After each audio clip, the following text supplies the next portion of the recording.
All right, all right. Hey, welcome everyone. How are you guys doing? Let me just move this here. Hello, hello. Thanks for joining. Good morning, good afternoon, good evening, depending on where you are in the world. Good to see you. Good to see you. How are you guys doing? First of all, please put the number one in the chat so I know if you can see and hear me correctly. Fantastic. Awesome. Great. All good. Thank you. Thank you so much. All right. Um, I'm super excited to be here with you today. We brought some cool stuff. There's how many people? Once, wow, 160. Okay, that's amazing. Um, I love big rooms. It's a slightly bigger room than usual. It's way more fun. I expect you to participate in the chat like you just did. This makes the whole thing way more fun. It's 8 a.m. in LA. I'd love to know what time is it for you. I've seen you joining from all around the world, but I'd love to know what time is it for you. It's early for us. My family is eating croissants of all things. Like, while you're doing the class, we're gonna be eating croissants today because it's a special day. It's Sunday, and I'm like, of all things, and I can smell the croissant. I haven't eaten. I've got some cottage cheese. Anyway, 11 a.m., 8 a.m., nice. 5 p.m., 9 a.m., 4 p.m. UK. Awesome. 5 p.m. I guess that's kind of like, yeah, there you go. 5 p.m., 10 p.m. Wow. Awesome. Well, hey, 6 p.m. Finland. Awesome. 5 p.m. Sara, Spain. I'm originally from Spain. We've lived here almost, not long, but almost a decade now. Thanks so much for, yeah, there you go. 5 p.m., 11 a.m. Larry. Alex, 5 p.m. Czech Republic. Awesome. Great. Well, thank you so much for joining. It means a lot to us, and especially it's on a Sunday. And sometimes we do these guys on a Sunday because there's people that cannot join during the week. So it's great. It's fantastic. And also we appreciate your time being here. Time is your biggest asset. We hope we are the entire cinematic composing team. I am very grateful, but we are all here, the cinematic composing team, to support you guys. So if you've got any questions, just put it in the chat. We're going to be answering the questions in the chat. And what else? So we're going to get started. Mics are muted because there's a lot of people in the room. I'll be answering questions at the end, or, during class, especially at the end. So feel free to type your questions in the chat if you've got any.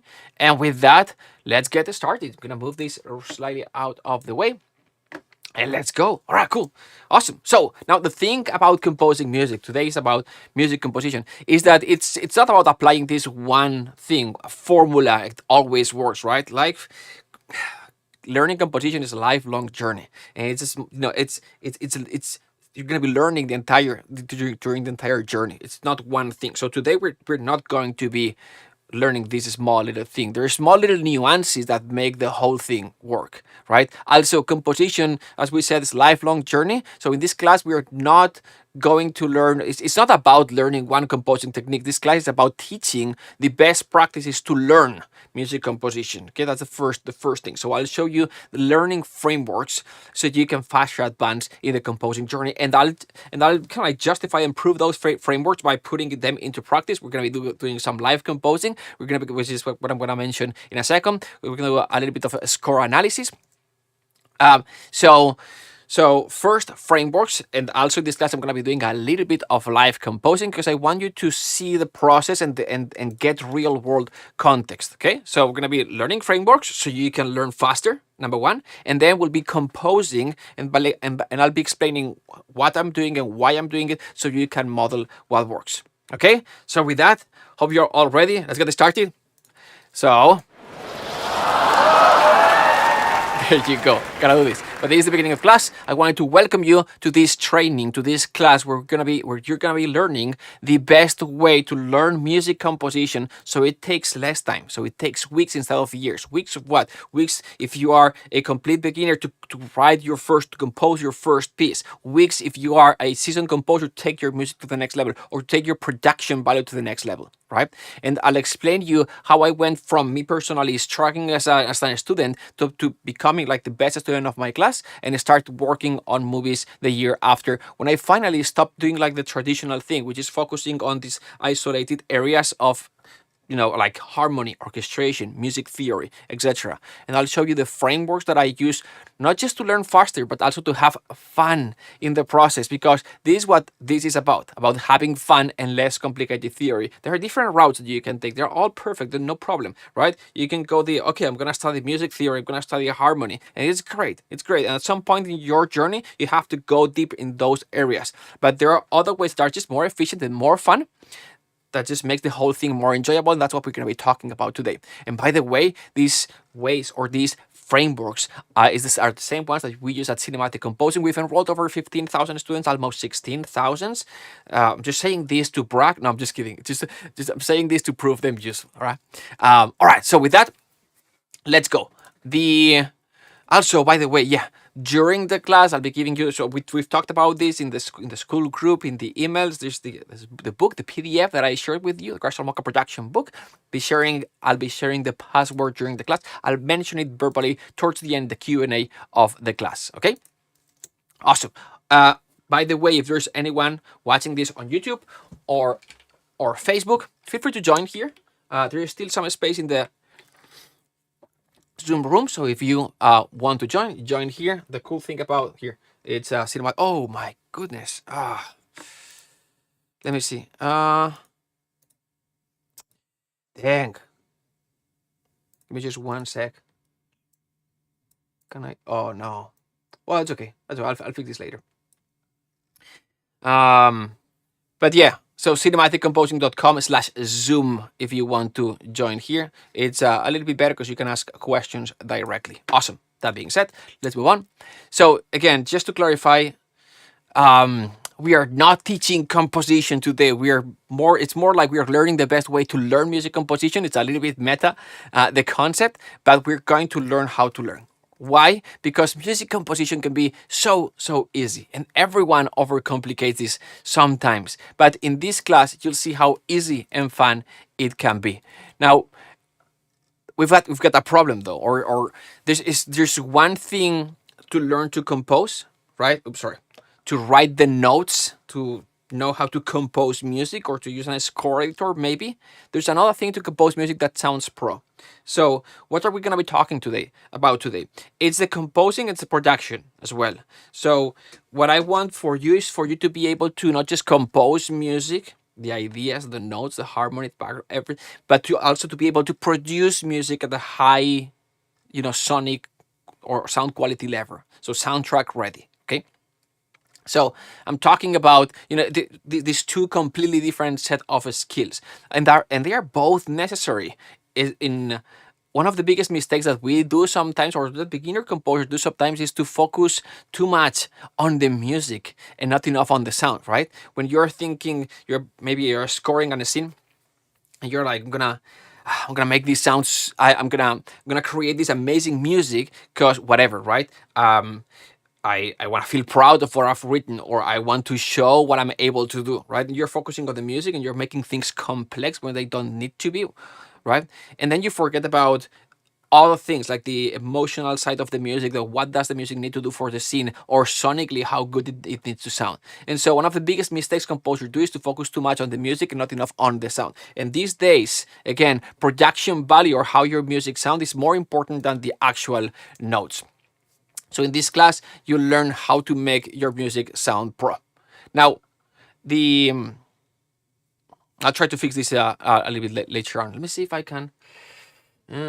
This may break things. Let me see. I'm taking a risk here.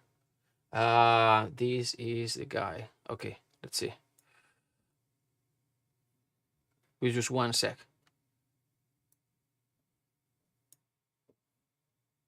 No. Ain't working. Dang. That's okay. Okay. So again, now my desired outcome for those of you watching today, my goal for you with my heart of hearts is that you love the music that you compose and that you have fun during the process we've mentioned. In other words, that you love the process of learning music. And I want you to make composing and creating part of your life, part of your day-to-day, so that you can so you always want to sit down and work on a cue, on a song, on a soundtrack, right? And that once in a while you have this one song that you feel. I'll show some of the ones that I'm most proud of, but sometimes it's not always every cue is gonna be amazing, right? There's a lot of work, and sometimes inspiration hits and there's one that you are proud of, but you are chasing or that amazing soundtrack. It's not going to be fun. It should be fun during the process, and once in a while you have one track that you are proud of, but you've enjoyed the process. Okay. Awesome. One of the most rewarding things as composers, as creators, is for us to be able to share our art, our work, right? And that once in a while, right, when a stranger reaches out and compliments your music, that feels really, really good, right? And that's what I want for you. Not just for you to be able to create music, but to publish music, to put it out there, and have people reach out and say, "Wow, this is awesome," right? Congrats. But not just that. I want you to get there again while you love and enjoy the journey. Now, I know that it's like that. Yes, this makes sense. Everyone wants that. But sometimes your own beliefs and ideas get in the way, right? Like the main reason why people fail in composition or any area or anything that you want to grow on in your life, most of the times we stop because of false beliefs that false beliefs, myths, things like that are not true, right? False beliefs that you believe that stop you from getting where you want to be, right? So this is important, and this goes before the actual composing. I'm gonna stop here and real quick will address some of the most common false beliefs and myths and why they are not true. Okay, so number one, the first myth is that you need to understand like music theory, orchestration, harmony, right? You need to be able to do counterpoint before you can start composing.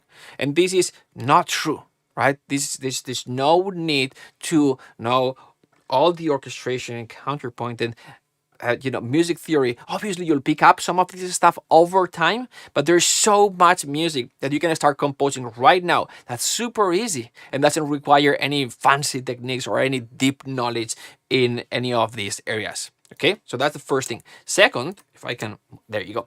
Second, this is very important.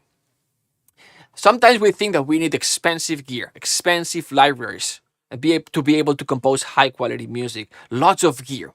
This is not true either. First, like the sample library. Let's talk about sample libraries. Sample libraries are first more affordable than ever, especially this week and next week, if you know what I'm talking about, right? So Black Friday is around the corner, but even that, like if you like sample libraries 5-10 years ago, it used to be, first we didn't have that many options. Second, it was way more expensive. Obviously, there are very expensive sample libraries these days, but if you know, there are also very affordable sample libraries that sound amazing, that you can do great things with them. So more affordable than ever. They sound amazing, better than ever, and even there are some free ones that sound outstanding. Okay. But what about the gear, you may think? What about the gear?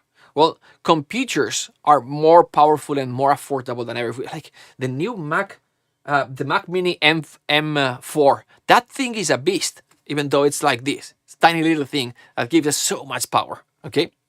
And so computers are more affordable than ever, have more power than ever, and you do not need any outboard gear because nowadays everything happens in the box. Okay, this is all you need really to get started. Laptop, keyboard, headphones, rock and roll. That's it. We don't need more. And third myth is that, oh, but you gotta have a massive template, because sometimes because you'll see the such and such composer posting on social media, right? This is the new version of my template. You're like, oh, right? You get hundreds of tracks, the backend super complex, and it's amazing. And you think, oh, if I had that, then I could compose. Not true either. Just a few good setup tracks, a good backend that mixes your music. We'll talk about this in a second, and you're good to go. Okay? This is easy, and I'll explain later. Okay. Now, I'm guessing for a lot of you, this is probably not the first class about topic. I recognize many familiar faces. Thanks for joining again. This is not the first attempt at this, right? It's just part of the process. Maybe you are here because you are stuck somewhere. Maybe your music doesn't sound cinematic. Maybe you can compose and it sounds good, but you're always facing technical overwhelm, or it's no problem, but you always compose slow because there's so many moving pieces, or the production value of your music is not there yet. right? So whatever it is, don't worry. It's normal. It's not your fault. There's a lot of information out there, and it can be confusing. Many times that information overload keeps you from success. That's okay. Now, if you think that you are this is hard, you are not cut for this, or that you don't have time, or it's too difficult, or too hard, or too long, or whatever, right? I just wanted to put those fears to rest. You can do this. You just need the right person to explain it to you. Now, why do we think this takes so much time? Like, why do we think this is hard? Where does this come from? Let's think. The my belief is that music schools, universities, and conservatories want you to think this takes years. And hey, I've gone through. I'm so grateful of the musical education that I've gotten. I've gone through conservatory 15 years, right? I've done college. I've got a master's degree in film scoring. So I'm grateful, right? I'm grateful. I had such an opportunity. But if you think about it, like, this is how they make money, right? Like, the longer you stay, the more money they make. Let's just think college US. It will range from 20 to 70,000 a year or more, right? So just multiply that for number of years. 50K, 5 years, you make the math, quarter million.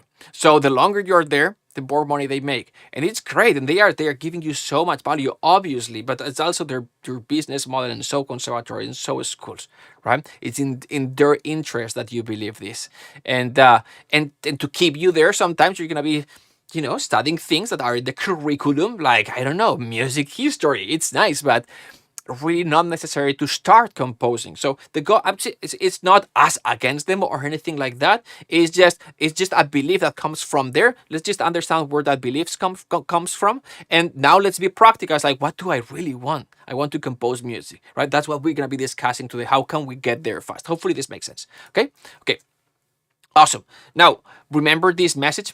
This I'm gonna read. So this is from a French composer. It's Romain. So hey, he this is the first time that something like this happened, so I took a photo. It was around 2016. So hello, I'm a French composer. This was my fourth movie. I'm a French composer. I'm a fan of your music. Where can I find your F6 Twister score? Great work for this one. Thanks, Romain. Yes, F6 Twister score. This the name changed later on, and now it's called, if you want to find this movie, Christmas Twister. There you go. I'm not necessarily proud. I'll explain the story. This is the backstory real quick. I composed this soundtrack in this studio, right? So as a composer, and I'm just checking to make sure that the slide shows up because it's a little bit messed up. But anyway, as composer, I composed the soundtrack in this studio. As a composer, I was completely broke financially, meaning my composing work was not paying the bills. I was working full time as piano and English teacher, and I had no time to compose. Imagine I was full time, right? And then for composing was a very, very part time, mornings, evenings kind of thing. And so I didn't have the time really to create. Imagine, this was 60 minutes of music, 3 weeks. One of these movies, 60 minutes of music, 3 weeks is 2 minutes and a half of music per day, right? Working at night and mornings, or composing at nights and mornings.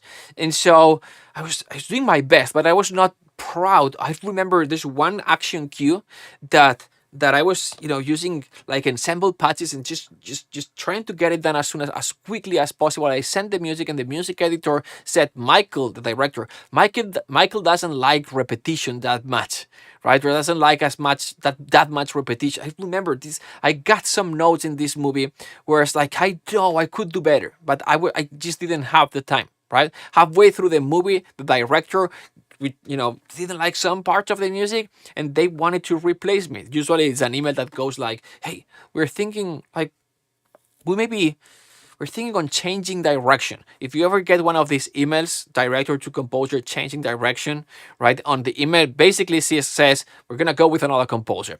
I asked for a second opportunity. They almost fired me, but they allowed me to finish the music. The music got approved. Everything it went through.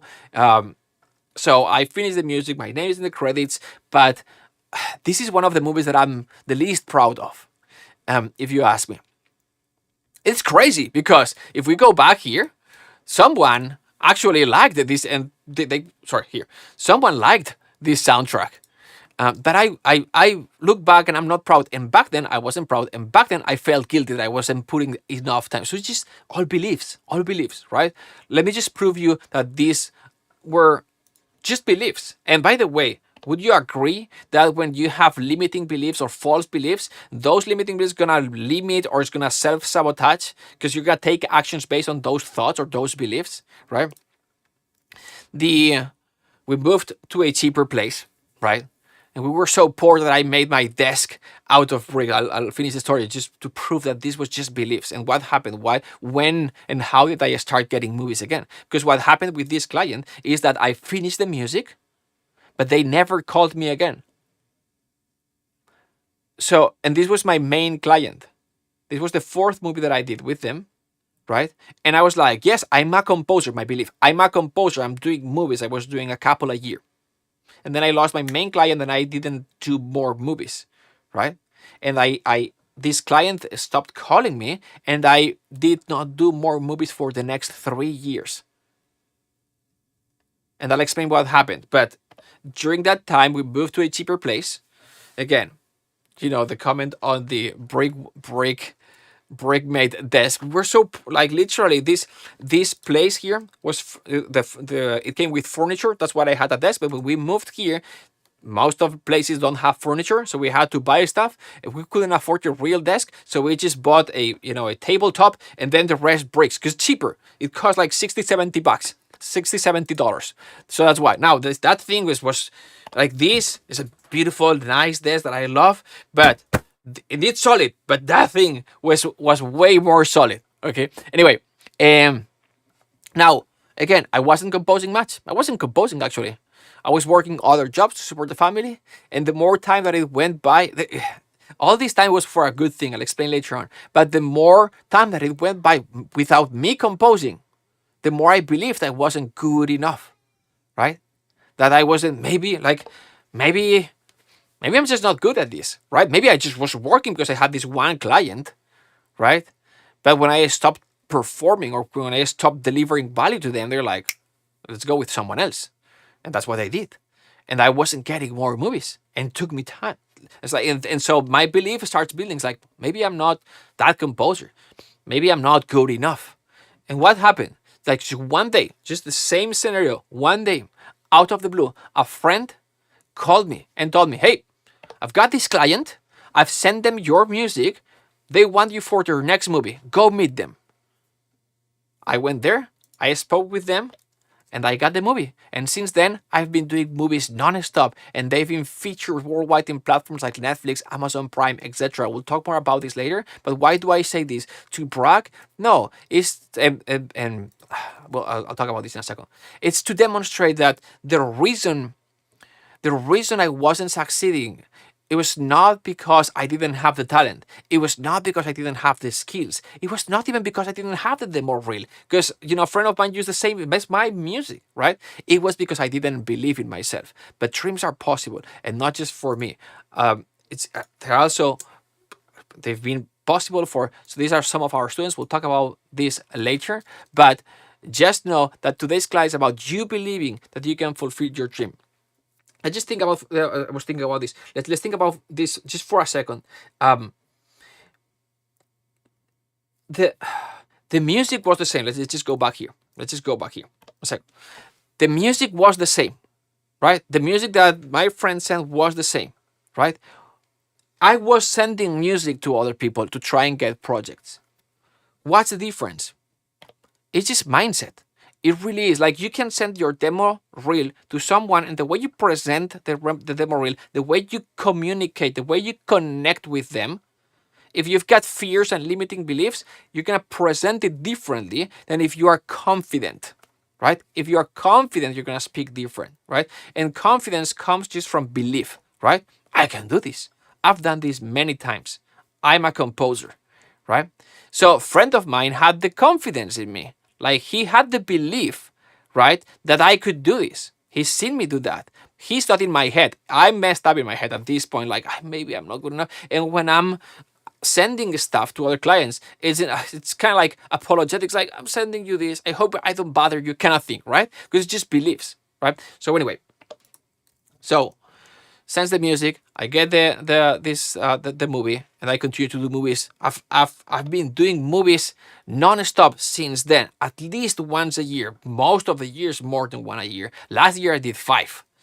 Awesome. So why I'm saying this? Just know that today's class is about you believing that you can fulfill your dream. And at the end of this class, I need you to understand that the reason why you are not succeeding in any area is not a skill problem. Skill you will learn, and it's beautiful and it's fun, and we're gonna make it enjoyable. But it's not a skill problem, it's a belief problem.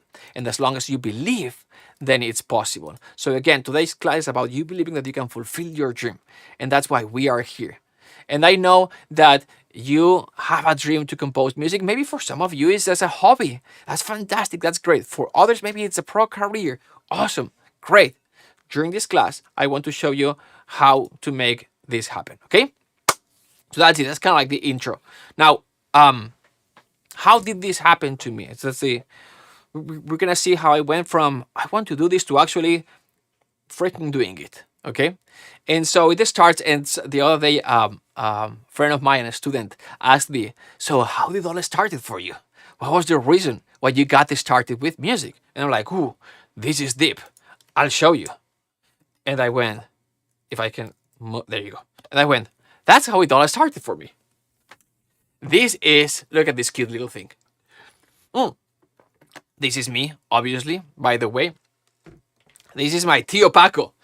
It's off the screen, but down here, down below, it says El meu primer mestre de guitarra in Catalan, because I'm from Spain. I'm very close to Catalonia. We speak Catalan. My family speaks Catalan. And so my first guitar teacher. And so anyway, long story short, you didn't see that coming, huh? He was like, I'll teach this kid to play guitar. And he said one day, and that's how everything started for me. Bless his heart. He might be the reason why we all are here. 200 people. Wow. He may be the reason why we are all gathering today. So love him to death. He got me started with all of this. Why I'm showing this photo. So this is the beginning. But what I want to share is how bad I was initially, because sometimes we look at these people who are established like they're genius, right? Like to me, I've got some composers I admire very much, Dario Marianelli, John Powell, and it's like, oh man, where'd that genius come from? I just wanted to show you, how things actually generally start. I was not the typical prodigy, like I was not good. I was not good, right? I'm not gonna lie. Initially, I liked it, right? The guitar, the thing. I was a little kid, but it was fun, right? My parents, seeing that I liked it, they enrolled me into conservatory. I don't have many photos. I think this was the end of the year recital. Why this photo here again? Because I've got to tell you, I was not good. I was not good. I didn't enjoy it much, as you can see. See, me practicing, clearly having fun. This was a sarcasm, in case I didn't do the acting correctly, but I did not like it. So the guitar beginning, yeah, it was fun, summer, but then it's like, let's go to conservatory now, practice. I was like, oh my gosh, this is hard. That's hard. I was not good. I was not like, oh, the kid is a natural. No. It was hard. I was working hard, but things didn't like us. I didn't like it. I just didn't enjoy it. And here's what I would do. Instead of practicing, as you see, I would just grab a piece of paper, draw some stuff, and compose some little mini compositions. I would compose some little pieces. That's what I did. And so this is my piano teacher, Mercedes, right? Oh, this is me, by the way. My sister Ana, my mom Tere. So many times I would go to class piano with Mercedes, and I would show her my the mini pieces, the mini compositions that I did, and she was like, "Okay, this is great, but did you practice the sonatina?" Anyway, and Mercedes, I remember at the end of the class, my mom would come pick us up, and once he told her, like, maybe this kid should study composition later on, not piano. That's how bad I was at piano. But anyway, at some point, so this is years. See, like this. This is 7 years from here to here. I kept going, even though I was not good at this. And I've tried many things. I swear, I've tried many things. As you can see, I've tried everything. I'm just trying to find something that I like. So I'm gonna move. I'm very embarrassed of these photos. Let me just lot of soul searching, as you can see. Okay, but finally I discovered. Okay, my thing is when I show these photos, like I hope no one has taken a screenshot of this. But at some point I discovered. Okay, composition. I really like this. That's pretty cool. But why? Why? Like why? Right? And to me, this all started this interest for composition. Two motivations. First, and the most tangible external one, I guess. The first time that I saw this, when I saw this, I'm just gonna hit play.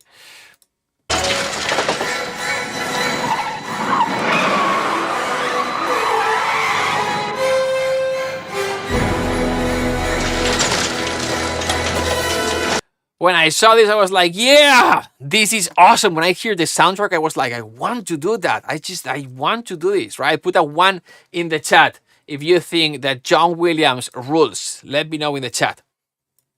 There you go, Sarah. Maria, Tom, Steve, Paul, there you go. Yeah, Amir, Premik. Hey, Premik, how are you? Good to see you. Esteban, Carlo. Awesome, Luis Alberto, Jose. There you go. Diego. Yeah, exactly. Domi. Yes. My gosh. Okay. My people is in the room. Amazing. No, hey, we're gonna be learning some stuff from Mr. John Williams today because let's be frank. Let's be honest. As cool as flying a bike is, composing music is better than flying a bike. Put a 2 in the chat if you think that composing music is better than flying a bike. Let me know in the chat. There you go. Some people's like, no, I've flown a bike. It's fun. I did that last weekend. There you go. Absolutely. Yeah, that's why what we're here for. So there you go. Claudia Carmelo. Oh yeah, cool. So this was reason number one for me, right? But most importantly, I guess, and since I was reinforced I wasn't good at piano, I felt I wanted to do something people would value, right? It was something like I want to create music that people listens to, music that makes people feel, or just to demonstrate I'm good at something, right? Not as much like later on, I guess at some point in my career, not anymore, but at some point in my early careers, like I want to be remembered, right? I remember like at some point, I'm not the next Michael Giacchino. I'm sorry, you guys.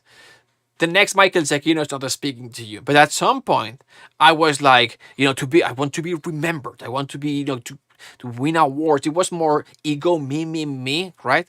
But at some point, I learned it's more about serving. It's what the music can do to the world. It's beautiful things.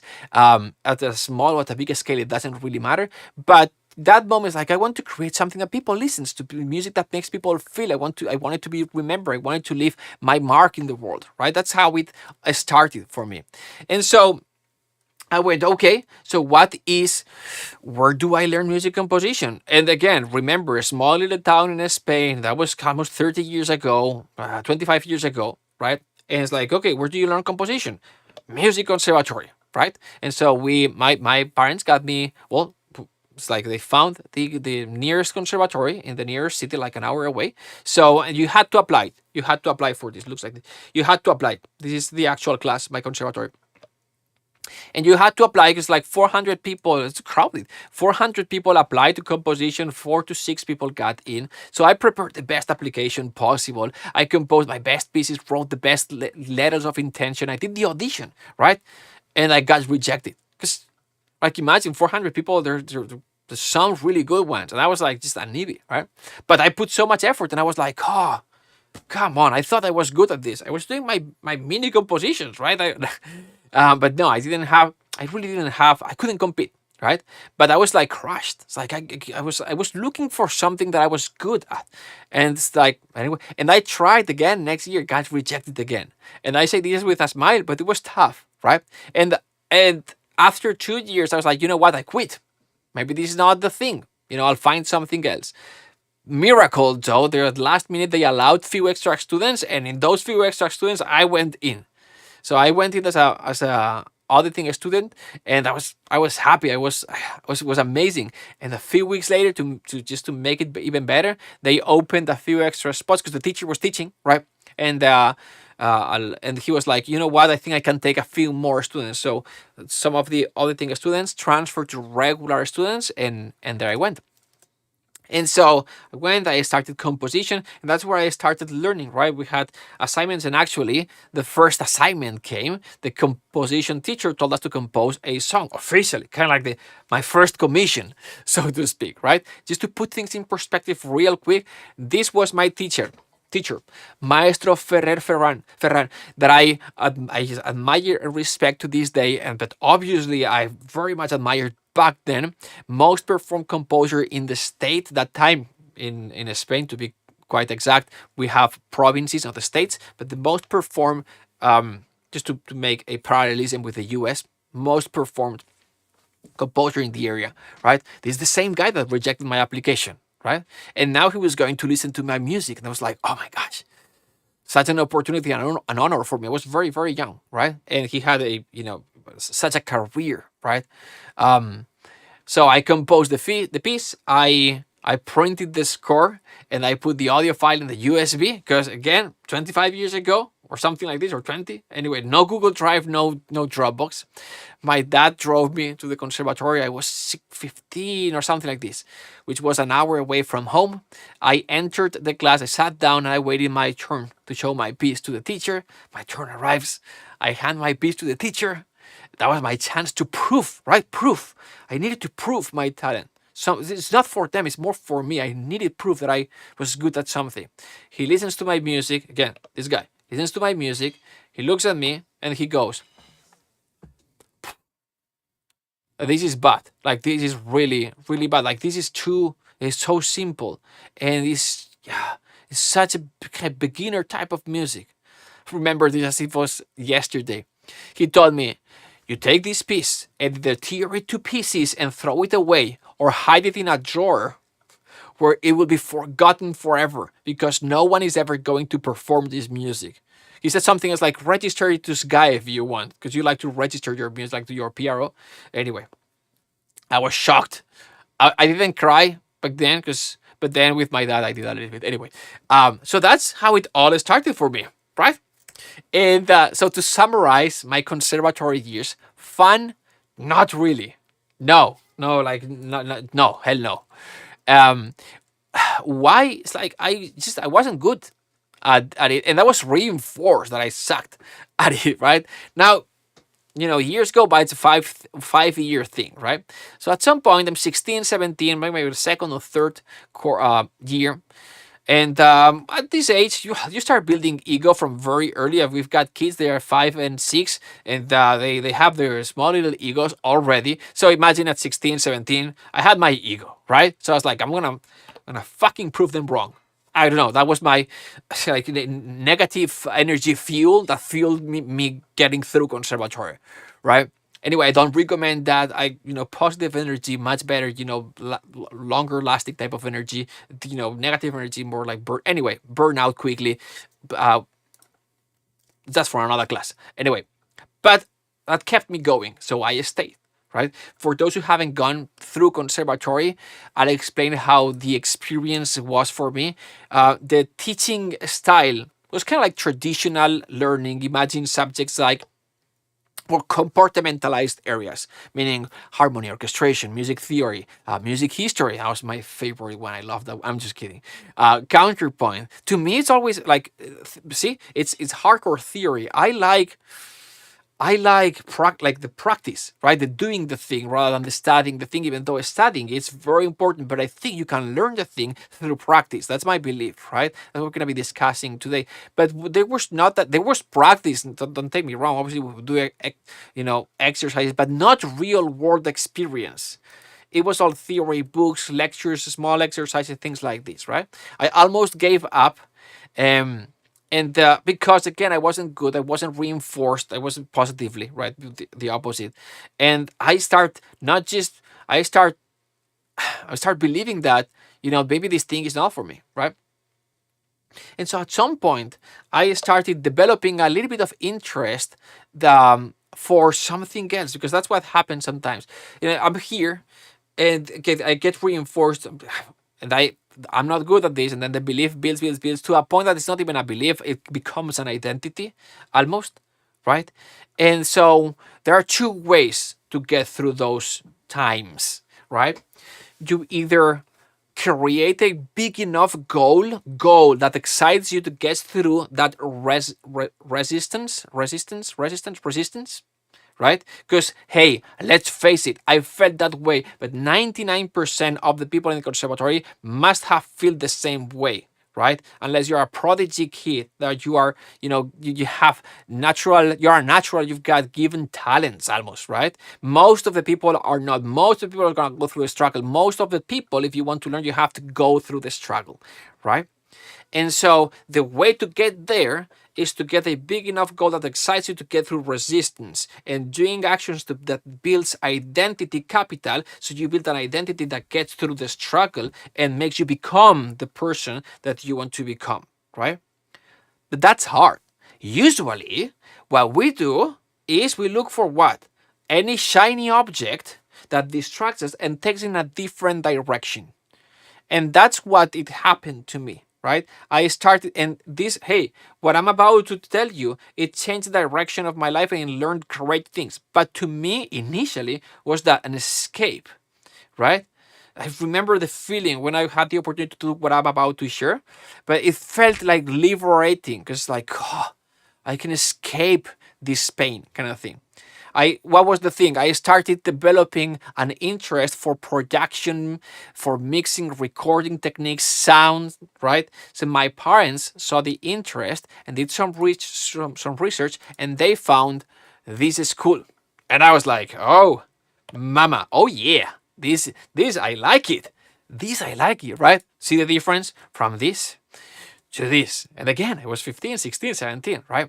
Three things to notice here. First, it was a private school.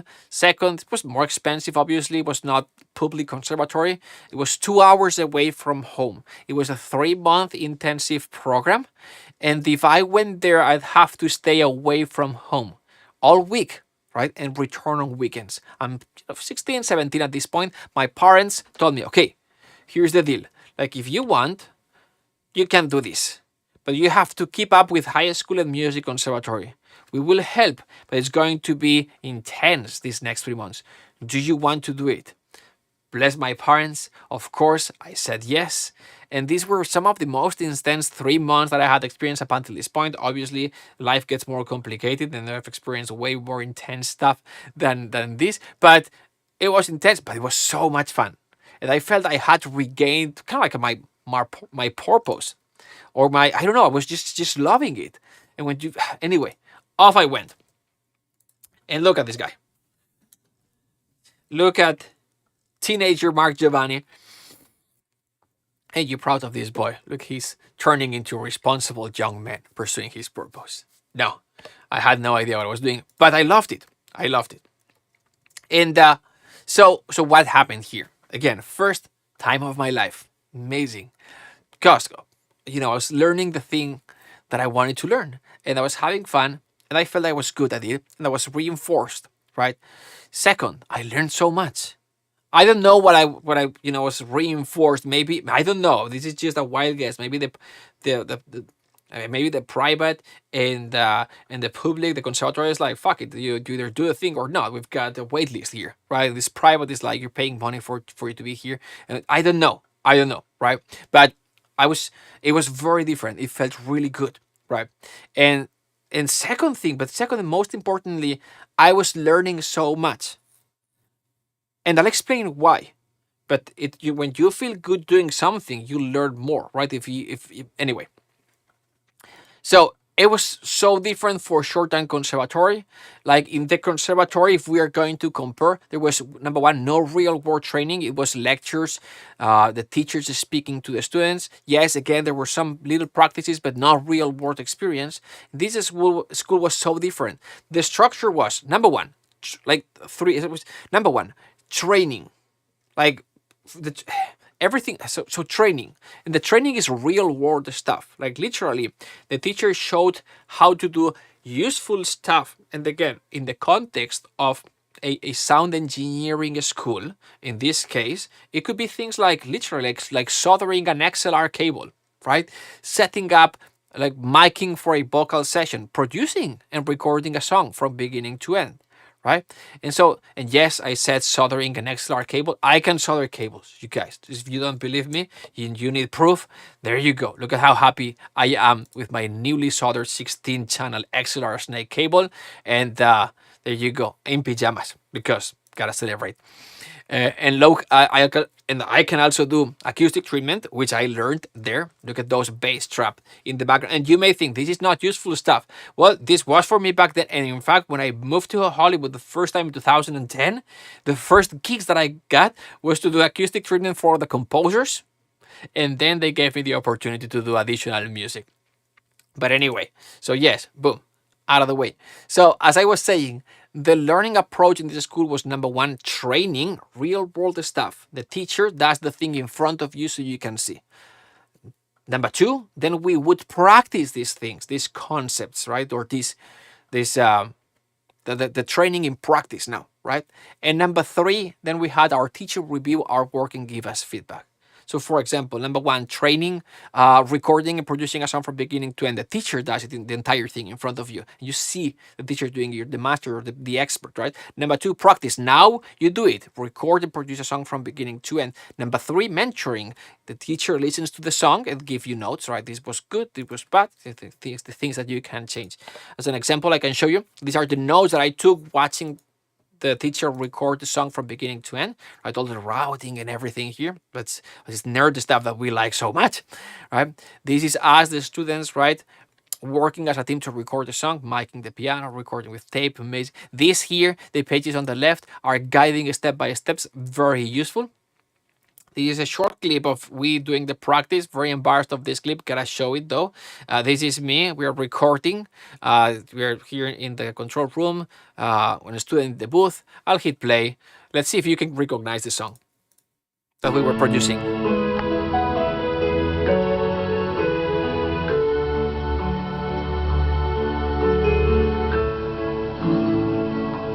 Anyway.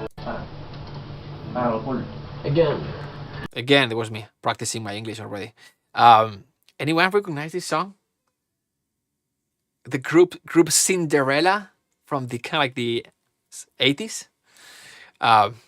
Anyway, from like the Bon Jovi days kind of thing. Anyway, I met the drummer of Cinderella as Berkeley teacher, and then we're still in touch. But in 2000, so this was what, 2002, 3, I don't know.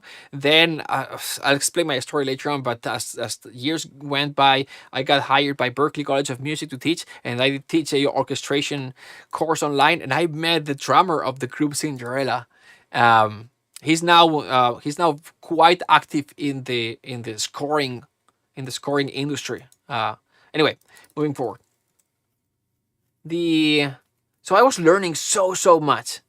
Plus, it was so much fun. And I told the director, so I've learned so much here. I love it. You know, how is this so much better than conservatory? Like in terms like I'm learning so much. And so he introduced me to a new concept. And that's what I wanted to share with you. I never forget. He said, so what is learning? What do you think is learning? Just put it in the chat. Put a 1 in the chat if you think that learning is reading composition books. Let's say 2 if it's watching composition videos. 3 analyzing scores. 1 reading composition books. 2 watching composition videos. 3 analyzing scores. What do you think learning is? 1, 2, 3 integrating knowledge. 2, 3. Whoa, okay. Making mistakes, okay, practicing over, there you go, 1 + 2 = 3, love it, practicing specific, there you go, practice, there you go, love it, acquiring knowledge, 1, 2, 3, awesome. Well, the answer, yeah, exactly. Like, some of the above, none of the above. Learning is to transform information into skill through experience, right? Learning is to transform information into skill through experience. Makes sense? Like experience, practice is the key word here. I explain this to my kids, so I draw for them. It goes like this. Brianna's the little one. She's 5. And I'm like, see, Brianna? So let's just imagine that mama explains you something, or your teacher puts a video or explains you something. But that's what? That's just the first issue. That's just the first step, right? Then you put that information into practice, and then, and only then, right, it becomes real skill. Those are muscles, right? You have to practice, my darling. See how it goes? And that's how you grow. That's how you grow. Makes sense? Like info, practice, growth. Do you understand, Brianna? And she was like, so Papa, this is Papa, Mama, my brother, and me. And I'm like, no, mi amor.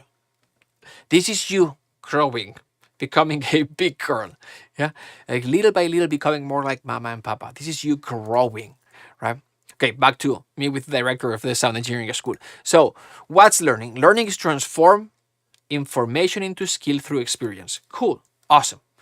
There are 3 ways to learn, he says. And I'm like, tell me more. Because I'm a little bit of a nerd, as you can see. So he goes, the first one is called didactic learning.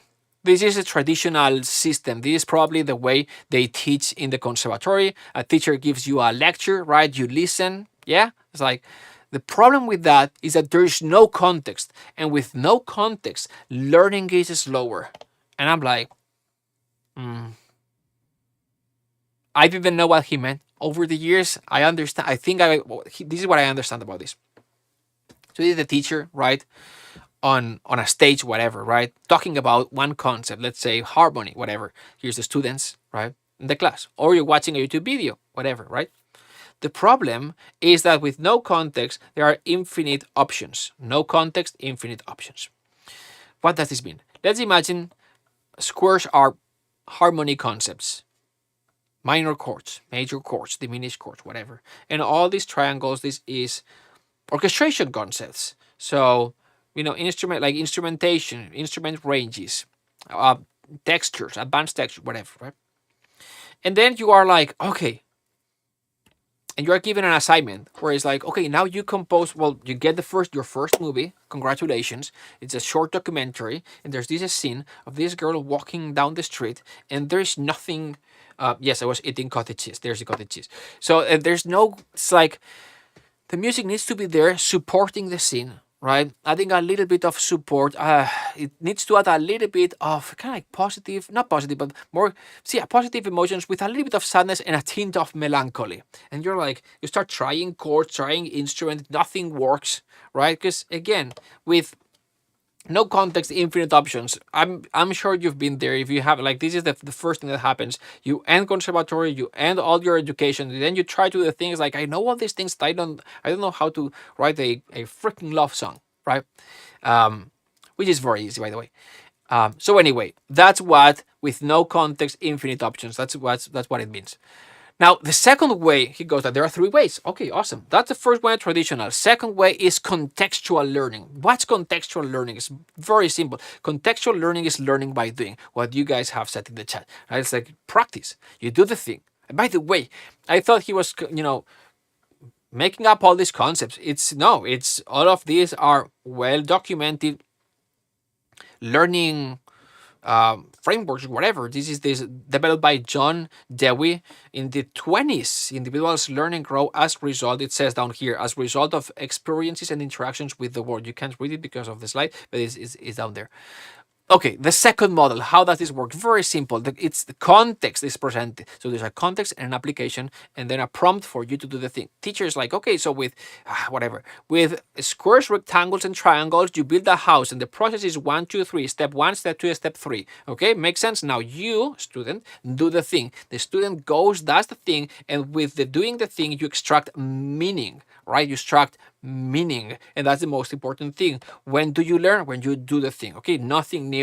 It makes sense. Hopefully, I'm gonna give the pupil something to do. Learning naturally results, right? It's very obvious.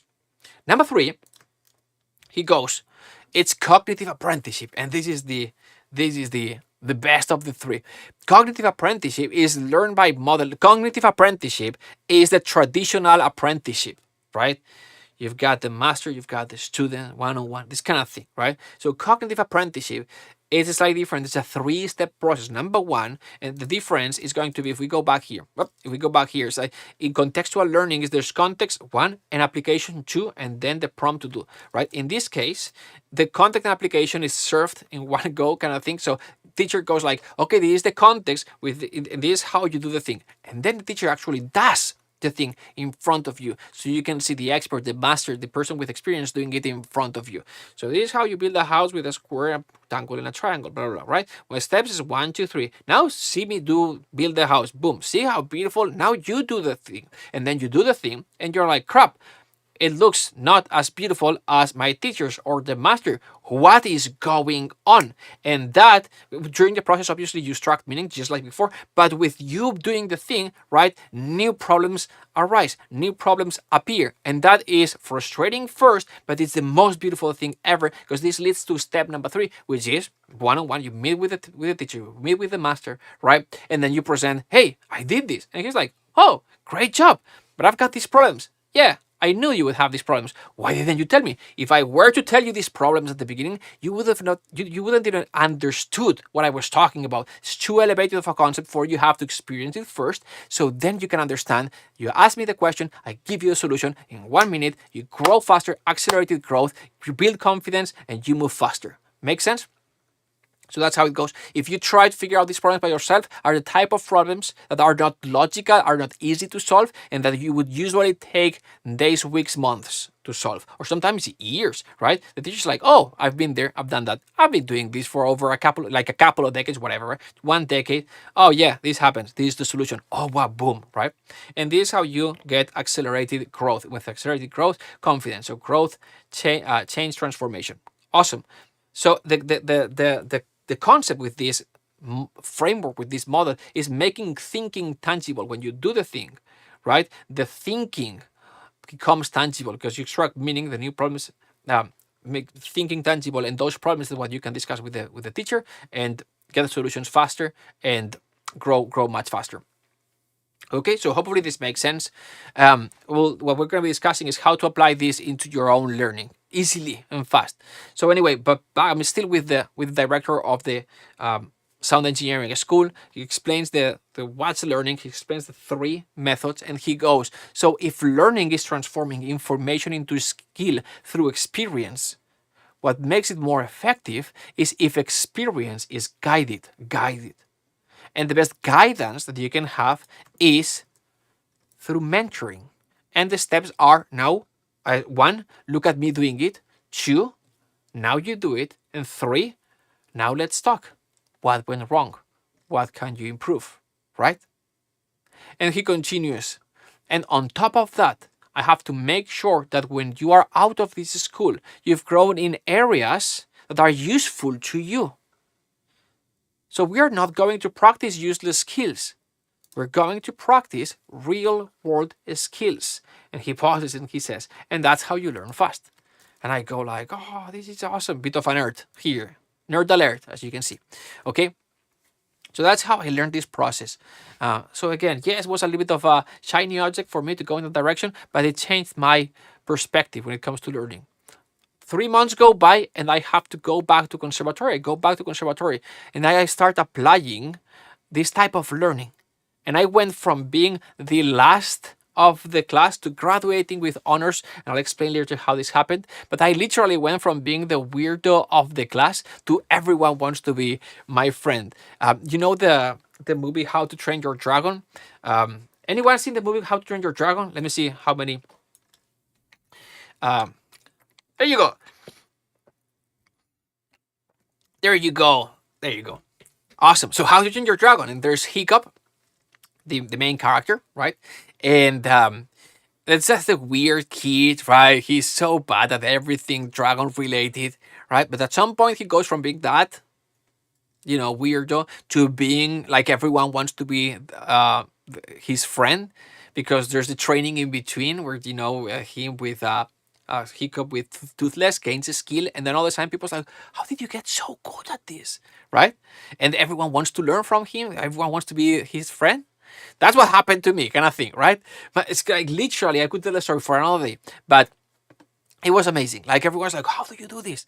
And it involved so many things. But anyway, I'll explain this later maybe. But my teacher, on top of all this, my teacher, the same one that told me to hide my music in a drawer, blah, blah, told me that I, had potential for the field of film scoring and recommended me to apply in the University of Southern California. When I saw, I didn't know that college, right? In Spain, right? When I discovered, it's like, oh, this is a dream. This is what I want to do. My parents hated the teacher. It's like, do you know how expensive this is? Well, luckily we got a scholarship. But anyway, I'm very grateful to him, to my teacher. He, might be also part of the reason why we are all here together.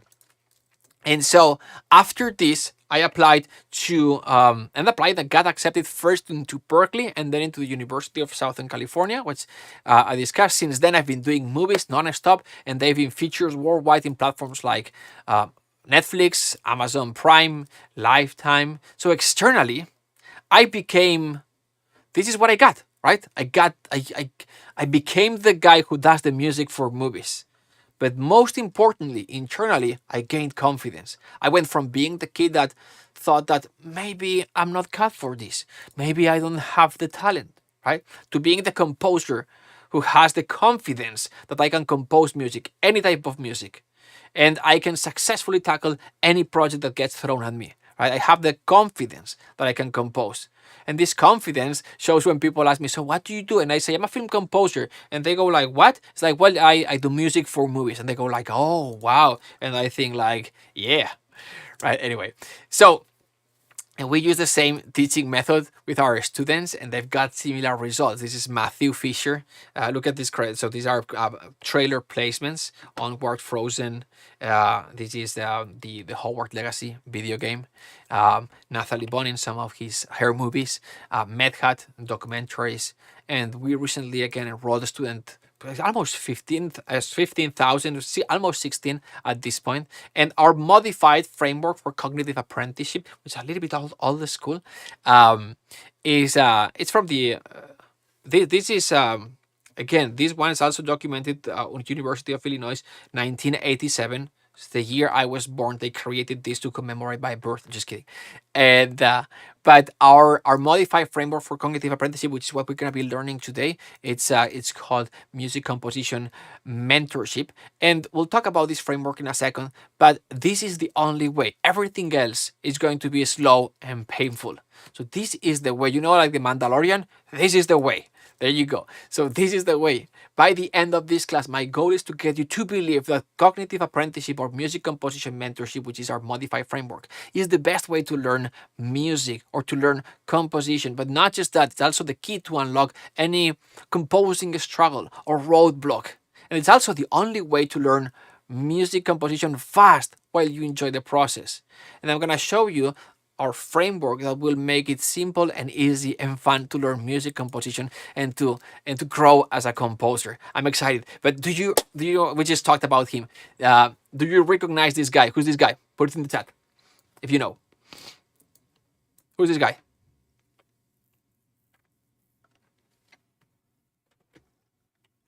Powell. There you go. Anthony John Powell. Who likes John Powell a little bit? For me, when I was younger, he was my absolutely most amazing favorite composer ever, and still is one of my favorite composers. I admire him so much. Great composer. What show? And so yeah. Anyway, I won't derail, but John Powell. So great composer, very talented. It's just amazing. Great music, orchestration, melody writing, just amazing. Everything that he does is out of this world. And was my favorite composer when I was younger, by far. And we had this opportunity, like what you see here. I had this opportunity to be here and seeing he composed. The context of what I'm describing was we were at USC and we were invited as a class, as a group, to go see him, to have a class with him. And I remember he's at a beautiful, amazing studio. It's a big house. I don't know if you could say it's a mansion. It's a big, big house, two story. So first floor, second floor, big open spaces. Um, Many rooms. Got this main room, and then he's got, looking through the window. There's a it's a big room, really tall ceiling, where he records. I shouldn't do this, but I'm gonna do this. John Powell Studio. John Powell Studio. So it looks like this. It's just so this is the same room that we so this let me just get out of the way. This is the same room that we are seeing right now. This is where he composes, right? All the good stuff. But then looking through the window, this window, if you look through the window, what you see is this room down here. Down here. Okay, so this is the room. I'm gonna make it a little bit bigger, but this is the room that you see when you look through the window. So there's another studio and there's a live space, as you can see, and it's very live actually. See the mics here, the Deca 3 mics. He's got a, there you go. If I click this photo, he's got a speaker array system and mic system that will recreate, kind of like this with convolution impulse responses. It will recreate the sound of a scoring or different scoring stages, so they can make this room sound bigger than it really is. So they do a lot of live recording here. And if you look the other way from this, if you turn, I don't see, anyway, if you look the other way, then you see the window back to this studio. So from the studio you can see, and the glass, like the, not the glass, I spoiled it already. The floor is glass. The floor is glass. So looking down the floor, you can see that room as well. So it's pretty amazing. Anyway, that's what you get when you are John Powell. Okay, you don't get that if you're not John Powell. He very much deserves that. So anyway, USC. We go there. We are invited to do a thing with John Powell, and we get to the house, like, oh, big house. You enter first floor, you go up the stairs, and all of a sudden it's like, oh, music, like music, but it's not finished. It's like someone is composing music, and it sounds like John Powell. Is it possible that maybe he's composing right now? And sure it was. Sure he was. Like, we entered the room, he's composing, he doesn't turn around, he's composing, right? And so we sit down, and just like this, right? I sit down, like, oh my God, this is amazing. I start taking notes, taking photos of the whole thing, right? What's happening. And I'm like, oh, this is so good. Oh, this is amazing. Oh, it's a great idea, right? Taking notes, and like, oh. And then he turns around, and he was like, you saw what you saw? He's like, yes. You understood? You've seen what I was doing? He's like, oh yeah. I was taking notes like crazy. Okay, now you do the same thing. Now you compose. I'm gonna give you this scene. I think it was on a scene for Ice Age. It's like, and now you do the music for this scene. Please don't share, right? And the scene he told us, and we just do the movie, just score the scene. I was like, oh my gosh, this is awesome, right? And so this is exactly the process that we have described. Like, imagine that this would happen to you. Like, first of all, wouldn't that be amazing? Like, just imagine having the opportunity, right? But second, when you have given an opportunity like this, what do? You push your boundaries. I remember that I was watching him compose, and then he's composing, and he was like, bam, right? And you can hear the entire orchestra. And I was like, whoa, what just happened?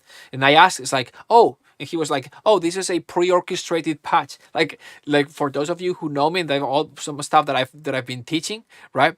And yeah, and sometimes you may think, oh, this is a clever idea. Most of the stuff I've learned from someone else, right? And this I learned from him. It's like he opens Contact, and you can see all these patches stacked, one on top of another, and it's like all the woods, the high woods, low woods, brass, high brass, low brass, and a little pan, the mix, and frequency stack, and all these, EQ, blah, blah, blah, the whole thing. So, and then also filtering some notes. So, for example, the violas on the stack with the violins, blah, blah, the whole thing. It takes time to configure, right? But then once you have it configured, boom, you hit that chord, and you got that orchestral hit or orchestral stack, right? And it's like it takes 1 second. It's like, obviously, I'm not gonna spend 15 minutes orchestrating this hit if I can do it in 5 seconds. And I'm like, Makes sense, right? And so when you learn all these things, when you are like, and he was like, okay, fantastic. Number one, you've seen me doing. Now, number two, you do it, right? And number three, I'm going to review your music. So when you've got number two and number three after watching someone that you've learned from, you're going to push your boundaries a little bit. Okay, now I'm going to compose, but I'm not going to stay inside my comfort zone. I'm going to try the new things that I've learned. And I'm going to try new things because I have the privilege of someone who's been doing this for a long time to review my music, right? So you push the boundaries, so you grow during the process, and then you, on top of that, you get it reviewed from him. I remember I learned a lot of things, but one of the things that I learned, it was not so he was reviewing someone else's music, right? And he was reviewing the music very low in volume, and I was like, oh man, just bring up the volume so everyone can listen my music and how awesome it sounds, right? And but obviously you don't say that to John Powell, right? Just bring up, just bro, just bring up the volume. Imagine, and but there was this other student, and he was like, see, this is lacking a little bit of low end, blah blah blah. He was discussing a little more the production side of things, and the student goes and says, well, if you bring up the volume of the music, then it's gonna sound better. To John Powell. And I'm like, oh my gosh. Oh my gosh. And he was like, well, that's exactly your problem. Your problem is that you composed. When you were composing, it was very loud, right? And you enjoyed it very much, right? But the truth is that no one is going to listen to this music at this level. And when with more loudness, the levels feel different. With more volume, you're gonna hear more low end and less these frequencies or more those frequencies, and so the mix is gonna be different. You have to compose at this level, right? And I was like, oh, so good. That's so small little things like this. Anyway, when you have the chance to meet with a person who's been doing this for a long time, you're gonna learn so much more. But the reason why you're going to learn is not because you have the chance to learn from an expert. Not just that. It's because you have practiced first and you made thinking tangible. I've got an example of this. This working. Whoa. Oh. Anyway, it's anyway, I have to change something up there. But I've got an example of this. My kids play soccer. My kid plays soccer, right? And it is a 6-year-old. It's the first year, and it's free. It's all volunteers and a lot of kids, a lot of parents, and we all collaborate and they blah, blah, the whole thing. But there's an organization. There's one day they go take a picture, right? So imagine just the photographer, the parents, the kids taking lots of cars, and then we go back to the car and we found this in the car. And I grab it, it's like, oh, what's this? And it's like, oh, interesting. And it says, develop your game, right? Now, these kids are a little bit older than my kid. My kid's 6. These are like 10, I don't know, 12. And it says, a small group and private training. So when you do the thing, right, you make thinking tangible and you discover those problems. And then you're like, okay, how do I solve these problems? And we know that the fastest way to solve this problem with someone who solved them already can tell you the solution. And it's exactly what's happening here, right? It says, improve your technical skills, develop better decision-making skills, enhance soccer IQ. Oh, wow. I never thought of that. But I know it because when I see my kid, I'm like, oh, the kid can kick the ball, but he doesn't see. He doesn't see like, hey, go up the field. Hey, see your just pass, open, pass the ball, blah, blah. You see, but he doesn't, right? And you as a parent see, that's why it's in your car, and that's why they don't hand it to your kid. And you're like, yeah, that's exactly what my kid needs. And if we turn this around, here, it says, what does it say? These are the teachers, right? Gus, semi-professional player. That's exactly it, right? Someone who's been there already. Anyway, hopefully this makes sense. I'm not going to beat the dead horse. Let's move on. Where's my... There you go. So, there you go. Anyway, this is the way, okay? Mandalorian. You've asked in the chat. Mandalorian is the name of the show. But this is the way, okay? During this class, my goal is to get you to believe that cognitive apprenticeship or music composition mentorship, which is our modified framework, is the best way to learn music composition. Plus, it's music composition or any art, really. Plus, it's how do you learn to play violin? By studying? No, by doing. Anyway, plus, it's the key to enjoy and love the process. And with this, let's get started with the 3 frameworks that I want to share with you today to faster learn music composition. So these are the 3 topics that I'll cover today. Number 1, how to learn from the source to speed up your learning. That's number 1. Sorry, and I apologize once again for those who just joined, that the side of the slide is a little bit cut out, but that's okay. I'll just read.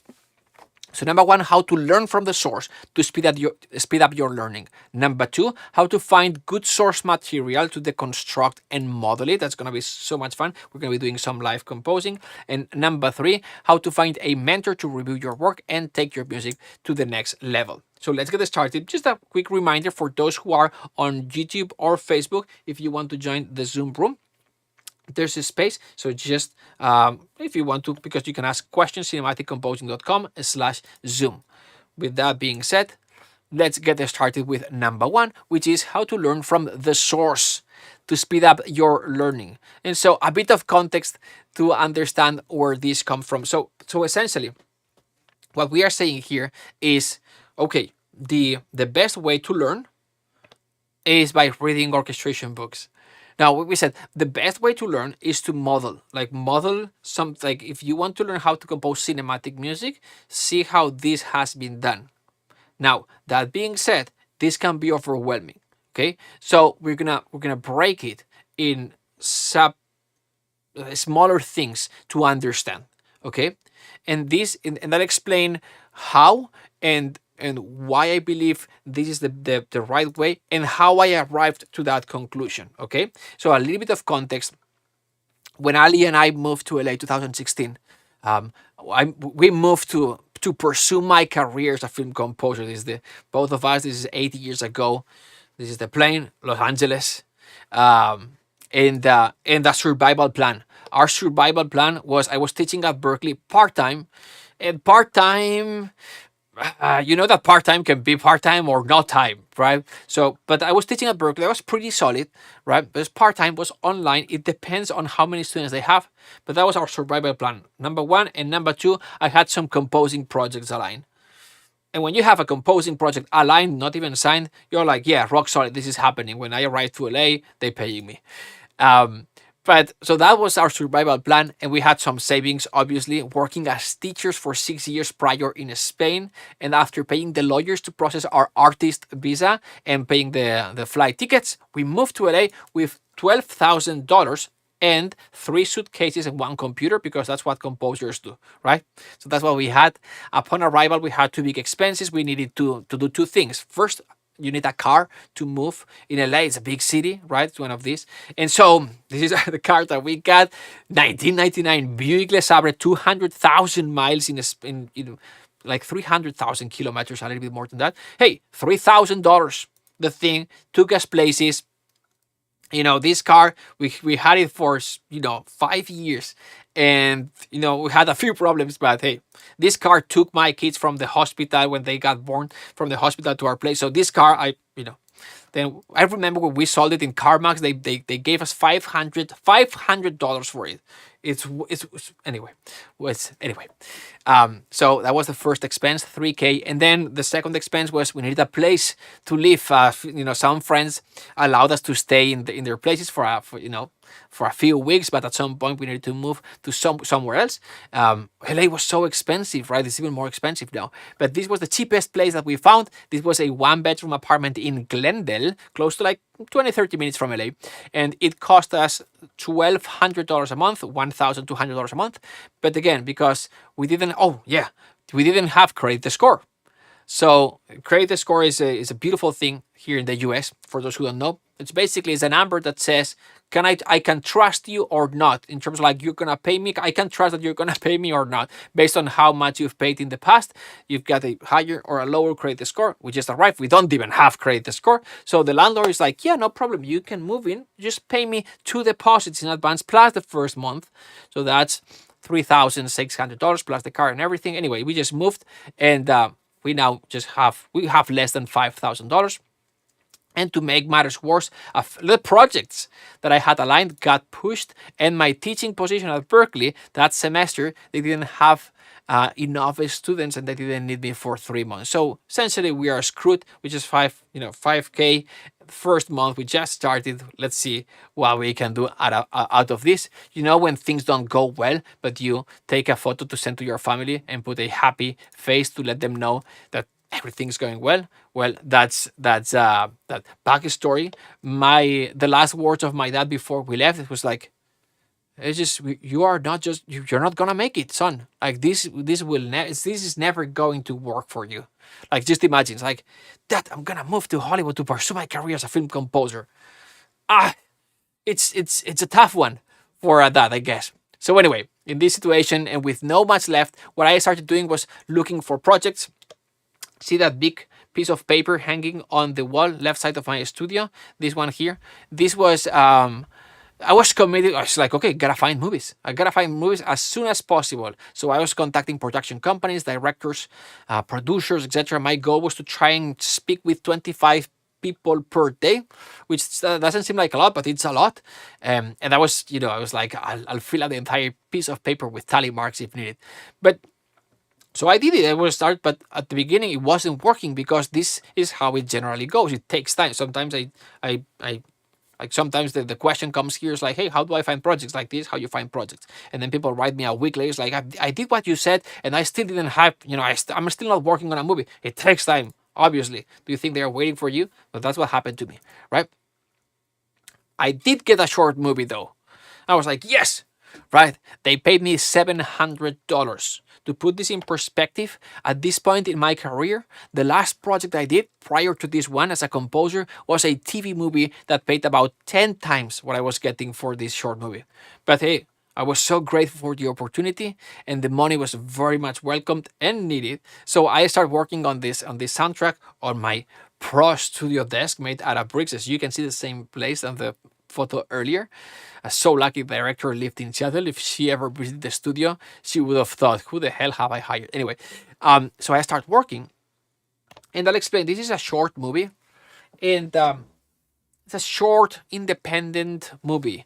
And the difference between independent movies and commercial movies, or independent and studio movies, there are many differences. But one of the things is for the composer. Temp track, so temp track, no temp track. So what's temp track? Temp track is the example music that the music editor or the editor will put into the log cut of the movie when they send it to you to do the movie. That serves two purposes. Number one, they need temp music for the executive producer to approve the log cut that they send to the composer. That's number one. And number two, it helps explaining to the composer what the music needs to do. Ins, outs, the music in here, out here, kind of like what's the music doing, what, etc. Right? Emotionally, in terms of support. And then you can have a better conversation with the director producers for the spotting session, because there's an example music and we can all discuss anyway. So good things and bad things for experienced composers. Temp track, kind of like you're gonna feel like being in a cage, because it so emotionally has so much weight, the temp track, that it forces you to do kind of like the same thing, especially because the director is so used to the temp track that they will be expecting something similar. So creatively, you may feel caged. You may feel like you don't have the freedom to create. For a beginner composer, though, the temp track is going to be very helpful because it guides you. I consider myself at this stage, and I always consider myself to be a beginner composer, but at this stage especially, and temp track to me was very helpful. The problem was that in this movie there was no temp track, and I was struggling, right? And so I was doing the music with no temp track, and I sent the first cue, and she didn't like it. I sent the second version, and she doesn't like it either. And she tells me that she's considering going in a different direction. And you know what this means at this point, right? It's like maybe you are not the right guy. Maybe I need someone else. And I'm like, no, no, no, no. Internally, I cannot lose this one. I really need the money, right? Obviously, I didn't say that to her, but I was like, oh, I thought, say, okay, so okay, let's do things right. So, what's the style of music in this scene that I'm struggling with? Action, tension, mid intensity. Okay, so it's straightforward these days, but action, tension, awesome. So, what movies have I watched recently that have similar scenes? And I picked these three. And I'll just play. So I picked these three scenes. This one. Sir. What you got? We intercepted a call in London. Keyword Black Pride. Okay, send it to New York right away. So see, pulsed, kind of like a pedal, one chord kind of thing. This one.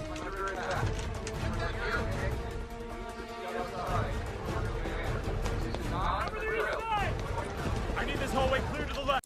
So a little bit more developed, as you can see in terms of orchestration. The pulse is a little bit more syncopated, a little bit more complex, but we've got many of the same elements in this one.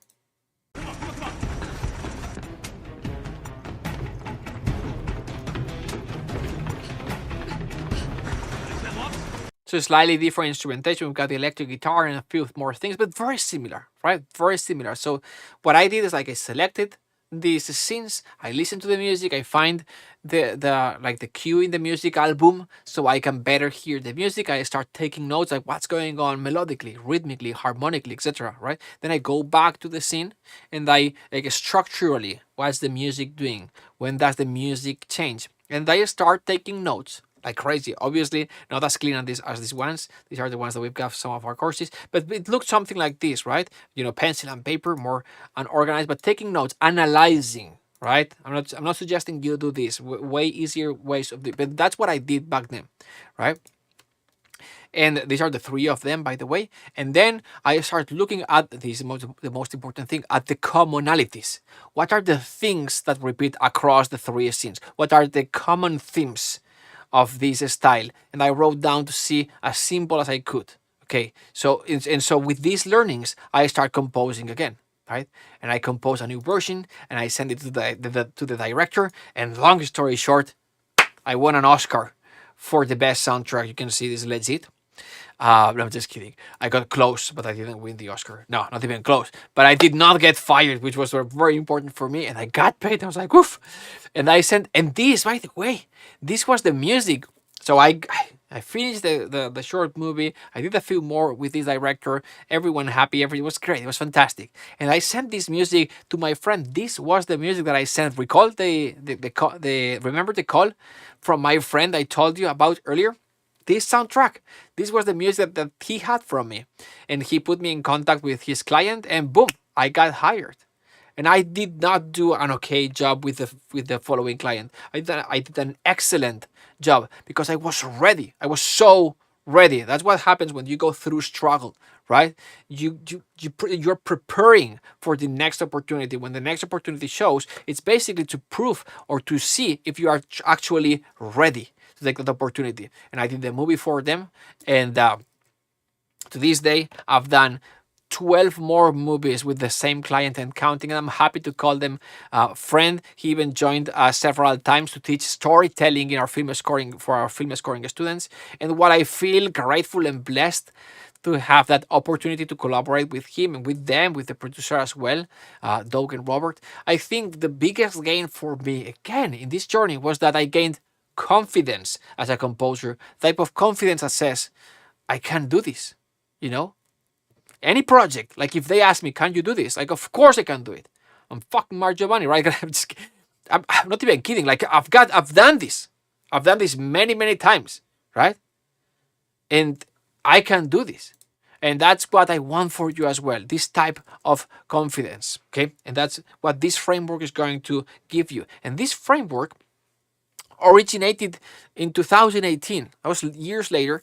This was again 2018. We've moved to a newer, from our old apartment, we've moved to a little bit nicer space. So you can see still 1 bedroom apartment, but this time it had AC. Big improvement. It's hot in Glendale in summer. This was the entire space. Behind this, there's the kitchen plus 1 bedroom. This is 700 square feet, 70 square meter. The studio.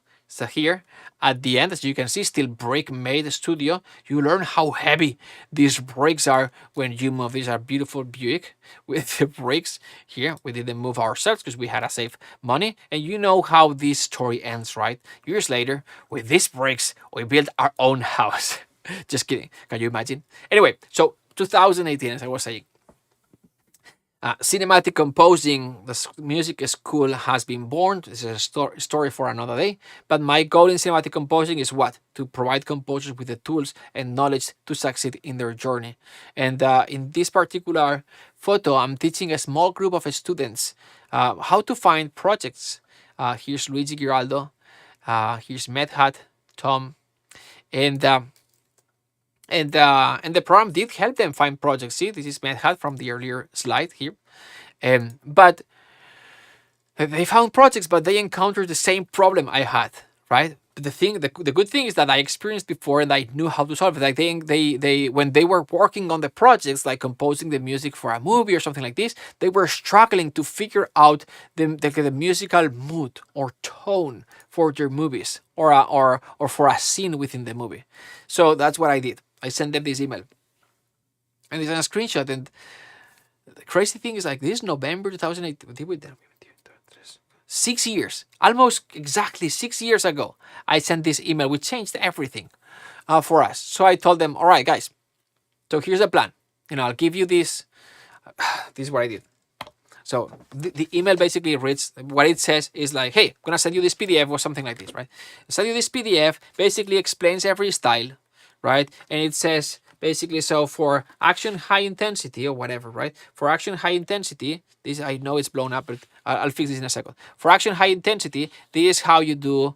So in terms of like orchestration, this is how you orchestrate. In terms of harmony, in terms of whatever, right? And it explains how to compose in different styles. So just read this. Read this. Don't obsess. Just read this. Just get familiarized with this. Harmonically, rhythm, counterpoint, type of things, right? Orchestration. Just read this. And then we're going to do a class. It's going to be a long class, 4 or 5 hours class. I'm going to be composing in each one of these styles, 12 styles. You'll see me compose from beginning to end. I'll be sharing, you have the camera, blah, blah, blah, and you'll see my hands, the sequencer, everything be explaining. What I'll do is first I'll sit down and I'll show you, I'll explain the style again, and then I'll compose, I'll export the tracks, I'll mix, move to the next one, explain, compose, mix, explain, compose, mix, explain, compose, mix, blah, blah, blah, and then I'll challenge you, kind of this the same thing. 1 to 3 styles, compose, bring it back to me, we'll review it. That was kind of like the game plan. And so I asked for them to compose some music and to bring it to me for review, and I thought this would help. I thought this could work, but I was blown away by the results. Like, these students, obviously they put their work, obviously, but they learned in 4 hours plus the composing, what usually took me years to teach other students using more traditional methods.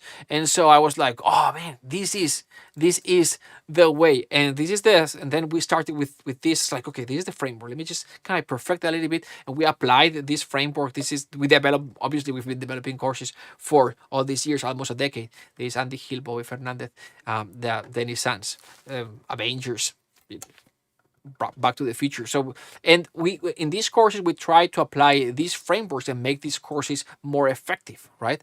And so this is what we're going to be talking about right now. Want to see the framework? So this framework takes people from complete beginners to be composing music in weeks. Like, that's what we're going to be talking about. This is what I need. Awesome, Tom. Let's go for it then. So the framework Initially, it was something like this, right? I'll show the a little more polished version, but basically started with, okay, basically this works, and it goes like this: design a real world practice. Number 1, 2, give them the step by step. Number 3, do it yourself first in front of them. 4, challenge them to do it. 5, review their work. Okay.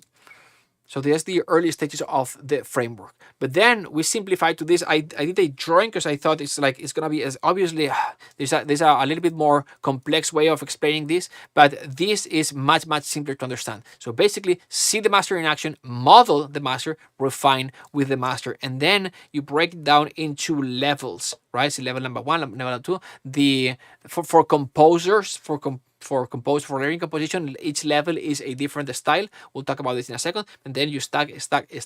And so it's no walkthroughs, it's no theory, no isolated topics. These are our tenets. It's yes to process, yes to step by step, and yes to frameworks. Again, this is a little bit more complex way of seeing at it, but at the end of the day, this is the framework. We're talking, it's basically holistic learning. It's holistic versus departmentalized practice versus theory. It's applied, contextual, guided type of learning. It's mentorized. That's kind of like the context. We'll deconstruct this a little bit more, but this is the result. This is what a framework like this does when you put it into practice. To give you a little bit of context, what you're going to see now is the music from Richard Donner. He's a student a couple of years ago, joined a few weeks. He's able to compose this music, and the master or the teacher or the expert reviewing this music. In this case, is going to be Christopher Young, the composer for Spider-Man. And so in this case, the structure is like me, that was the first teacher, doing this is how you do it, and explaining composing from beginning to end. And then in this case, Richard Donner is composing the music, and then the teacher that reviews is someone else. In this case, is Christopher Young. So what you're gonna hear is his music, and then the reaction or the comments from Christopher Young. Here we go.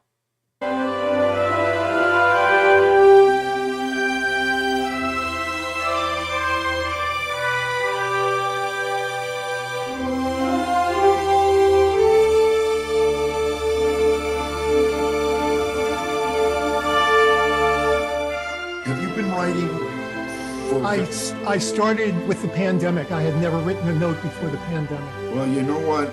Again, it blows my mind. Seriously, it does blow my mind. You're just starting to write for the first time, and yet this is so clear, so well executed orchestral writing. You put this on the stand and it would sound great with a live orchestra. Now, I love this material, but it's the kind. We'll talk about, so you put this on a stand, it would sound great with a live orchestra. And you can see how it takes time. Well, we'll talk about this later. But anyway, I was going to say, it takes time even for the student to believe. You'll see in an example later on with Lucas, 22-year-old, how it's very different. But as he moves on with the explanation, and this, if you see for Richard Donner, live music it's such a much bigger goal for him than being able to create awesome sounding mock-ups. And you can see in his face when he says, "Wow, blow my mind," he's like, you're exaggerating. It's like, no, I'm serious, right? You put this on a stand and this would sound amazing with live musicians. You can see his face. Put this on the stand and it would sound great with a live orchestra. Now, I love this material. There you go. So and this is from the same class. You can see Dick Donner is here, Richard Donner. This is Emilia. What's the next step, right? When you do a couple of these, or some of these, you start gaining confidence, and the next step is going to be, you being able to. You're hired to do a project, and that's what happened to her. Same framework again. Everyone, I'm Emilia Takajava. I live in Finland. Just a few days ago, I received a phone call, and I got my first it's a Finnish children animation movie. They called if I could score the movie, so woohoo, on my way here. Yeah, so that's kind of official first movie for me, and that's great. And I feel like everything I have learned via cinematic composing. And so there you go. And here's Lucas. This more like this type of music to me is a little bit more challenging to me. But action, adventure hero type of music.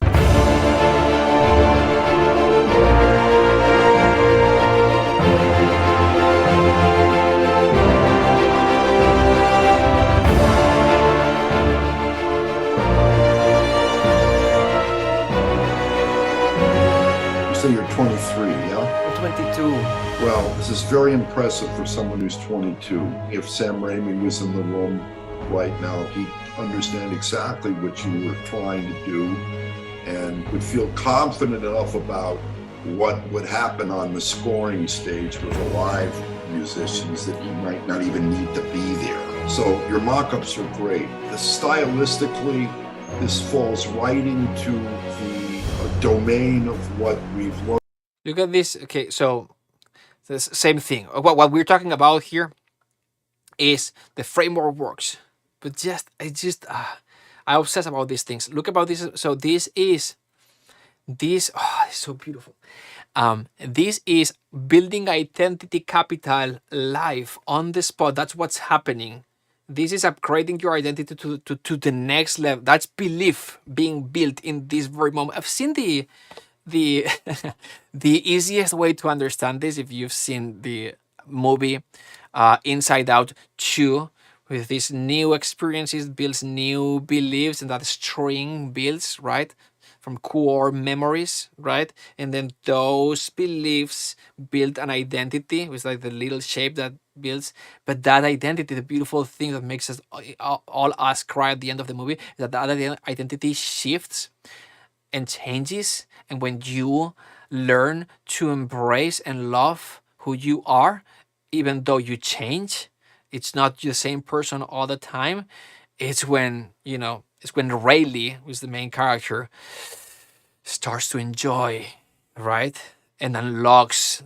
But what you see here is that it's new identity building right now. Or at least new belief. Look at the smile as he's speaking. Let's just imagine, right? When you're someone like Christopher Young, composer of Spider-Man, speaking to you and says things, it builds belief. Stage with a live, Look at this. and would feel he was in the room right. If Sam Raimi, for someone who's 22, if Sam Raimi was in the room right now, he'd understand exactly what you were trying to do and would feel confident enough about what would happen on the scoring stage with the live musicians that he might not even need to be there. So your mock-ups are great. There you go. Anyway, so blah, blah, blah. I was sorry, I derailed sometimes. But you get the point. Okay, this is the framework. It works. But these frameworks, I just like, oh, this is awesome when you have the infrastructure. I don't have Chris, right? And yes, this framework is very useful in the teacher-student situation. But how can you do the same when you don't have a mentor? And that's what we're going to be talking right now. It's very simple. Okay, let's so the framework works. The framework's awesome. Okay, if you've got the infrastructure around it, great. But how do I do this by myself? That's exactly what we're going to be talking about today. It's very simple. The first thing that you need to do is choose where you want to start. Where do you want to start? So you're going to be picking a level. Pick one level, level 1, 2. Where do you want to start?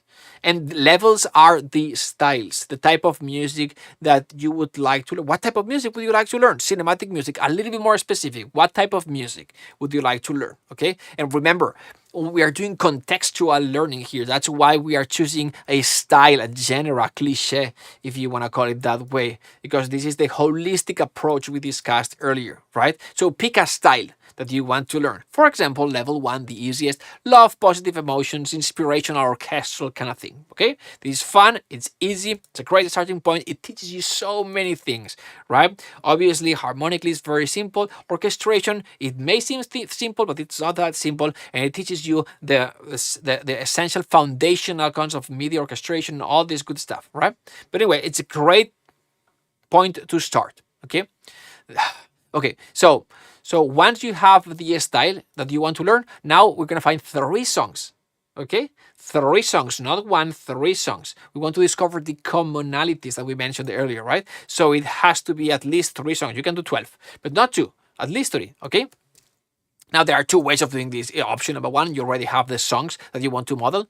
Or sometimes maybe you're like, I don't know. I know that I would like to compose music like blah, blah, blah, but I don't have the source. I don't have the songs.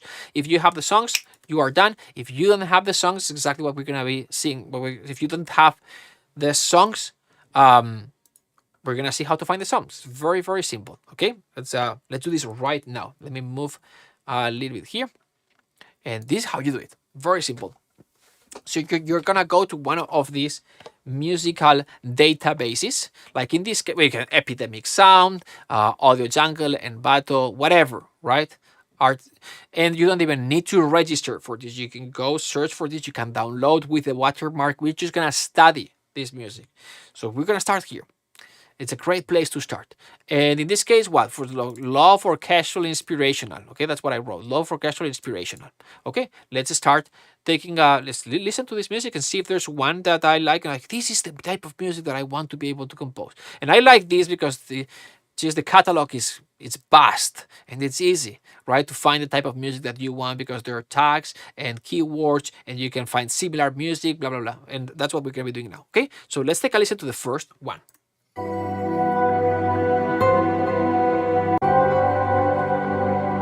Yeah. Oh yeah.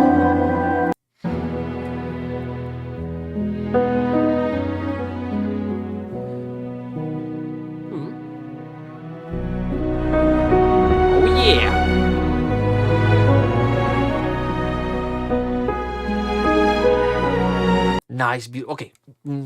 Awesome. Yes, I like this one. I would download this one. Download. Boom. We've got one. Uno. Second, now the similar, find similar. See this button here that you can find similar. Just click here, and I want to find songs that are similar to this. So let's start with this one. Let's see. Nice. I like this one. I would download this one. Next.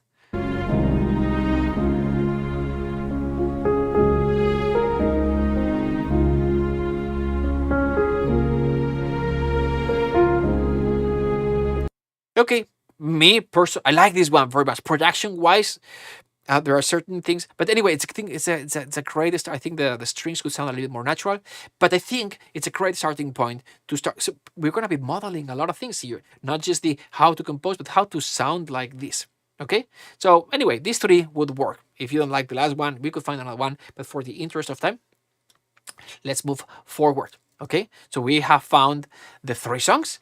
Now it's time to learn. So remember, we're still here, like see the master in action, but because we don't have a teacher, we're doing it ourselves. And the first thing that we have done is been understanding that the best way to learn is from the scores, right?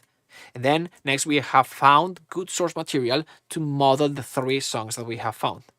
Now we're going to move to deconstructing and modeling, meaning we're going to analyze how the piece was done, was composed. The three of them.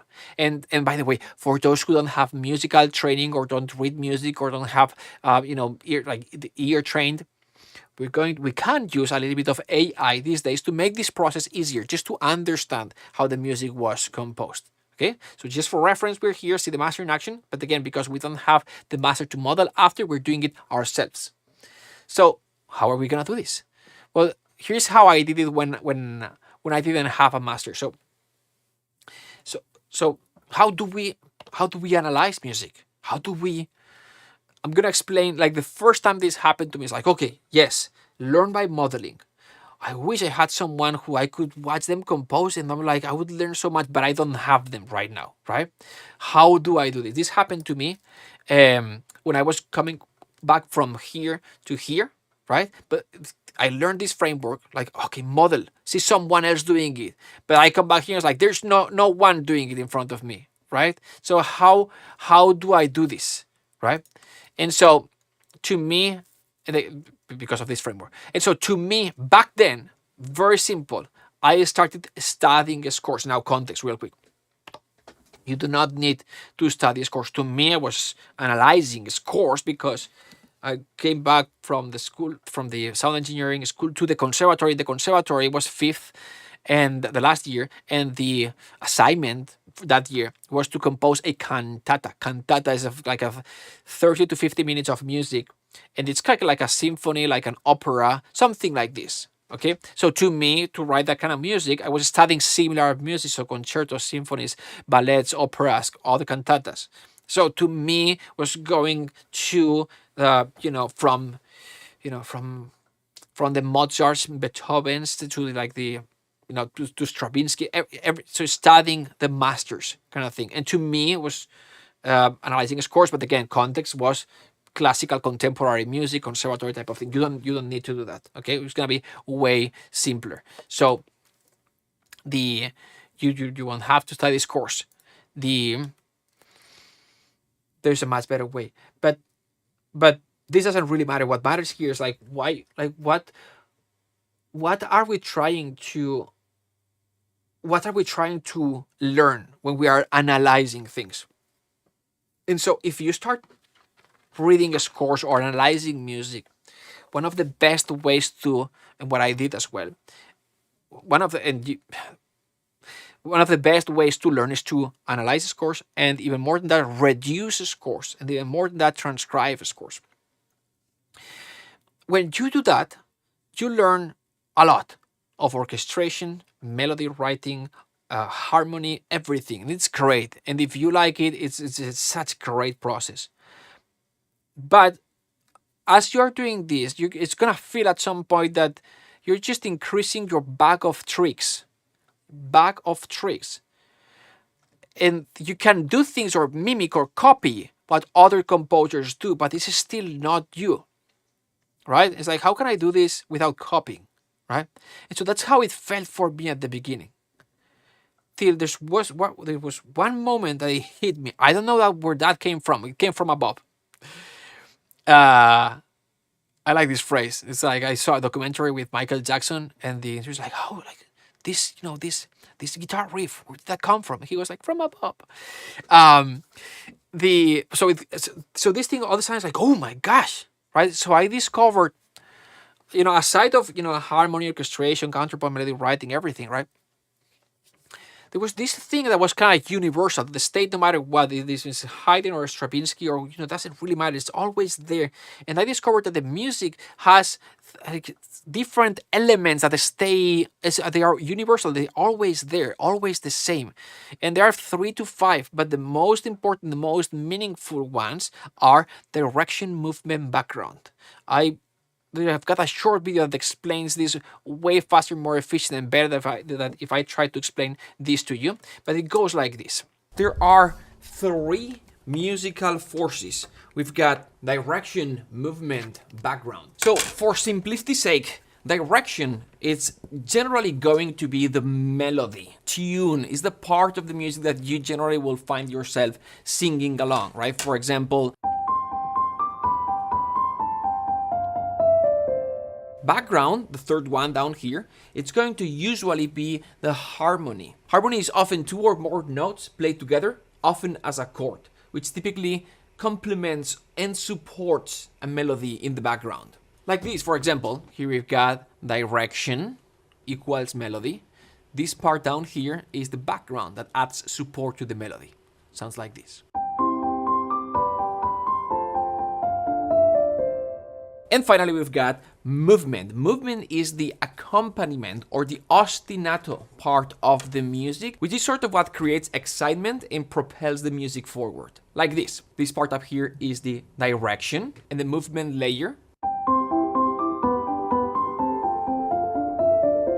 Let's look at several examples of the use of these 3 elements from one of the most notable film composers of all time, John Williams. Now, understand this. These 3 elements, many times you'll find them combined. You have direction, movement, background, the 3 at the same time. But this is actually not mandatory. Many times you will find them by themselves. For example, just one element, direction. Here's a memorable example from the Harry Potter movie. This is Hedwig's theme.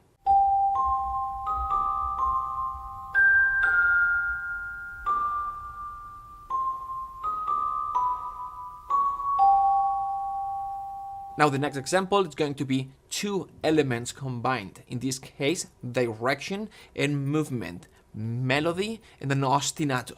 Here's an example from the Writer's March, from the Riders of the Lost Ark movie that combines direction and movement. Here's direction, here's movement. The direction element is the melody or the tune, which is the part that you'll easily remember and sing along. And the movement layer is the repeating pattern underneath that propels the music forward.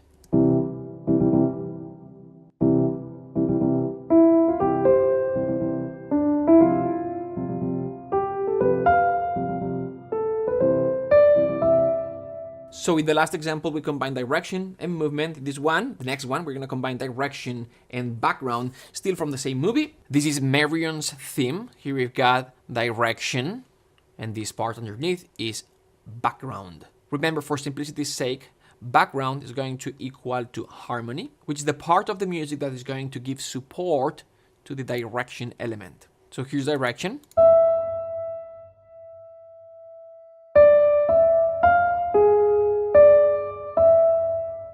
And adding the support layer, background.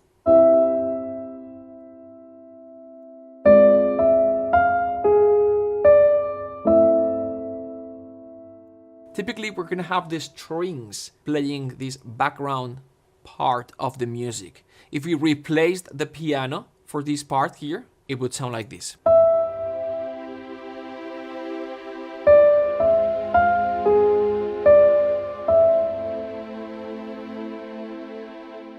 And finally, three elements combined together. We're gonna have, in this case, direction, movement, and background.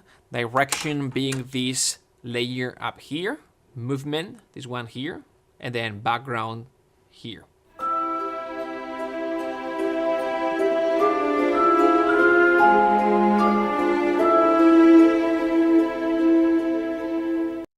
All right. So now, this doesn't teach you any new music, really, but it changes things.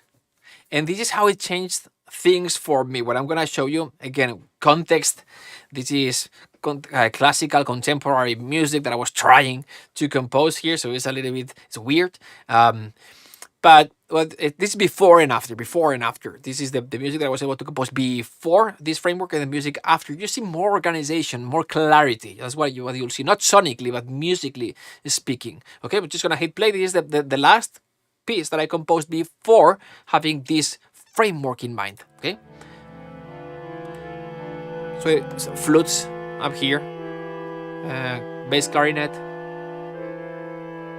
So again, my music went from this. Here, honestly, I didn't know what I was doing, trying to figure out how to combine harmony, melody, rhythm. So from this to this.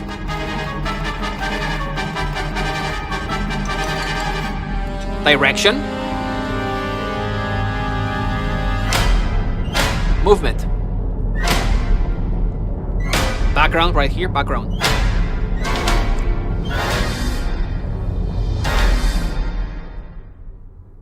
Direction and background. Okay, again, context. In fact, I may be able to show you some of the more commercial music that I did later on. Same concept. So this may be a little bit louder, so careful. Because trailer music is more hybrid. Here we go. Hello?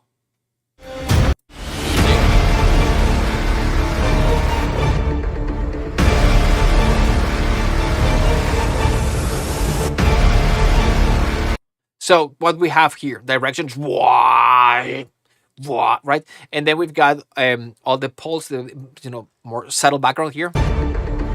This is underneath. So two major forces or layers, right? We've got this one that's a little bit more acoustic, like epic acoustic type of thing, or adventure type of.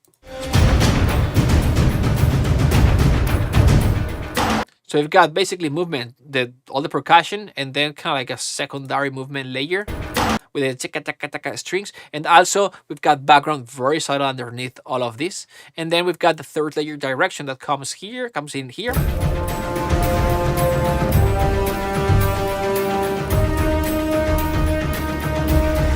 So we've got the bass goes down. So we've got two direction elements that open the music, right?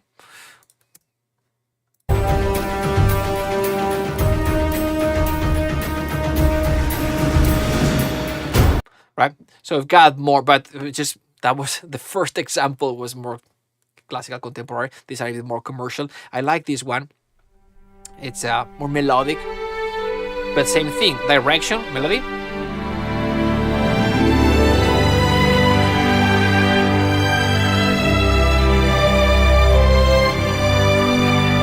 Supportive strings background.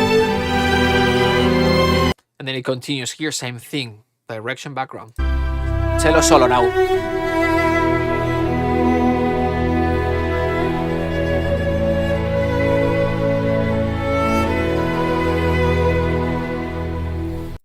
And there you go. So, boom.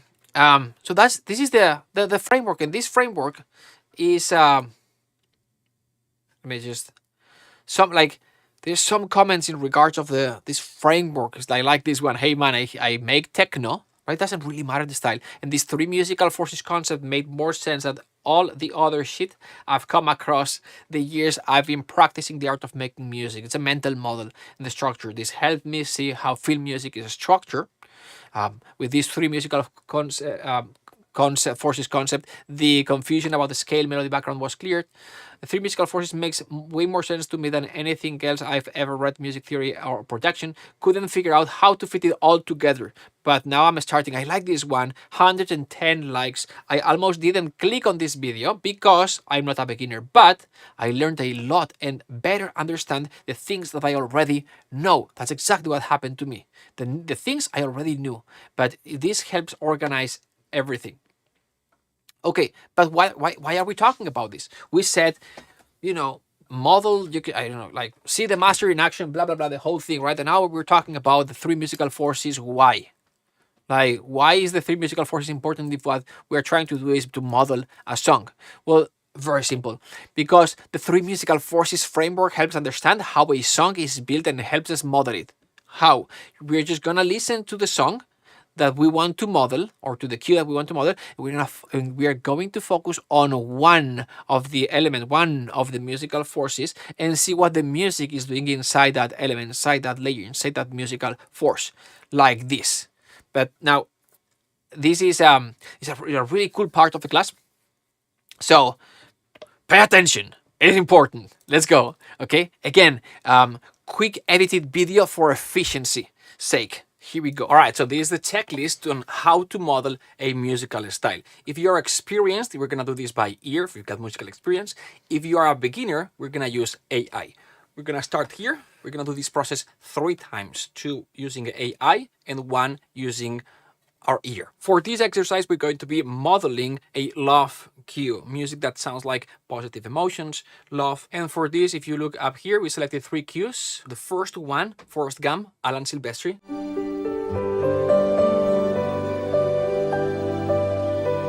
Second one, Jurassic Park, John Williams.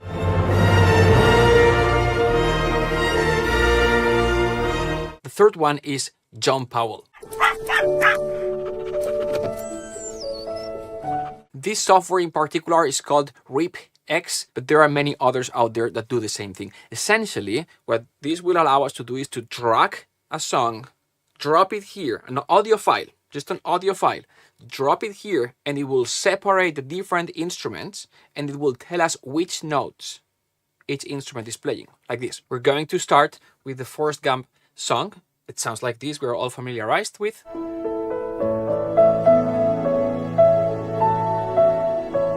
And so now we just drag the file here, and boom, we've got the song. We can play it back and we can see the notes.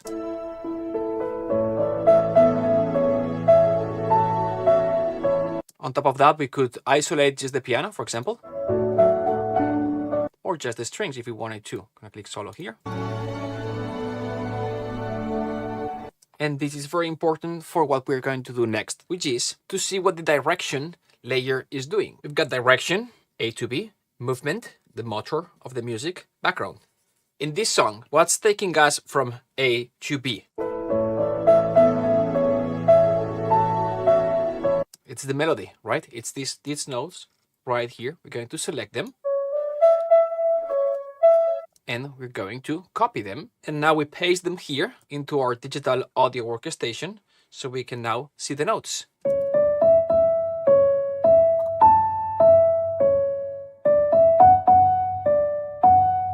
So we identified the direction layer without having to transcribe the notes ourselves. Now let's move on to the background layer. Let's see what this one is doing. Coming back here, we're going to select the strings, this layer here. And same process, we're going to select these notes. We're going to copy them all the way up here, copy. We paste them, and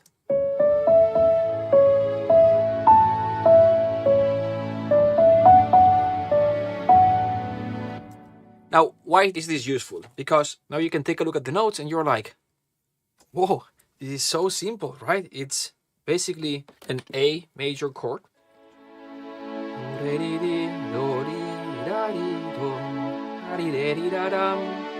D major, right? D. Then B minor. So B minor. And then E major to A major. So simple that you are like, is this all there is?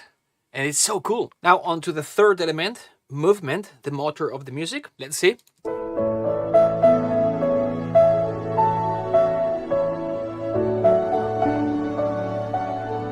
So it seems like we've got dun ten tin tin, then the melody continues, the direction, dun, then ten tin tan tan, kind of like this thing here. And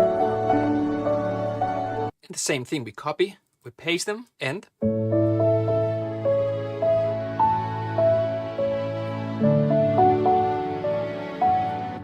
this in a score or notes would look like this.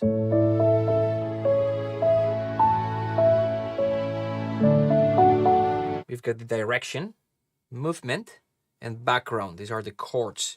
This chord would look like this, and this chord would look like this. This is the A major, D minor. This is the background, goes in the strings. Direction, movement, background. Here we go.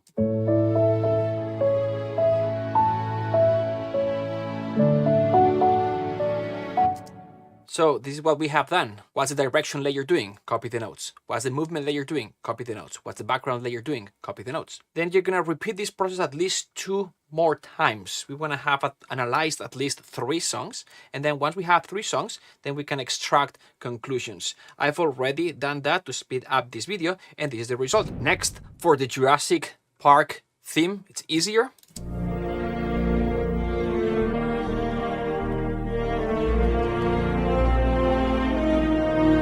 For the direction, we've got the melody, copy, and then paste it here. And for background, all these supporting strings. We can copy and paste, or we can look at the notes, and when we bring it here, this is very, very simple chords. We're here, E flat, E flat,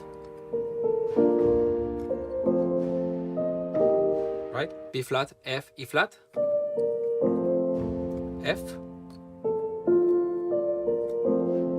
and then we're gonna go here, E flat, B flat.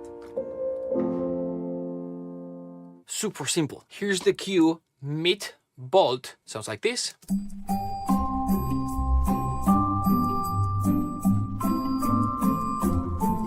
It's a section later on that sounds beautiful, sounds like this.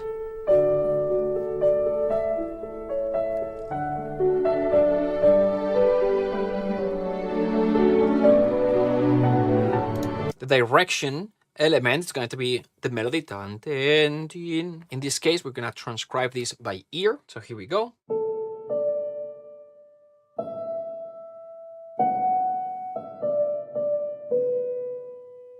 So that's for the direction element. For the background, we've got the strings doing some supportive chords. These are the chords.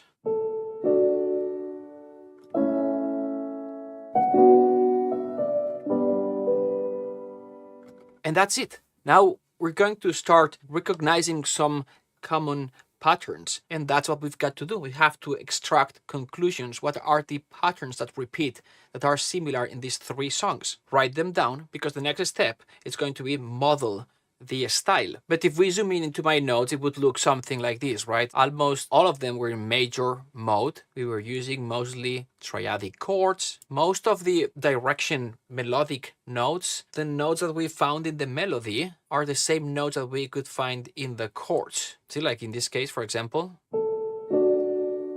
see this chord, this note is in the chord.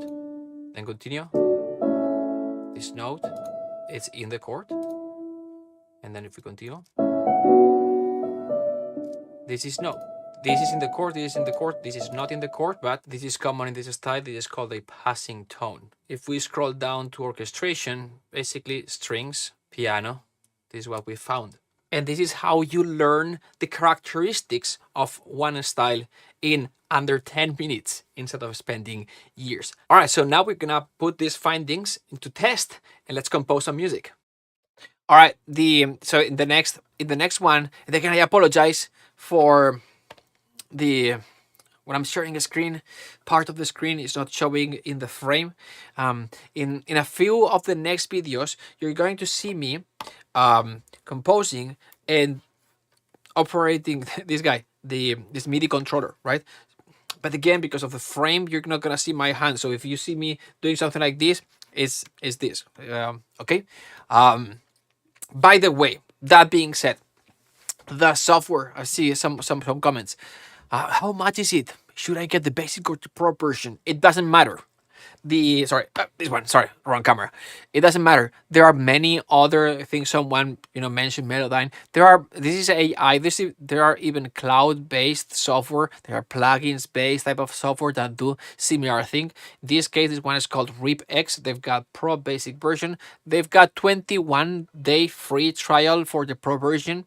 I guess if you want, what I would do, like they may have some Black Friday deals, but if you want to use this one, it's 21-day free trial. How many music can you deconstruct and analyze in 21 days? Many, 40, 50.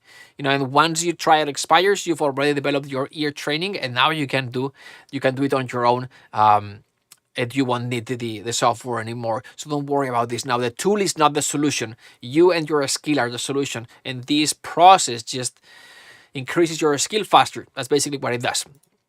So it's about doing the process that I showed. And with this process, we extract the commonalities. That's what we discussed earlier. We want to extract the commonalities. We do this with the first one, the second one, and the third one, and we extract the commonalities. And this is the commonalities in this case would look something like this. Now it looks good. Okay, it would look something like this. For example, for adventure. So harmonically, mostly melodically. So you want to extract the things that you can take a look real quick, and you are like, oh yeah, this is how you compose in this style, right? So this is how it would look like. And see how much we are learning, like the different musical elements, harmony, orchestration, etc. But this is more real world and more applicable and more fun. It's way faster. Okay, now on to the next step, which is going to be composing. It's going to be, let's compose some music, all right? So let's go. All right, so with what we've learned by analyzing the 3 songs, let's compose some music. And we're going to start with direction. Now, in the 3 songs that we've analyzed, direction is generally a melodic element. So direction equals melody. And what are the characteristics of this melody? First, no big jumps. So we're not gonna do crazy things like this. Right? This would not sound positive emotions, love type of thing. Another thing that we've seen is generally slow. And also the notes in the melody, we can also find them in the chord that's supporting the melody, with some exceptions. But with this, we can start. So following these rules, let's record a melody.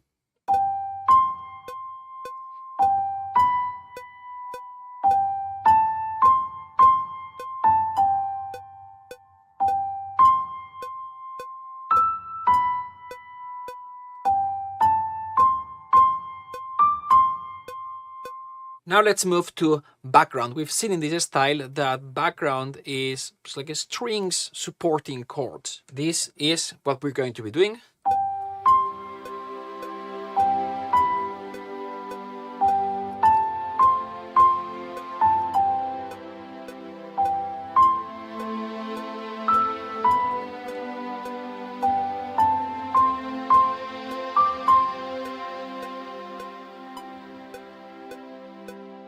Now let's add some low strings for depth and support.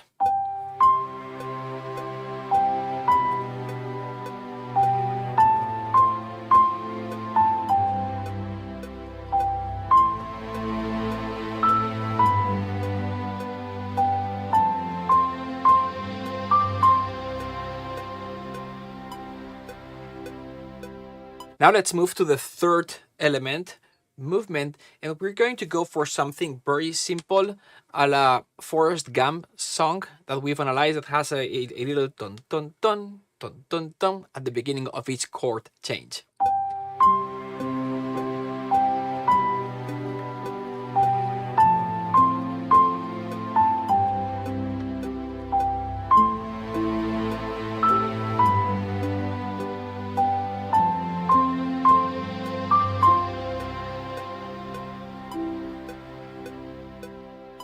We're done. Now, just for fun, I'm going to add a flute here in the second part of the melody to add a little bit of color and richness. Here we go.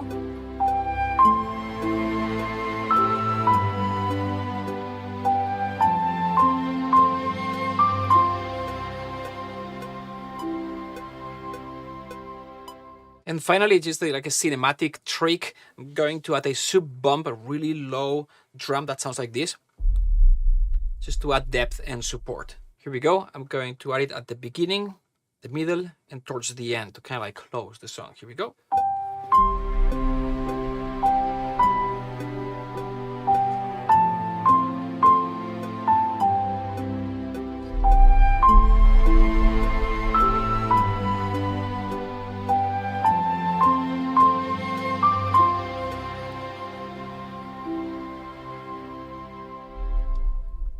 And that's it.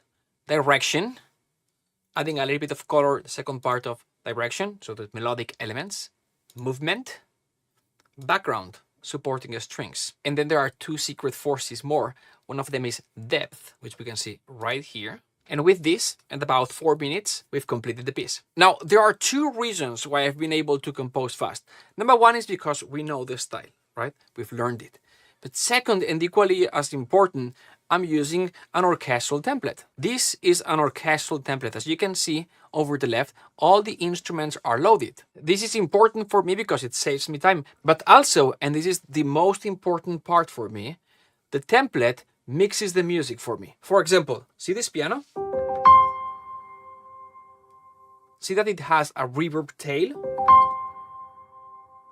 Now, don't get overwhelmed, but the back end of a template looks like this. All of these are plugins that are mixing the music for me. For example, the song that we've composed sounds like this.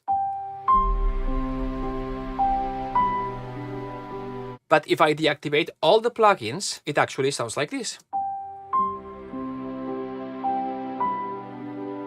Quite different, doesn't it? Now I'll be playing the song and I'll bypass like this and activate the plugins so you can see the difference. So I'll start with the plugins active.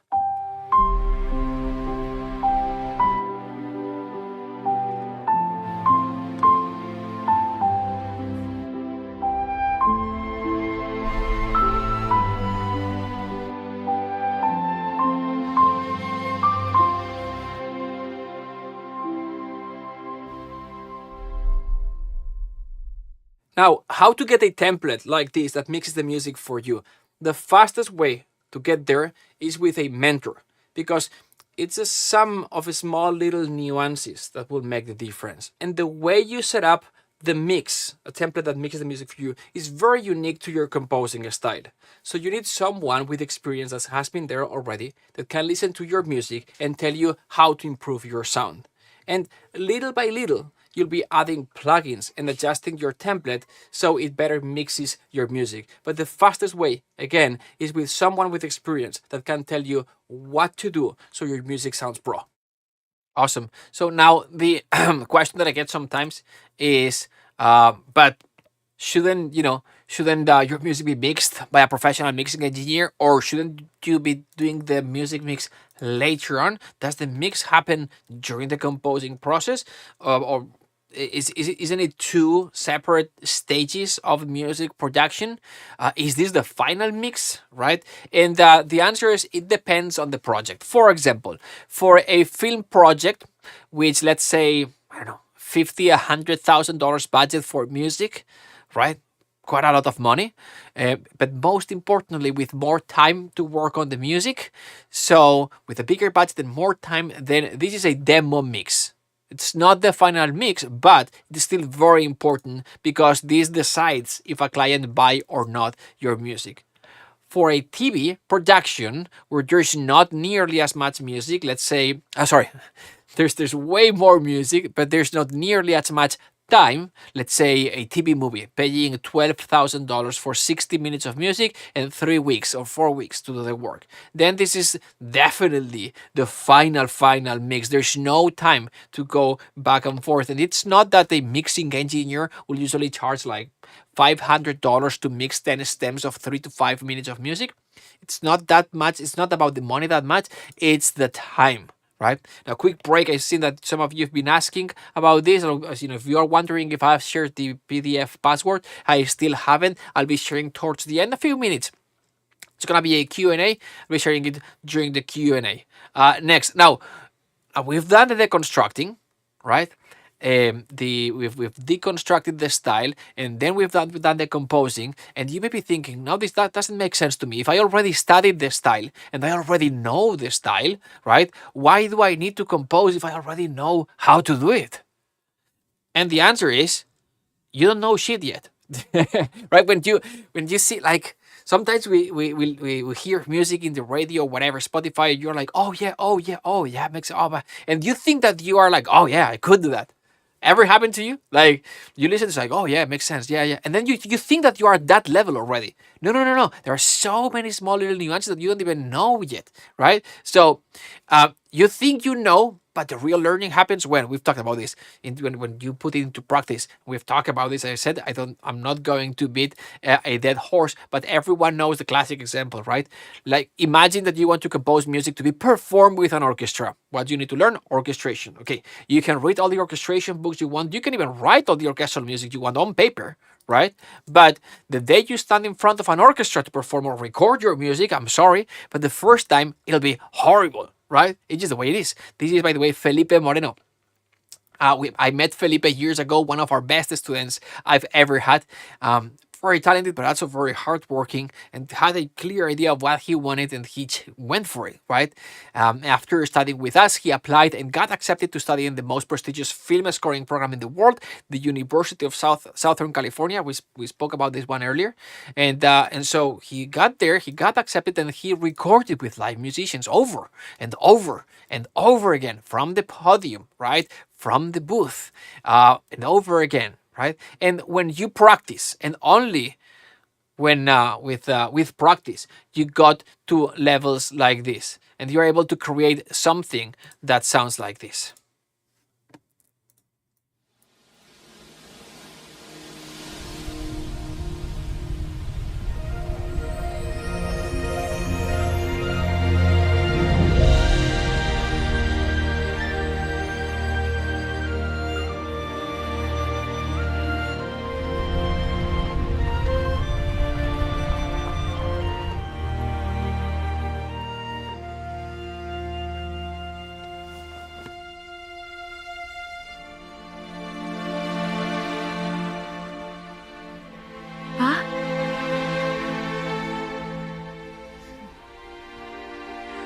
Dewdrop.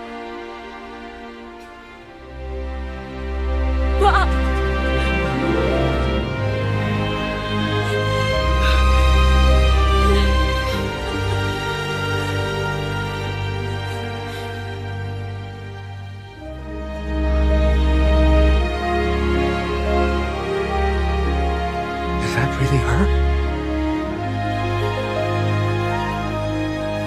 Chief Benja, your daughter did you proud. Hope you don't mind. She brought some friends.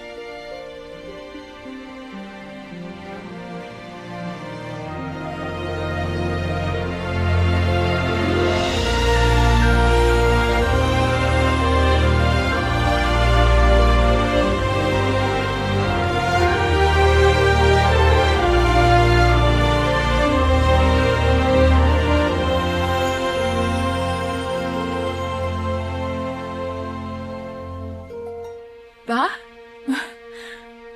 Welcome to Kumandra.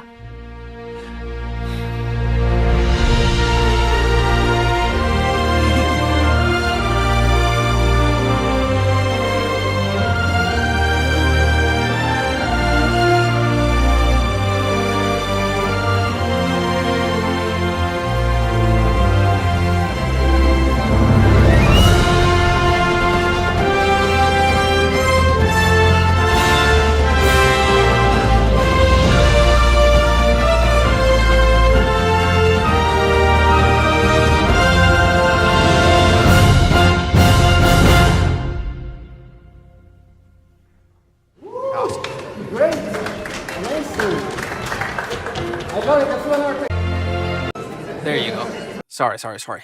And that's how you get better. So yes, the practice is a mandatory step. Okay. So just now recap.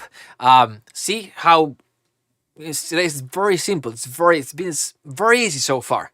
We've chosen a style of music that we want to learn. Then we found a few songs in that style. We've transcribed them. The three musical forces system helped deconstructing what's going on musically in each musical force or layer.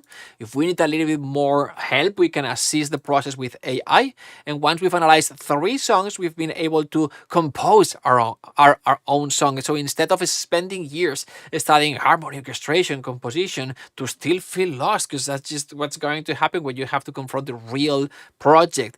In one day, you can crack one style and compose your first song. Plus, it's so much more fun than going to conservatory to listen to your teacher give you the 1 hour lecture. It's much simple. You can do this from home. Now, the problem that we are now facing is that, yeah, this is amazing. It's cool. We've composed our first song. It feels great, right? I've done it by myself. And then you show me the Felipe song, and I'm like, oh my gosh, I'm still miles away, right? When we compare it to like our music to pro music, it still doesn't sound the same. Like, and how do we get there? So what I said in the earlier video, here's where you're going to need a mentor. You need an experienced composer, someone who's already done what you are trying to do that can give you advice. Simple as that. You can either spend hours, days, weeks, months, years trying to figure it out by yourself, or you can get an answer in minutes. Sitting behind Felipe is Pete Anthony. Pete Anthony, you've seen it in the video, seen him in the video. Pete Anthony is one of the busiest orchestrators and conductors in Los Angeles film industry. So in this case, he's mentor, right? But Mark, how do I find a mentor? You may be thinking, and that's exactly what we're going to be talking about in the next part of the class, is how to find a mentor to review your work and take your music to the next level. All right. But first, I'm going to explain, how I do it, right? And by the way, if you are on Facebook or Facebook or YouTube, if you want to join the Zoom room, cinematiccomposing.com/Zoom, you can ask questions directly here if you want. Okay, so this is how I do it. Very simple.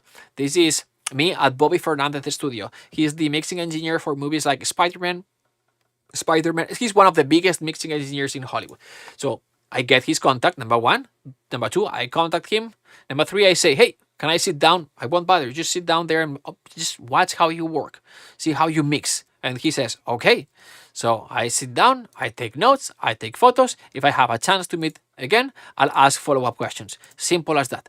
But Mark, I'm not in Hollywood. I don't live in a musical hub, right? How do I connect with these people? And that's what we're going to be talking about right now. And you're going to love this because it's so simple. It's now easier than ever, and you can do it online. And here's how it goes. Very simple. Let me just move over here. You're going to go online, and you're just going to Google orchestration teacher online. And you're going to see the results here. And hey, super proof. Here you can see some of them, right? And just look at, read the resumes or whatever, and pick one of them. Wizant, right? And you can see some of them here. And you can also see the price, 60 an hour, 150 an hour. Just pick one. See, experienced composers, as you can see here. That's it. Just pick one of them and go for it.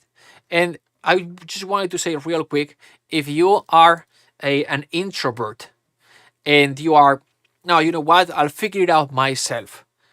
I don't, It's too much. Sorry, it's too much hassle. I don't. It's like I'll figure it out by myself. Don't do that. Like you'll waste years. I've been there, right? I'm the type of person who's like, and I can do this, right? I can do a class. I can do. You've seen me on my YouTube videos and my ads, but I'm an introvert. I re-energize at home by myself. My studio dark. No one bother me, please. Let me just recharge batteries, right? So I don't like networking events. Interacting with people. No, right? And I feel you. I hear you. I understand you. Like I'll figure it out by myself. That's how I learn. Don't do that. You'll waste years. Let me just show you a few examples of what a mentor can do for you. Because it's one thing to learn from a book, to learn from a video, to do the thing and learn by yourself, and it's exponentially bigger, faster. It's just a quantum leap what you can get from a mentor. I'll play a couple of videos or so, and this is me obviously, but don't this is not to show, oh, I'm a good mentor, whatever, right? It's just so you understand what type of a big jump, quantum jump you can do when you have a mentor like this. Just for context, is Lorenzo. Lorenzo was working in a real project, a professional project, scoring a trailer, and he needed some advice because he was struggling with the director saying something like, "Hey, I need this to be a little bit more emotional, but melancholy, but," and he was trying to recreate that musically in terms of like the musical element and also the orchestration elements. He was struggling with that, and I was like, "Oh, 1, 2, 3. Here's how you do it," and then he this helped him, and he also sent us the final project, the trailer, and you can see how it's amazing because anyway. Let me just play this for you. In terms of keywords, was emotional, melancholic, and mystery. How would you approach like these words? Maybe you can start with C minor, F major.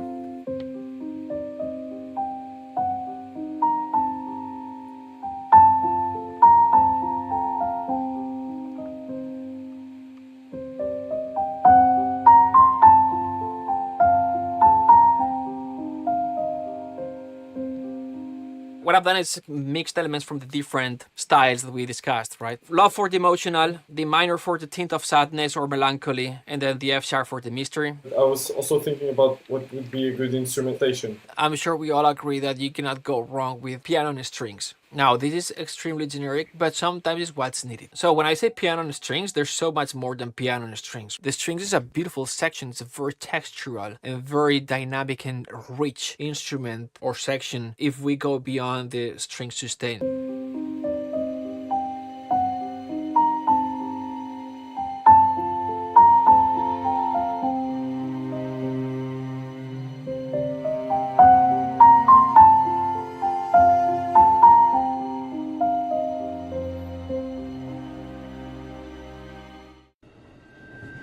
And this is the finished project, the trailer he sent us a few weeks later. I'll play just a few seconds of it.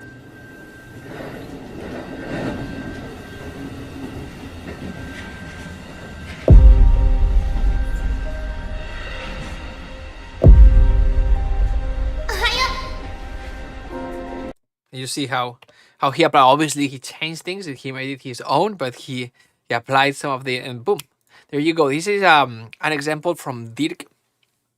And when I saw this, you never end learning. But basically, this is the problem that we all face, right?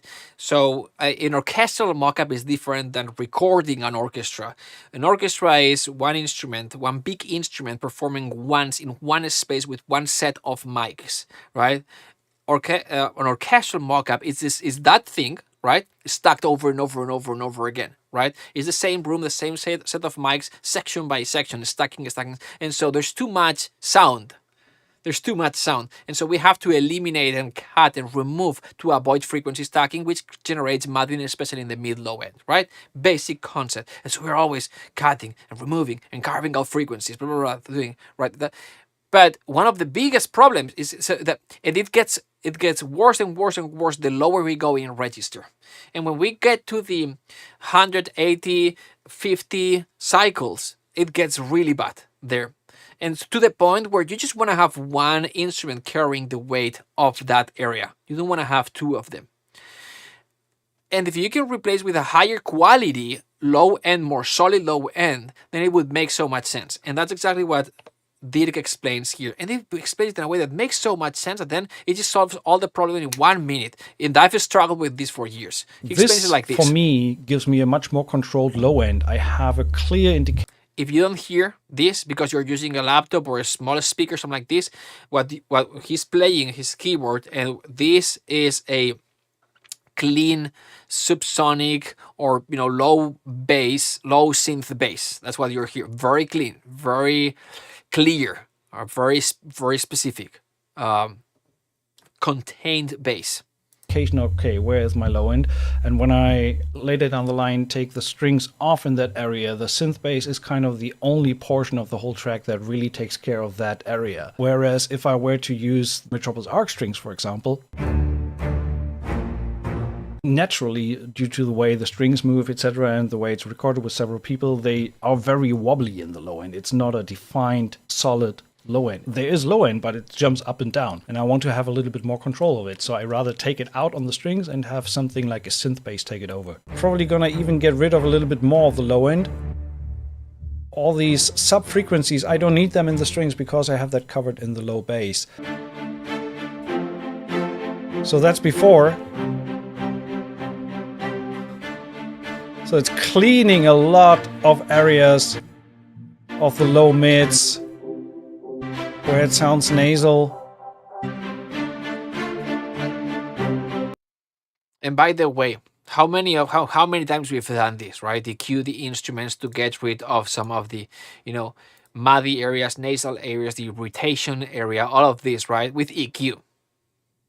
But the first time that you see someone also adding dynamic EQ, which is kind of like it's an EQ that reacts when there's too much.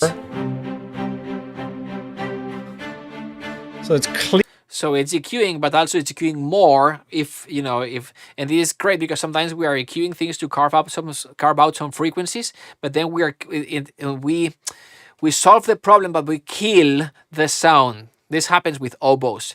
There's a very nasal frequency in the oboe, right? And sometimes you have to correct that, but then if you eliminate that, then you're killing the character of that instrument.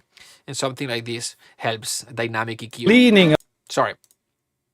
Here's this is a really good one. This is from Felipe, and this is Fabio asking about, hey, if I were to record live, how would I have to do this? And Felipe is like, let me explain how I created this piece from beginning to end. And there are pretty awesome nuggets that you can get from this video. When you are creating music and you know that your music gonna be recorded by your real orchestra, what is your approach? Okay, I'm going to tell you how I composed that piece. The first thing that I did, I wrote a map of the intensity of the music. So I knew that in this point of the scene, I was going to do more music, something bigger, and I kind of accommodate a tempo map. This is good. Like when we are composing for movies, we've got markers, right? Music in, music out. This is a hit point. Here's music changes, blah blah blah. And so this is very important for knowing what the music needs to do, and most importantly also for when the tempo needs to change. Awesome, great. This is a small little thing, but it's so meaningful. It basically just creates an empty MIDI region and then draws MIDI automation just so visually you get a feel of what the music needs to be doing in terms of emotion and intensity. Like, oh, this is so good. Like that moment in the scene where when they meet and it's like, Pa, it's like dear drop, and you're like, it's so beautiful. It's a freaking note. It's one sustained note, right? But because it's planned ahead, then it's so effective. Anyway, I could continue. And I started to think on the theme. And I added one more melody. I have the melody.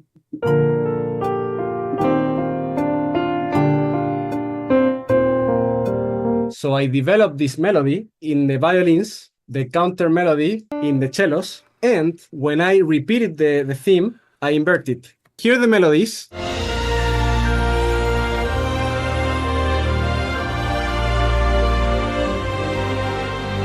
Now I'm going to flip it.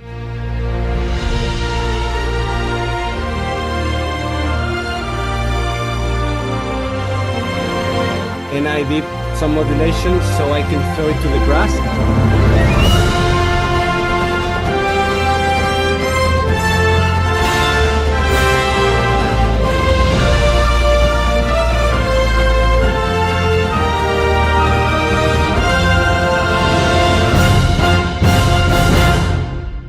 There you go. And when you go like, oh, why is it? I get the chills. Why is it that it feels so good? He's been hiding the melody the entire time. He's been planning for you to feel that way by showing the melody at the beginning, very subtle, very in the background, very in the lower register, and then it grows and then it grows and then it throws it to the brass. Right? It's very similar to what John Powell. We spoke about this movie. What John Powell does in How to Train Your Dragon. If you've analyzed this, if you are one of these nerds that analyzes this course and that have spent time analyzing that one, I don't know who would do something like this, but you would know that it's by the way, it's a great analysis of that score in the Scoring the Scene book from Andy Hill. And what he explains there is that like in the test drive cue, awesome cue.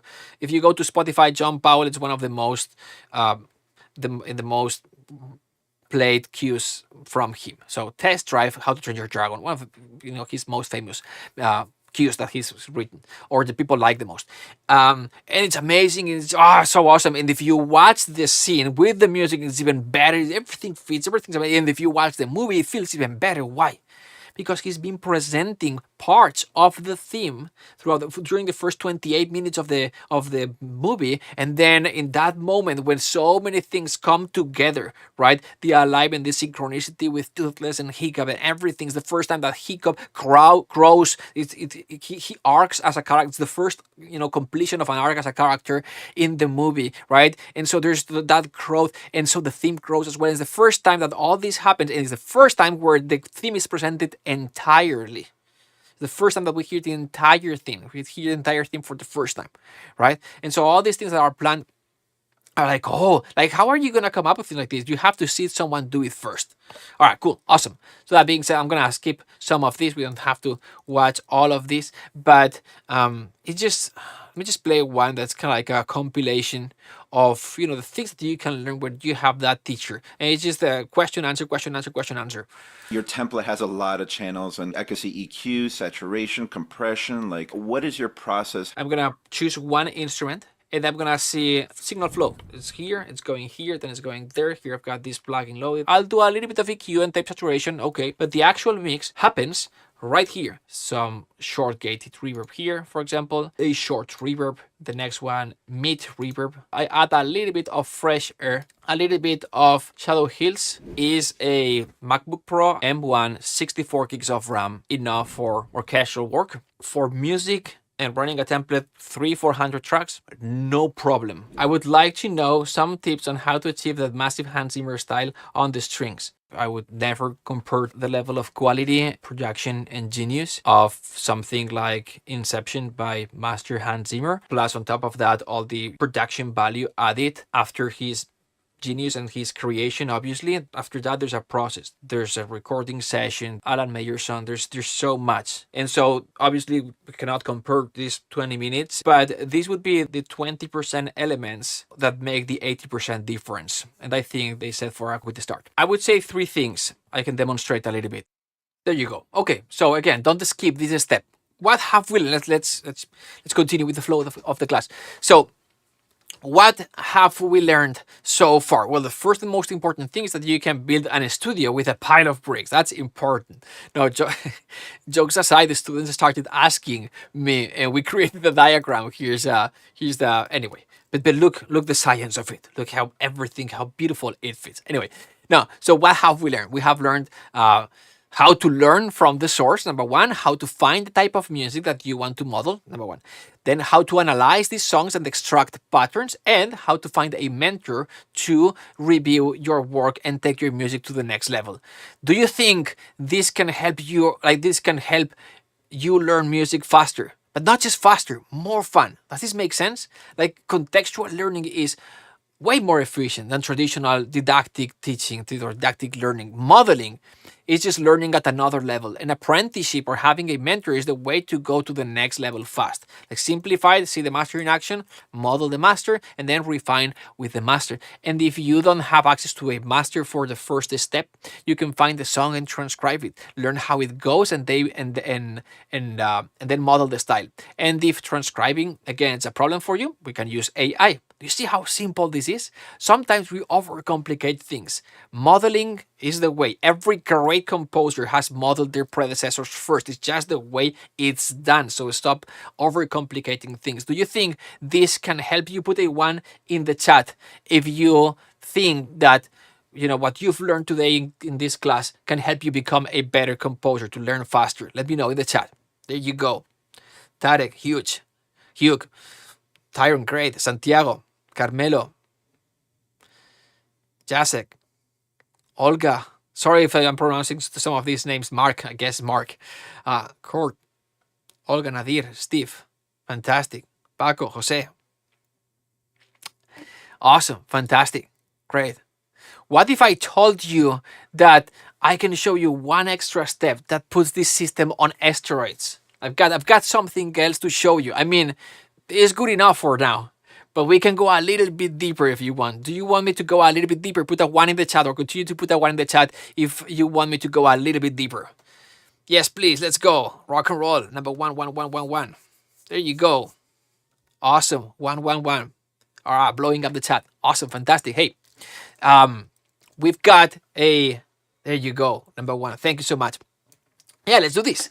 Let's do this. We've got a program that we've put together that implements everything that we've discussed until now and makes it even easier. Is it okay if I spend a few minutes explaining this to you? Put a 1 in the chat if that's okay. There you go, 1. Awesome. Olga, Tyron, Tom, Tarek, Jose. Okay, let's go. Nia. Awesome. So now pay attention to this, because what I'm about to present is the most awesome thing you've ever seen. And it gets better and better as I go. So don't unplug. That's one thing. And the second thing is, if you've got questions, again, post them in the chat. I'll be answering them at the end. For those on Facebook and YouTube, if you prefer to join the Zoom room, just go to cinematicomposing.com/Zoom and you can ask questions here. And so yeah, I wanted to introduce you to our brand new Music Mastery Mentorship, which is a program that has 5 completely new components. And the first component is obviously it's a brand new, but it's a composition course, and this is how it's going to go. So it's a composing course that goes week by week. We get together, and that's the first thing that I do. I sit down and I do what we talk. It's like, okay, today we're gonna learn how to compose in this style. I explain, define the style, and then I sit down, I put my hands on the keyboard, I start composing. You see the entire process. You can see obviously my hands, the keyboard, the screen, and everything. When I'm done, you can see me producing that song from beginning to end. When I'm done producing the song, I export the tracks and I do the mixing. You can see the mixing. So that's it. Week after week, compose, mix, compose, mix, compose, mix, and then every week I challenge you to do the same thing. You can go at your own pace. You don't have to do this week by week. It's very flexible, but that's kind of like the gist of it. And I think we have a video that better explains this. I believe. There you go. See, boom. This course is going to teach you everything that you need to know from beginning to end, so you can compose music that sounds like this.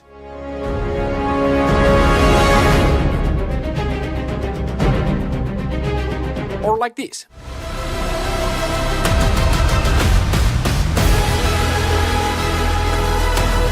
To get there, you're going to need 3 things, and this is exactly what the course is going to give you. First, you need an orchestral template. I'll guide you step by step so you can build your own orchestral template, and if you already have one, we'll work on optimizing it and making it more efficient. The next step is going to be learning composition, orchestration, melody writing, counterpoint, and harmony. But here we are not going to take the traditional approach. Instead of studying each one of these areas individually, which would take a long time, we take a more practical approach. We created a series of recipes, a combination of harmony, melody, orchestration. In other words, the specific combination to recreate a given style. For example, you are going to learn the exact orchestration and what chords to use, what type of melodies, etc. for action music.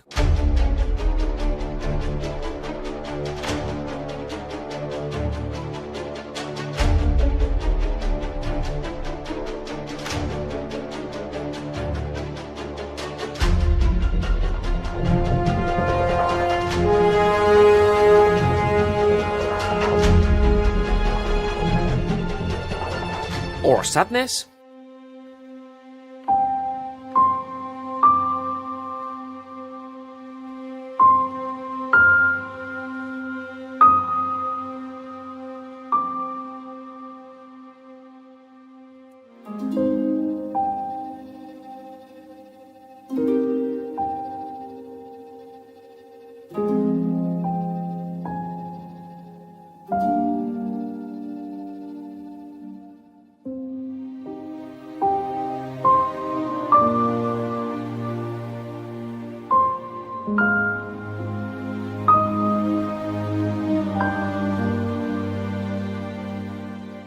or suspense, or adventure, or thriller. This results in a way more effective way to learn music composition, and it's more practical and more fun. And that is the second component. The first thing is the template, the second thing is composition, and the third mandatory skill that a composer these days needs is that your music needs to have that production value to compete in today's market. So the third element is going to be mixing and mastering. You're going to learn how to mix specifically for each one of the styles that you have learned previously. And with all of this, you've got everything that you need to compose the type of music that you want. There you go. So, but what, what is, who's this really for? What will I learn here? Will you learn to transform your ideas into reality, learn how music can express feelings and tell a story, build a faster work. This is a vast program. Overcome the technical hurdles, never get out of ideas, gain structure and discipline, fill the gaps in your kind of like MIDI programming knowledge and balance, gain staging, MIDI mixes, system crashes, all that, the technical overwhelm, get rid of that. What equipment do you need, how to set it up, how to optimize your system to compose orchestral music that sounds realistic in the box, in your computer, with one computer, with sample libraries you need to buy and how to use them, how to take advantage of Black Friday. I'm just kidding. No, the step-by-step how to get the most out of your DAW, gain structure and discipline for the art of composing, transforming your musical ideas into reality. So taking your ideas from your head to the DAW, learn to compose and orchestrate music in a systematic order with a solid background knowledge, how to develop a song from like this sketch into a beyond 2 minutes of music, right? How build a faster workflow, compose faster because you've built a workflow and a system that helps you, that assists you to compose faster, how to never get out of ideas when you are composing, the best way to organize your ideas into a clear and efficient piece of music. So much, how to express ideas and feelings more easily and quicker with music, how to combine orchestral chambers, right? How to create new chambers by combining the different orchestral colors, right? How an oboe affects when you add it to the strings, and how different it is when you add flute or one flute or two flutes in octaves. What makes, what's different in color, in sound, right? Understanding how to create good arrangement and so much. How to express feelings. Now, who is this for? Well, this works for people that are aspiring composers who want to compose music that they are proud of. That's for sure, 100%. We are very good at this. But this also works, and I'll explain later, for experienced composers who need a system to take their music to the next level and to get more placements and get hired for bigger projects. Also works for advanced composers who want to create a body of professional work that attracts higher paying clients. And if you've got questions, please put them in the chat. I'll be answering them later. But this works for all levels. I'm here to help the beginner and the seasoned. I've seen it all and I've worked all the jobs. I'm here to help you reach your maximum potential as a composer. Now, many of you may be wondering, but do I need to use Cubase? Mark uses Cubase. I don't use Cubase. I use Logic or DP or Pro Tools, Ableton Live, FL Studio. I don't care.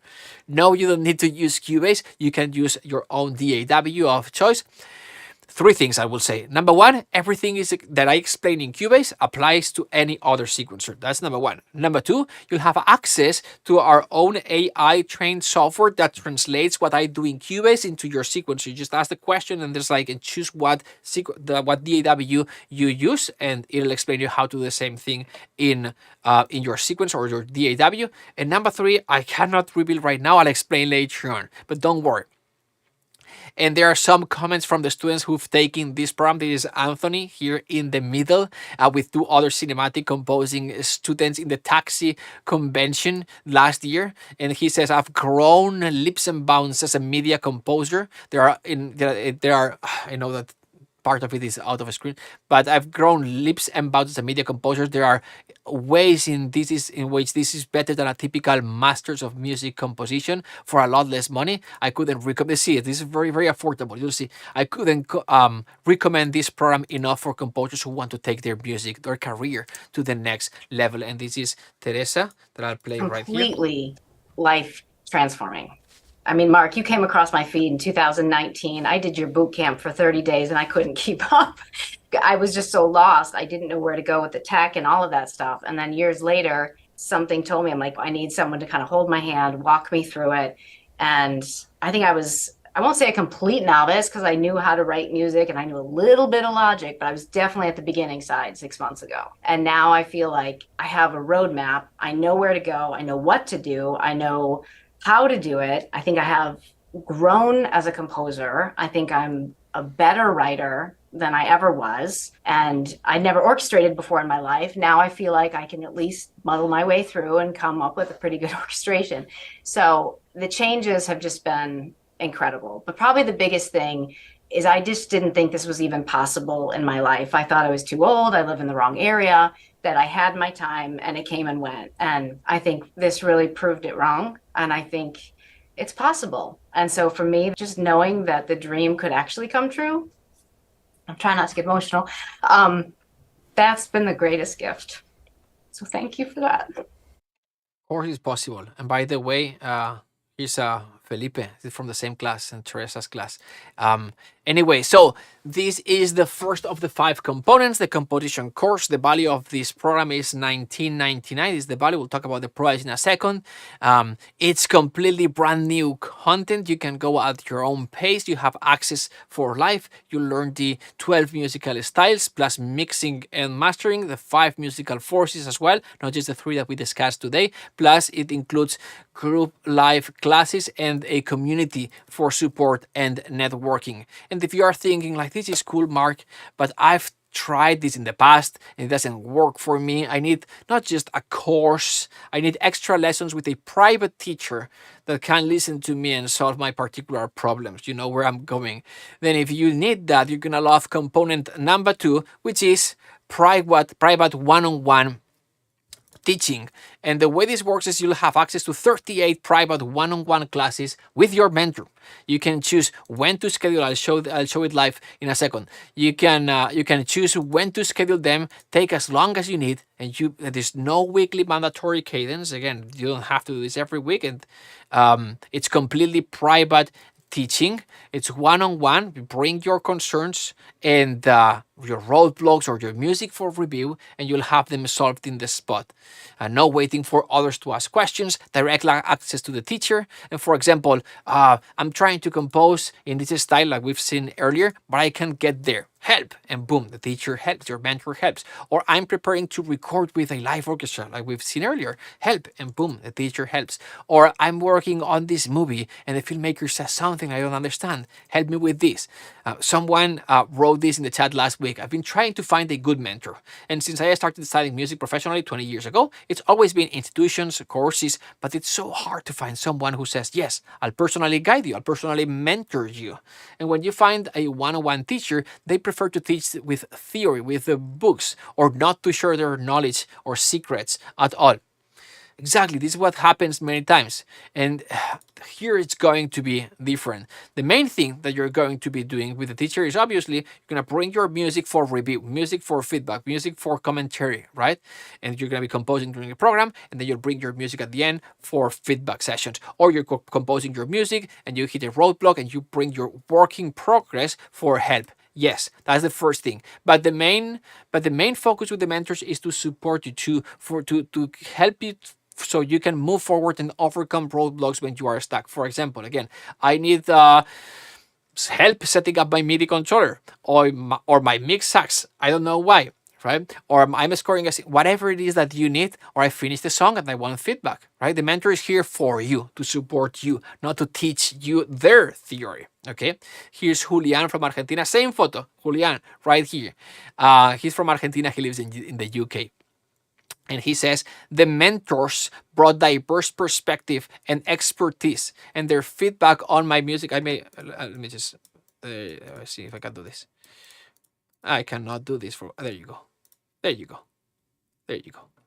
And their feedback on my music, it's not just about technical aspects, but also about understanding the industry and how to handle feedback effectively. Here's Danielle. Let's face it, you can spend years learning how to compose music, how to mix, how to record, how to use plugins, but you're still on the outside looking in. With these programs, experts, instruction, and opportunities to directly meet with industry insiders, you suddenly walk through the doors and begin learning to become a professional composer. Here's Gregory. The instructors were inspiring, constructive, and always here to help. And here's Michael Lau. Michael Lau is a national chair of the Association of Independent Music Publishers and teacher at Berklee College of Music in Boston. Says Mark and the other program mentors provided a unique, nurturing educational experience that truly elevated my confidence as a composer, which is at the end of the day what we all want. So you get the composition course, which is new content that just Momentum students have had access to, and you get access for it for life. And then you also get the 38 classes of one-on-one private teaching for support on your work in progress, for feedback on your music, or for anything that you need with help with when you are stuck. Now, I just wanted to talk about the price points a little bit. A while ago, someone wrote in the chat, oh, the marketing gimmick, right? I think the same thing when I see someone making a price to justify the final price. Not us. This is not the price. This is an approximate value, but we are including an approximate value on the low end of things. For example, for one-on-one private teaching, a good teacher will cost, we've seen it earlier, anywhere north of $150 an hour. Let's say 1 year, minimum 40, there's 52 weeks, let's say 40 classes per year, okay? 40 per 150, it's $6,000. If you divide 1,900 per 38 classes, it's $50 per class. That's what you're paying per class. So there you go. My kids go to Kumon. It costs $360 a month. If you multiply by year, that's over $4,000 per year. That's not even one-on-one. And if you miss one class, it's your problem. With that, you decide when to schedule the classes, okay? Now, do you think we're very excited about this and it's working so well, but do you think having a one-on-one mentor could help you in your composing journey? Put a 1 in the chat if you think that'd be pretty awesome to have a teacher that you can meet with whenever you want to solve your problems and help you move forward faster. There you go. Trudy, Tom, Shaun, Jose, Nadir, there you go. Huge. Franco, Chiron, Carmelo, awesome, fantastic. Now, remember the question that I presented earlier? But Mark uses Cubase and I don't. And I said that 3 things, but I couldn't reveal the third one. Well, for those who had this question, and also for those who, every time that you have a technical problem, you go on Google, right? And you end on a search, okay, I'm having this problem, how to solve this on Logic, whatever, and you end on a forum or watching a YouTube video that kind of talks about the similar problem, but it's not exactly your problem that you have, and what, wasting hours of your time. Maybe you solve it, maybe not. Well, if this has ever happened to you, you'll be thrilled about the next component, which is one-on-one, now private support. Private tech support. That's what it is. You can schedule. So on top of the one-on-one private teaching, we're also including one-on-one private tech support. We're gonna include up to 30 sessions that you that you have with your tech. One-on-one. So for what? So for example, if you've got any tech problem that's bothering you, or if you are stuck, you can't move forward, you can't compose because you have a tech problem that you can't solve. Don't waste your time. Just like before, schedule a call. I'll show the calendar in a second. pick the time that works best for you, and you'll be meeting with Chris Peck. Chris has been Senior Technical Support Specialist for Native Instrument for over 7 years. He's also been in tech things for composers such as Harry Gregson Williams and Michael Giacchino. And meeting one-on-one with Chris would be literally like having him in your studio, because on Zoom we can request remote access, and once you accept during that session, we can remote control your computer to troubleshoot the problem. And you can schedule a call and meet with him one-on-one and to help you with any tech-related issue. Just like Arthur says here, the whole staff in the program is ready to aid with any needs. If you are struggling with something, they'll help you until it's solved. So you get 38 private classes that you can schedule at your own convenience, the composition course that you have access for life, the 30 one-on-one tech support sessions. Now again, where's the price here? A senior tech support specialist with more than 10 years of experience in this field. There's no way that you can have one-on-one consultation call for under $150 an hour. So the value of this in the right hand, again, is not the real price. It's the value that we've calculated. But again, on the low end, we've priced at $50 an hour. 30 sessions would have a value of $1,500, which is what you see on a screen. Now, if you are like, hey, I've done music in the past, but hey, getting into this cinematic genre, it's a whole different world, isn't it? It's so different, right? It's a different way of thinking, and I want to do this, but I don't know how, where to start. Even just the basics of getting the template set up, it feels daunting to me, and so I lose motivation. It feels like it's gonna take so much time. I don't know where to start. If that is you, right? If that is the type of thought that you have, then you'll be happy to know that the fourth component that you're going to get is my orchestral template. So if you've seen me compose fast and you thought, how good would it be to have all the instruments loaded and everything set up so my music sounds good out of the box? Well, now you have it. You have my template, so you have no excuse. This is the template. It's, let's see if I can move this. It's intuitive. There you go. There you go. It's intuitive, easy to use. It's powerful. It's pre-orchestrated. Comes with all the pre-orchestrated patches. It's balanced. It comes with all the negative delay. You don't need a powerful computer, and it works with any sequencer. And this is what you can do with it. This is the template that we provide. It sounds like this.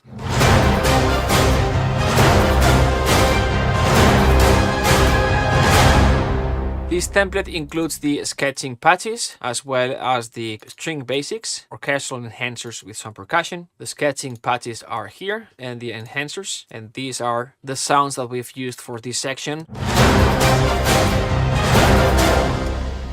Basic strings down here and the legato section here. Anyway, you get the idea. Just download, install, put your hands on the keyboard, and you can start composing, as simple as that. So you get the 38 private classes that you can schedule at your own convenience, the composition course that you have access for life, the 30 tech calls one-on-one, and my template. But you may be thinking, but I compose slow, right? I find myself like experimenting, and it takes forever to find what I'm looking for. It's just, I can hear the music in my head, but I don't know how to take it from my head to the DAW, right? So if that's you, that's why we also include, as you can imagine, I've been showing this earlier, this composing recipes book. At your fingertips, you have everything that you need to compose in any of the major cinematic styles, what to do harmonically, melodically, orchestration, tempo, rhythm, and not just that, also the step-by-step tricks and tips, and so much more. Just open the book, just like the template, look for the style, put your hands on the keyboard, and start composing. And the coolest thing is that this is not just a PDF, this is a real book. We've got a few left here. There you go, I have behind me. This is a real book that we've printed here in Los Angeles, and we're going to be shipping it directly to you along with some other thing that I'll show in a second. But hey, manually printed, shipped with love from Los Angeles directly to your house. So you get the 38, sorry about the this. 38 private classes that you can schedule at your own convenience. Value on the low end of 1900. The composition course that you have access for life. You'll see me compose from beginning to end. In each style, fantasy, love, action, adventure, you learn harmony, orchestration, counterpoint, etc. But without having to study them the old school way. You learn all this, not boring, but sometimes it's stuff that is hard to get right. To get right when you're studying it separately, isolated. Now with this holistic approach, you'll get it easily and fun. And then you'll see me mixing that music. You'll learn how to make your music sound pro and how to mix in different styles because it's different in each one style. You also get the 30 tech support calls. You can schedule a call whenever works best for you, and we can remotely connect to your studio and troubleshoot the problem for you. You also get my template that will save you so much time to set up on your own time, choosing all the time, choosing and configuring the libraries. And you also get the composing recipes book down here. Years and years of studying scores, styles, and the scenes all condensed in 48 pages. This is a decade of my life in 48 pages. And all of this has a total value of $5,797. Now, obviously, I'm not going to charge you, $5,797. But if I did charge you $5,797 and all it did was saving you years and years of studying or trial and error, and to show you exactly how to create amazing cinematic music that you feel proud of, would it be worth it to you? Think about this. Like if all this program did was to help you create a great music that got synced in major shows and trailers, would it be worth $5,797? And if all this did was to help you overcome your own internal doubts and fears about not being able to create pro quality music, would it be worth it? Those fears that stop you from actually taking action. If all this did was to help you get your first project, just the first project, would it be worth it? And if you want, let me know in the chat. I can show you all the people, all the students, all the composers who got in projects after going through a program like this. If all this did was to create a body of professional work that attracts higher paying clients, would it be worth it? Just think about it for a sec. Sometimes we see this as an expense, but it's actually an investment. If all this did was, getting you started with the thing that you've been postponing for your entire life, and finally you get it started, would it be worth it? Just think. Let's just think for a second. There's people that will spend way more than that, the $5,000, in gear. Libraries, let's just think about the speakers, plugins, libraries, right? Your desk. And sometimes plugins and plugins and plugins and plugins and libraries and libraries and libraries that you don't even need. Sometimes we've got libraries that we don't know how to use because we've never used them. Sometimes we've got plugins that we don't even know we have them because we've got so much, because we don't even need them. Knowledge is more important than the tool. Just to put this in perspective, there have been USC and Juilliard students that after going through USC or Juilliard have joined this training to increase their skills. Think about this. How crazy is this? There have been USC graduates and master's students that after going through USC, they have joined this training to increase their skills. USC Screen Scoring Master is $72,000. It's a 7 months program. Well, that was last year. This year is $75,000. Conservatory, 15 years for me, tens of thousands of dollars. And the result many times is not even close of what you are going to get here. This is practical and real world skill that you can use right now. But well, hey Mark, but this is because college is expensive. No, mentoring is expensive. In fact, mentoring is expensive because you've got a person with you one-on-one. Sonora, as an example, is a 6 months guitar program that it costs $7,000. Right? If you renew, then it's $6,000 per 6 months. 6 months, okay? Okay, so what's the price of this thing? Well, we had two options when creating this package. We had two options. We could do it like the cheap and dirty way, meaning I can explain all of this, I guess, in a PDF, or I can crack a 12, 20 hours video and explain everything I've got to explain for a few $100s. And hey, we've done that and we do that, right? We've got self-contained, cheaper courses for sure that you are on your own. You know what I know the statistics? Just 8% of those who buy Like, think about this. How many students do we have? Did we have? 15,000. With that, you can look at the numbers. You don't have to be too clever. So you look at the numbers.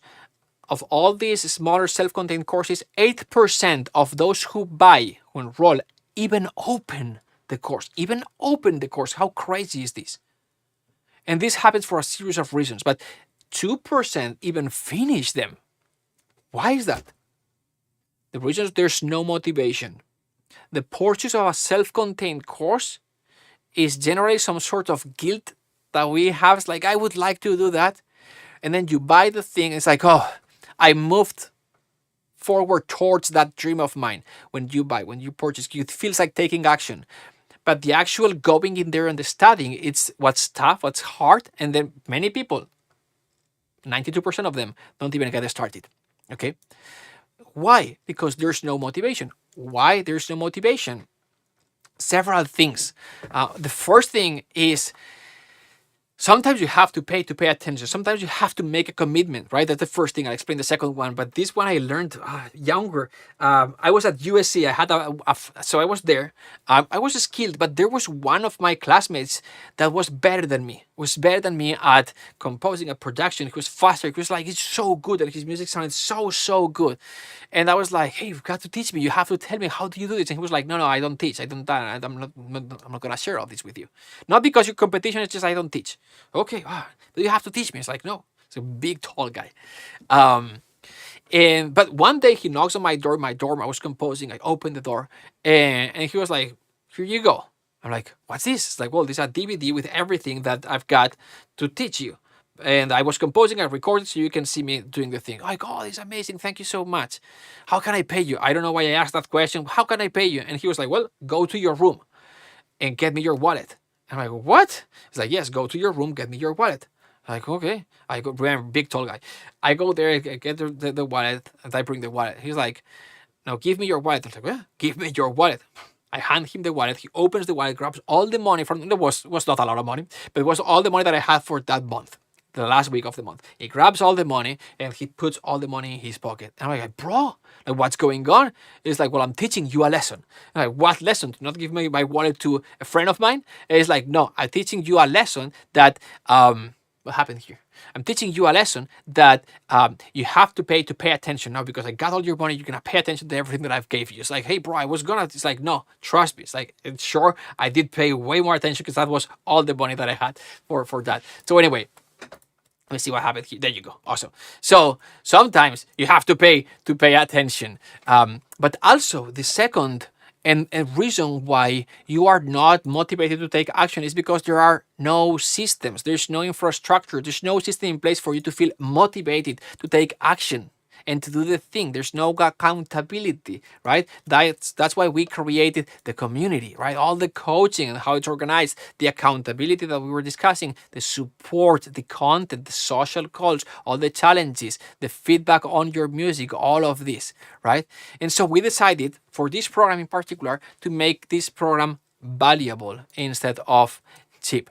And so this is a program that includes the 38 private classes, right? The composition course that you can that you have access for live. You can see me composing in all these styles. You can learn all these areas of harmonic orchestration in a practical way. You also get the 30 tech support calls. You can schedule a call whenever you want. You can remotely connect to your computer and help if you need help. The template that'll save you so much time, and the composing recipes book, years of studying, like 10 years condensed into 48 pages. All of this has a value of $5,797, and you can get it for one payment of $720 plus 2 more payments of $720 later on. And this is option number one. There's another option, which is who would like to save $200 right now. Option number 2, if you prefer, is you can do one payment of $1,960 and save $200. All right, and to enroll, it's very simple. You just go to cinematicomposing.com. Let me see if I can move this a little bit. Cinematicomposing.com/enroll. Simple as this. Cinematicomposing.com/enroll. Sorry about this today. Double C in the center, as you can see here. .com/enroll. Or we create or we've got this QR. I'll show this QR later on a few more times. cinematicComposing.com/enroll, or scan the QR. And obviously, we'd never present an offer like this without our cinematic composing rock solid guarantee. If you enroll, let me just bring this up a little. There you go. No, yep, there you go. If you enroll and attend a couple of classes, submit some of your music, you get your music reviewed, right, a couple of times, and if you don't like the experience or you don't see progress, just let us know and we'll refund your money. That's the guarantee. We want this to be obviously a risk-free decision for you. You're investing in your education, it should be risk-free. Now, you've got two choices. Number one, you can do this on your own with everything that we have learned. Find the music, transcribe it, study it, compose, figure out the problems and roadblocks by yourself, or look for a teacher that reviews your music. And you may find a mentor, yes, but most likely they'll explain music theory, harmony, the old school way, right? If you want our way, speed and simplicity, plus a mentor that understands this method, this is just here. And if you like this learning framework, you also want to have a mentor that's in the same page. If not, you're going to find a mentor that instead of move you forward, is going to get you more stuck, because they'll be using the old way of teaching. If you resonate with what I just taught today, what I can promise you is results, simplicity, and the speed. And this is what you'll find here, which is the second option, which is move forward with music mastery, music composition, mentorship. You're going to have a framework and the mentors that live and breathe this framework.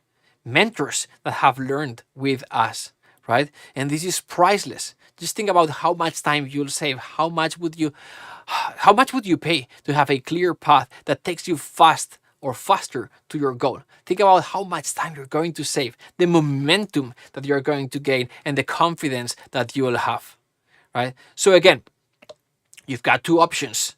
You can do it on your own, you can do it by yourself and take all the risk, or you can move forward with us with zero risk.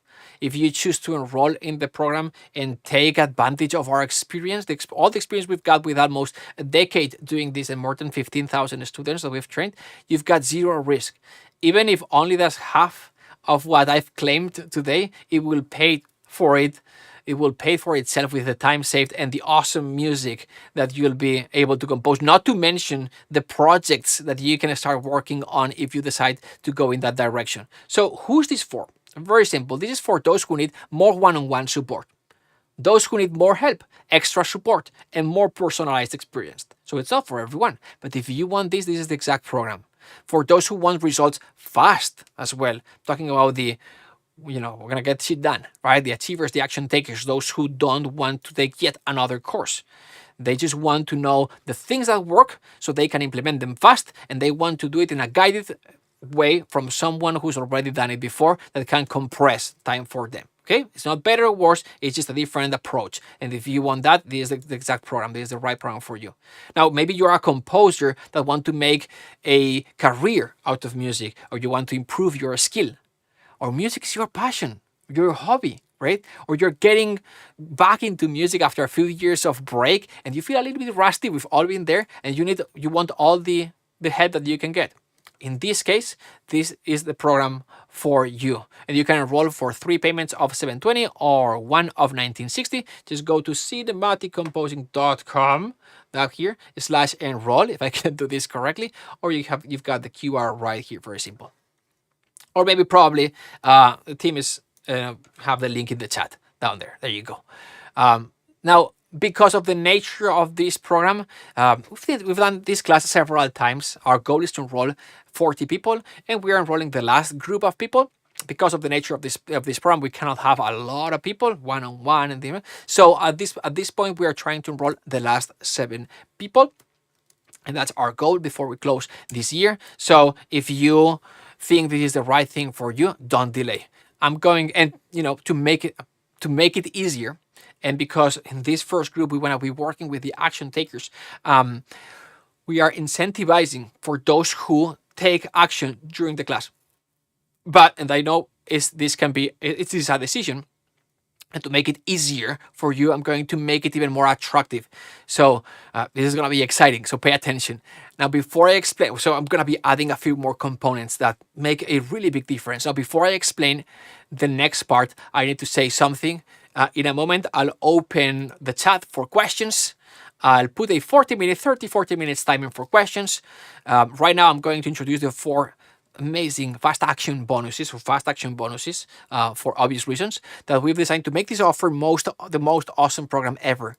The caveat though is that these bonuses are available right now. When we end these questions and the timer hits 0, the bonuses will disappear.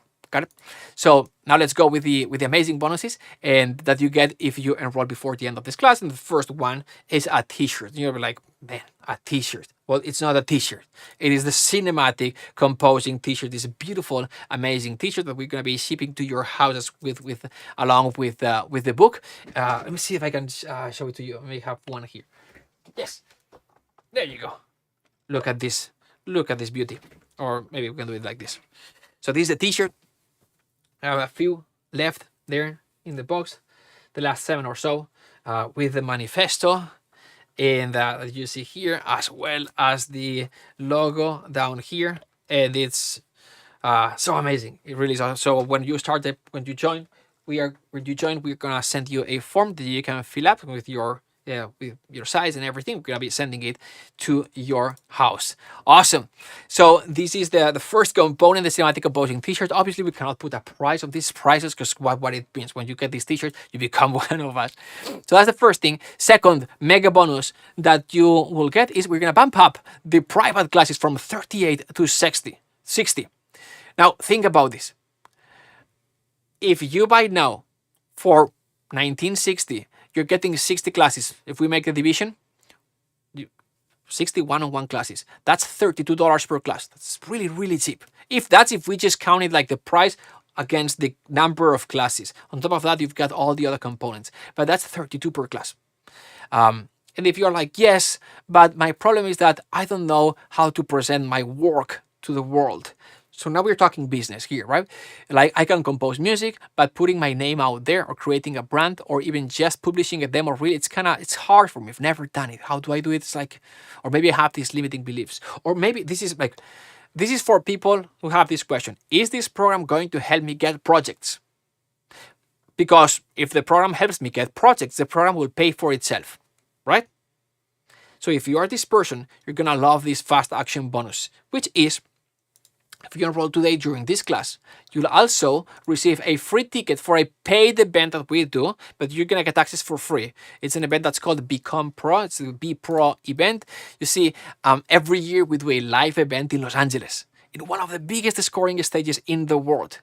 That event is a transformative experience that transforms your identity from wannabe composer to pro composer. And with wannabe composers, like maybe you already compose music, but still you haven't put it out there. You're not doing this professionally. You're more an amateur, not a pro yet.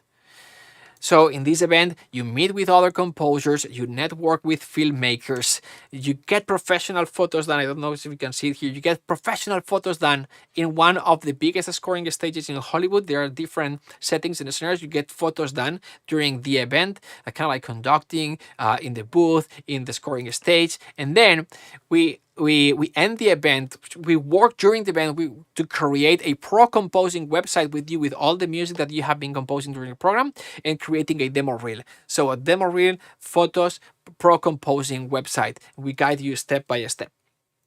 And if you are like, I love the idea, but I can travel. That's okay. We stream everything on Zoom so you can attend remotely.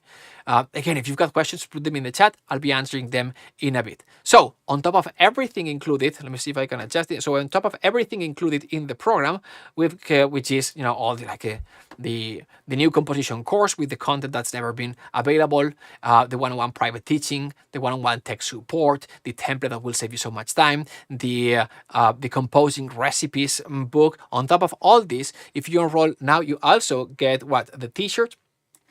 The cinematic composing t-shirt. We bump up the private one-on-one classes from 38 to 60, right?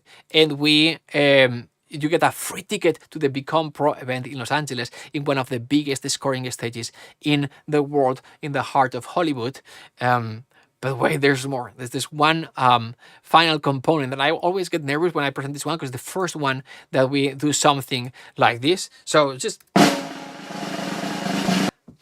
little structure. Drum roll, please. So you also will gonna get you will enter a raffle to win 2 plane tickets and a 4 days stay in Los Angeles, all paid for.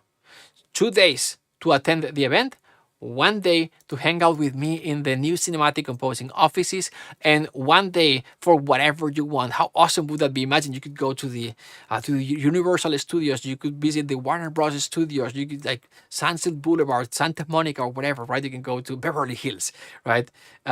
If you are a fan of Pretty Woman, anyway. So this is everything that's included. This is everything now. You get the amazing one-on-one private classes, the new exclusive composition course where you're gonna see me composing different styles. You get the one-on-one private tech support classes whenever you need support. You're gonna meet with the senior tech specialist Chris Peck, the template that will save you so much time, as well as the composing recipes book, 10 years of my life compressed into 48 pages. On top of this, if you enroll now during this class, you'll also get the cinematic composing t-shirt. We bump up the private one-on-one classes from 38 to 60. You get the free ticket to the Become Pro event in Los Angeles, in one of the biggest scoring stages in the world, at the heart of Hollywood, and you will also enter the raffle to win 2 plane tickets in the 4-day stay in Los Angeles, all paid for, the tickets as well as the hotel rooms. And all of this now has a value of, excluding the t-shirt for sure, of $12,176, and you can get access to all of this for $720. Let's see if I can move this a little. There you go. For $720, or one payment of $19.60. Just go to cinematicomposing.com/enroll, or you can use the QR, and you'll embark into this epic quest. Here's where the journey starts. In this hero's journey, you are the hero. The call? At the end of each module, I'll challenge you to compose in different styles. You'll fight many battles. These battles, metaphorically, are the different music styles that you'll learn to compose. First, you'll learn to compose love music, then sadness, suspense, action, adventure, fantasy, magic, trailer, and so many more. But no hero can complete their journey alone. So the same way that Frodo has Sam, Gandalf, and the rest of the Fellowship, you'll also have 3 powerful allies. First, an orchestral template. All the sounds that you need to start composing and create the music of your dreams. Just download it, install, put your hands on the keyboard, and start composing. Second, the composing recipes book. Metaphorically speaking, this is your map that's going to guide you to win each battle. In this book, you'll discover how to compose in each one of the styles. And third, and most importantly, your mentor, whom you'll be meeting with as many times as needed whenever you need wisdom and support. The same way that Frodo had Gandalf when he was lost, you're going to have your mentor to meet one-on-one to solve problems, roadblocks, technical challenges, or to discuss composing ideas. The cool thing about your mentor is that you can meet with them no matter if you are at the beginning, middle, or end of your journey. You can bring your music for review no matter if it's finished or halfway and you need creative advice. And if you are the type of hero who hears the call and take action immediately, we want to reward that because we are looking for action takers. If you enroll today during this class, you'll receive a free ticket to your new adventure. You see, every year we do a live event in Los Angeles. That event is a transformative experience that transforms your identity from wannabe composer to pro composer. This event is the coolest thing that we do every year. You meet with other composers, network with filmmakers, get professional photos done in one of the biggest scoring stages in Hollywood, and you'll end the event with a pro composing website with your demo reel and professional photos that make it look legit. So if you go all in today with Music Mastery Mentorship, you'll also get a free ticket for our annual Becoming Pro event in Los Angeles. You'll also get an exclusive cinematic composing t-shirt like this one that identifies you as part of this group, and you will also enter a raffle to win 2 plane tickets and a 4-day stay in Los Angeles, all paid for. So this is your free ticket to your second adventure. You say yes to the first one today. Listen, every hero receives the call at some point, and there is always resistance to take action at the beginning. This in movies is known as the refusal of the call. But ultimately, the hero decides to either take the challenge, move forward, and to become the person they always dreamed to be, or they say no and they stay in the familiar status quo and always dream of what it could have been. Ultimately, you don't want to look back and think, I had the chance, but I was afraid and I didn't take action. Now, what is it going to be for you? No and staying where you are, or yes and start the adventure of your life? Join now and let's take this adventure together. The adventure of becoming the composer you dream. There you go, to your dream to become. So to get started, just go to cinematiccomposing.com/enroll. Those who've joined, welcome to the program. Those, if it has failed for you, see a couple of you that has failed, that's okay. If just try again. Sometimes try a different credit card, or if sometimes smaller payments work best. If you've got problems, just connect with the cinematic composing team. Just go here to the chat and look for CC, and you can speak with Esteban, Fede, or Ali, and they will help you. But yeah, to get started, cinematiccomposing.com/enroll, or just scan the QR. Maybe at this point that we're gonna start with the questions in a second, as well as I'm gonna be sharing the PDF password. Maybe at this point you are thinking, still, I'm such a beginner, right? I feel this is just too advanced for me. In that case, don't worry. As soon as you enroll, you'll gain immediate access to Composer in a week mini course. This is a tiny, small little course that explains the 3 musical forces, explains the basics of music theory, and then guides you step by step to compose your first super simple song. And with that, you are more than equipped to start with the music composition mentorship. Now, many of you may be thinking, but I'm just so far away. I'm a complete beginner. I'm not ready. I just don't believe that I can do this. Now, this is a false belief, just so you know. Like at this point, I've seen it so many times that for me, like I've seen so many people start from zero and with weeks they are composing. But I understand that it can be a little bit like, it's impossible. So this is the best way that I can explain this to you. Like, did you know that if you tie a horse to a plastic chair, a horse to a plastic chair, if you tie a horse to a plastic chair, they won't move. Looks like this. Crazy. Tying a horse to a plastic chair, the horse won't move. Crazy, right? Because if they wanted to move, the chair would freaking move, wouldn't it? Well, the chair is your false belief. The chair is holding you back. And do you think the chair is making the horse miserable? Maybe not, but I bet the horse would have way more fun running free. Well, that's what false beliefs do to us. They keep us stuck, right? And the crazy thing is that they're not true. You just change the belief and you get different outcomes. You just have to move, and the chair will move.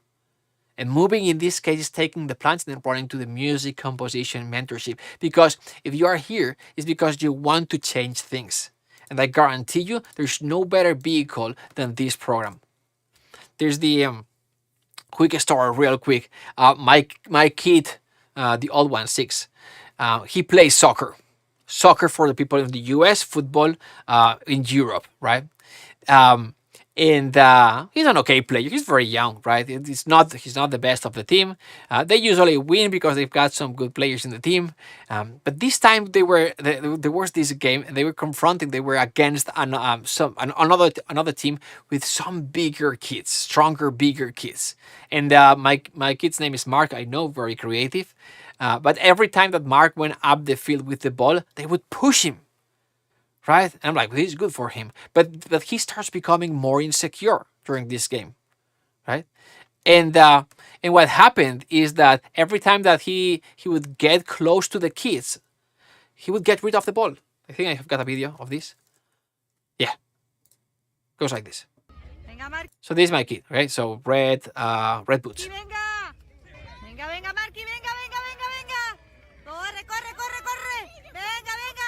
And boom, he backs up. The one yelling at the background, my wife, Ali. So that's what happened, right? And so there's a moment for water break. So I'm like, Marc, come here, drink some water. right? So I'm like, so how are you? My kids are pushing me, Papa. Like, hey, I know. I've seen. Hey, you know that Papa loves you, right? It's like, yes, Papa. Okay. Hey, remember the movie that we watched last night? Right? Inside Out. He was like, yes, Papa. I don't know if you've seen the movie. This movie. Great movie. But we've watched it like 20 times. Every time that we've got a new movie on Disney, 20 times, 30 times. Anyway, it's a great movie. It's a great movie. But I'm like, what emotion do you have in your head when kids push you? And he's like, fear, Papa. This guy, fear. Right? It's like, okay. Hey, don't worry. It'll go away. Now tell me, Papa always tells you to be kind to other kids, right? Yes, Papa. And you know how Papa teaches you to have fun and doesn't matter if you win or lose. Yes, Papa. Now, I grab the kid. Now listen to me. Today, Papa's gonna show you how to fucking win the game. And he's like, Papa, we don't say these words. He tells me, it's like, I know, but sometimes we do. Besides, we're speaking Catalan, so no one understands. Listen to me, right? He's like, so when you go back in, when you have the ball, you're going to go up the field. You're going to be aggressive. If they push, you push back. You don't let go of the ball, and you finish the play. You hear me? It's like, Papa, don't Papa me. Listen, I don't fucking care if you score or not. 2 F words at this point, right? You just do what Papa says, okay? Okay, Papa. Promise? Yes, Papa. Okay, anchoring. Awesome. This happens. If I can do this. There you go. Venga, Marky, corre! Corre! Venga! He fucking scores. I'm like, I can't believe this happened. But this happens all the time to him, like at the very last minute. He always scores at the very last minute, right? And why is that? Like, this cannot be. This always happens at the last minute. Why does this happen at the last minute? Because that's what sometimes what we do. We procrastinate till there's no other option. There's no other option. That's what freaking happens to him all the time. When the clock is ticking, it's like, now I have this now or never, and he makes it happen. And he fucking scores. Right? I couldn't believe it. What was I doing though? I was planting a belief in his head. What belief? Like, when there's adversity or where there's a struggle, I can push through and overcome it.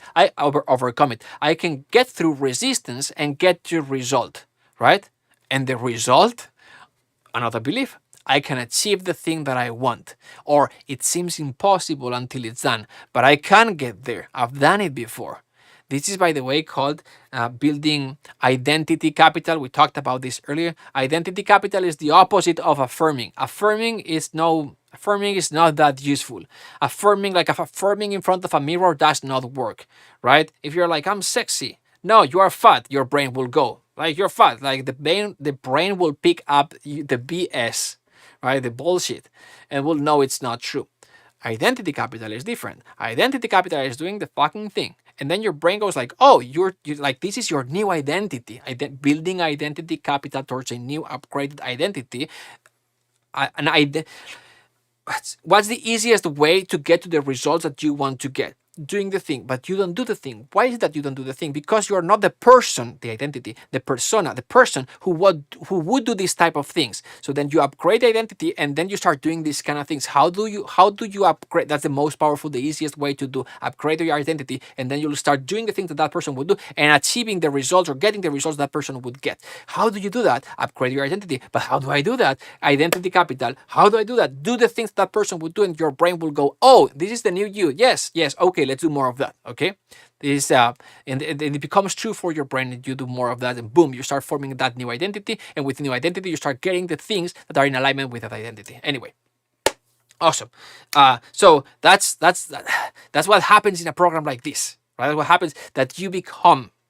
It's not just that you do, you become. And you become by several things. By doing, we challenge you every week. We motivate you. There's accountability. That's one thing. On the other side, if you're the competitive type like me, you're going to see other people succeeding. You're going to see other people doing the thing. And you're going to be like, if they can, so can I. Let's do this, baby. All right. So anyway, let's go back here. Question.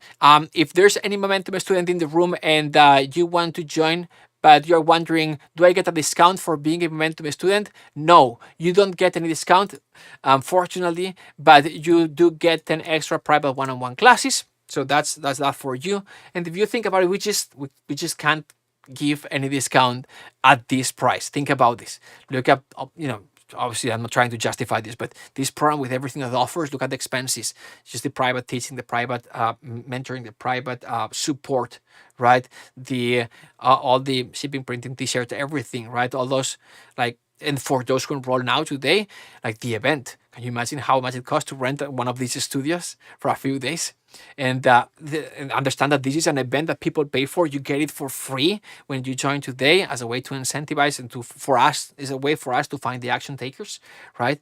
And you are getting all of this so that the event for free. I would say please enroll tomorrow, and so you don't get the bonuses and you save us a lot of money. No, I'm just kidding. But all of these for 3 payments of $720, we barely break even. If things go well, we're doing this for you. We're doing this as a gift to you, so you can transform your life and become the composer that what you want to become, and write the music that you want, and enjoy the process, and look back at your music and feel proud, and later on maybe get some sings and maybe start working on some project. That's what all of this is about. But anyway, let's go to the questions. Now we're going to start now with questions. Halfway through the questions, I'll be revealing the password for the encrypted document. But now let's go to questions. Okay, so the first thing that I'm going to do is I'm going to move this a little bit here so we can better see the questions, hopefully. Number one. Second, I'm going to set the timer. I think if I hit, there you go. And we're gonna see if we can get all of this in 40 minutes. I've seen few questions coming in the chat. So what is the success rate of those who have gotten a gig worth over $1,000 after taking the mentorship? You know what? I would love to. I could say, I could be talking about, oh yeah, many people, yeah, wow, awesome. But I prefer to show you a real example. So I'll ask the team to just bring to the presentation a few screenshots and real examples. So in a few minutes, I'll be answering this question. Is it a 16 gigs of RAM on a Mac Mini M2 enough? Quick answer, yes. These computers are so powerful these days, but 16 gigs of RAM is not enough. It was not enough a while ago. It is more than enough now with the new silicon chips. If you compare them to the, I don't know, like the old Intel chips, where 16 gigs of RAM is what you had. Now it's not RAM amount, it's RAM pressure, right? These computers, when you use all the RAM, they are using all the RAM most of the time, no matter if you've got 16 or you've got 32 or you've got 64, right? Or 120. They try to use as much RAM as possible. It's a matter of RAM pressure. When you run out of RAM, then they offload some of the least important RAM into the very fast SSD drives that are almost not as fast, but are very fast, comparable to RAM, and so they offload RAM. They virtualize RAM into the SSD drive. So yes, like M2, it's a super powerful computer, even though, and the M4 is just amazing. What's the minimum? But you can get the M2 used way cheaper. That's what I did with my Mac Studio. I bought the M1 when the M2 was already blur. Okay, so what's the minimal software settings and minimal music theory knowledge that I have as a prerequisite for an optimal start in the program? This is a great question, but the truth is that you can get started from, like Teresa, that the example that we saw earlier. She's a CPA. We have had gym owners that start from scratch. You can start from zero again. For your knowledge, if you start from zero, you're going to go through the like within a week, with the Composer in a Week mini course that's going to take you wherever you need to be to start a program like this. What is that course going to do? It's going to make sure that you set to have the minimal software and hardware requirements. Number one, it's going to teach you the basics of music theory, very simple, and it's going to help you compose your first mini piece. It's a beautiful, inspirational piano and strings type of music. And with that, you're equipped to get started. At the very minimum, but it's all you need. Essentially, you need this guy, and you need this guy in that computer, okay, in terms of hardware. For this, sometimes the keyboard comes with the faders built in, so you are not going to need this. And you do not need an 88 keys keyboard, big as this one. You can go with a one that's smaller. That's perfectly fine to get started, Okay, that's the minimum requirements. I would not recommend you buying this before starting the program. I would recommend you start the program and then meet with your teacher or ask in the group. I'll show the group in a second. And then get it started based on the advice, based on your particular needs. What type of music are you going to be composing? What's your background, etc. And then we can recommend you what is the best software for you. Plus, we can assist you putting it together. Okay? Hopefully this answers the question. Next. What is the minimal? There you go. When does the program start? If I have to wait until January to start, is the program and extras still the same? So for those enrolling today, the program starts tomorrow. For those enrolling today, the program starts tomorrow. But this is a program, this is different than other programs that we have. For example, Momentum is different. Momentum is that, it's momentum, right? Momentum is you start now, and then the moment you start, you move fast. You start in January, we end on July, whatever, right? And so it's go, go, go, go, go. It's intense. It is not designed for those who don't have time. This is designed for people, the busy, so like part-time composers who have a daytime job, busy composers who want to enhance their skills, but they've got composing gigs, right? This is for busy people, so you can organize, so you can go at your own pace. You can schedule the classes when you want. You will run the whole thing. You have access to the content for live. You get access to the replays for live. You get access to the community, to the group for live, and all that. And what I would recommend is, if you can't start till February, till March, for you to enroll now, because all the extras, all of these that we are offering, plus the price, when we enroll the first group of students that we are trying to enroll of these months, we've been trying to enroll the first group of 40 students, then the price will go up. So I would recommend, if you're interested to do this in the future, get it now. It makes sense financially, and it makes sense in terms of all the bonuses that you get and the extras. Plus, it's end of the year, so everything that you invest in education, you can save it in taxes for next year. So anyway, there you go. And depending on how many people we enroll today, we may not offer this again this year. Okay, so the Be Pro ticket an event is the Be Pro ticket an event where everyone gets to their score music played and recorded by a real orchestra? No, this is a separate thing. This is the Be Pro event, is the Become Pro event, is to get your demo reel created, to network with filmmakers, to network with film composers, and to create your demo reel and your pro composing website, along with all the photos and everything that I've described. Do I need to use Cubase? Yes. Otherwise, no, just kidding. No, as we've said earlier, you can use any sequencer. Everything that I explain with Cubase applies to any other sequencer. Some of the other teachers use other sequencers. Kind of like 50-50 of our students use Logic, Cubase. Then we've got, Digital Performer, FL Studios, another minority, but it's no problem. Everything that I explained here applies to the other DAWs. And so also, and we've got support. Don't worry. Awesome. Next. If I'm afraid of being judged for not knowing music theory. That's why I never seek for mentorship. I'm afraid of being judged for not knowing music theory. That's why I never seek for mentorship.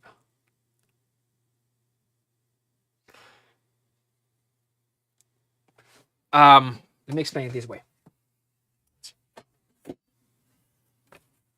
Okay. Give me just 1 sec.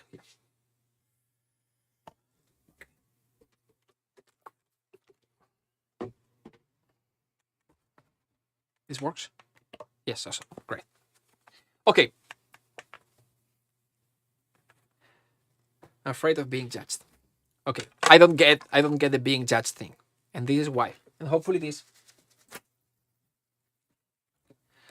Let's take a deep dive into my brain or how I think. So I think life is a cycle. And so to me, let's say it starts here. You work. And then because you work, you succeed, get some success. And with success can be you learn, you grow, you achieve something, you get something. you learn something. So you work and you succeed. Work is important. Okay? You can be, so just imagine me. Okay? I work, I get some success. And then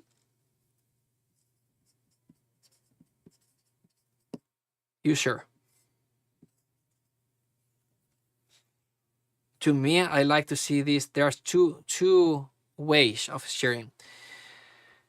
With people that are below your skill level, and with people that's above your skill level. Okay? Below and above your skill level. If you see this, when you share people that are below your skill level, you can transform your skill into a business, like cinematic composing, for example, right? And when you share your skill with people that are above your level, those are called connections. You bring something to someone, and that person shares something of value with you. That's kind of like mastermind. But when you help someone that's above your skill level, that deepens friendship, connections, networking naturally occurs, and that's how you connect with people. And connecting with people that are above your skill level, it's what connects you to, it's quantum leaps. You can move faster in life if that's something that you want to do. Okay, let's continue. After sharing, you go deep.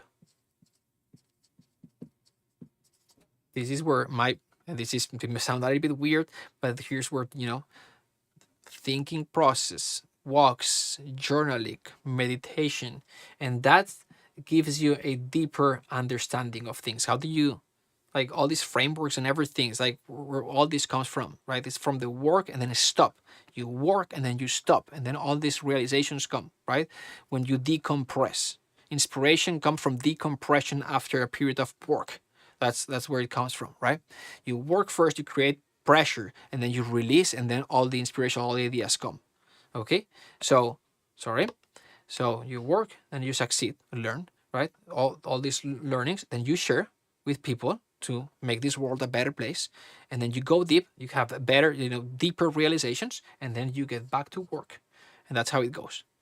So when you ask this, I'm afraid of being judged, of not knowing the music theory. That's why I never seek mentoring.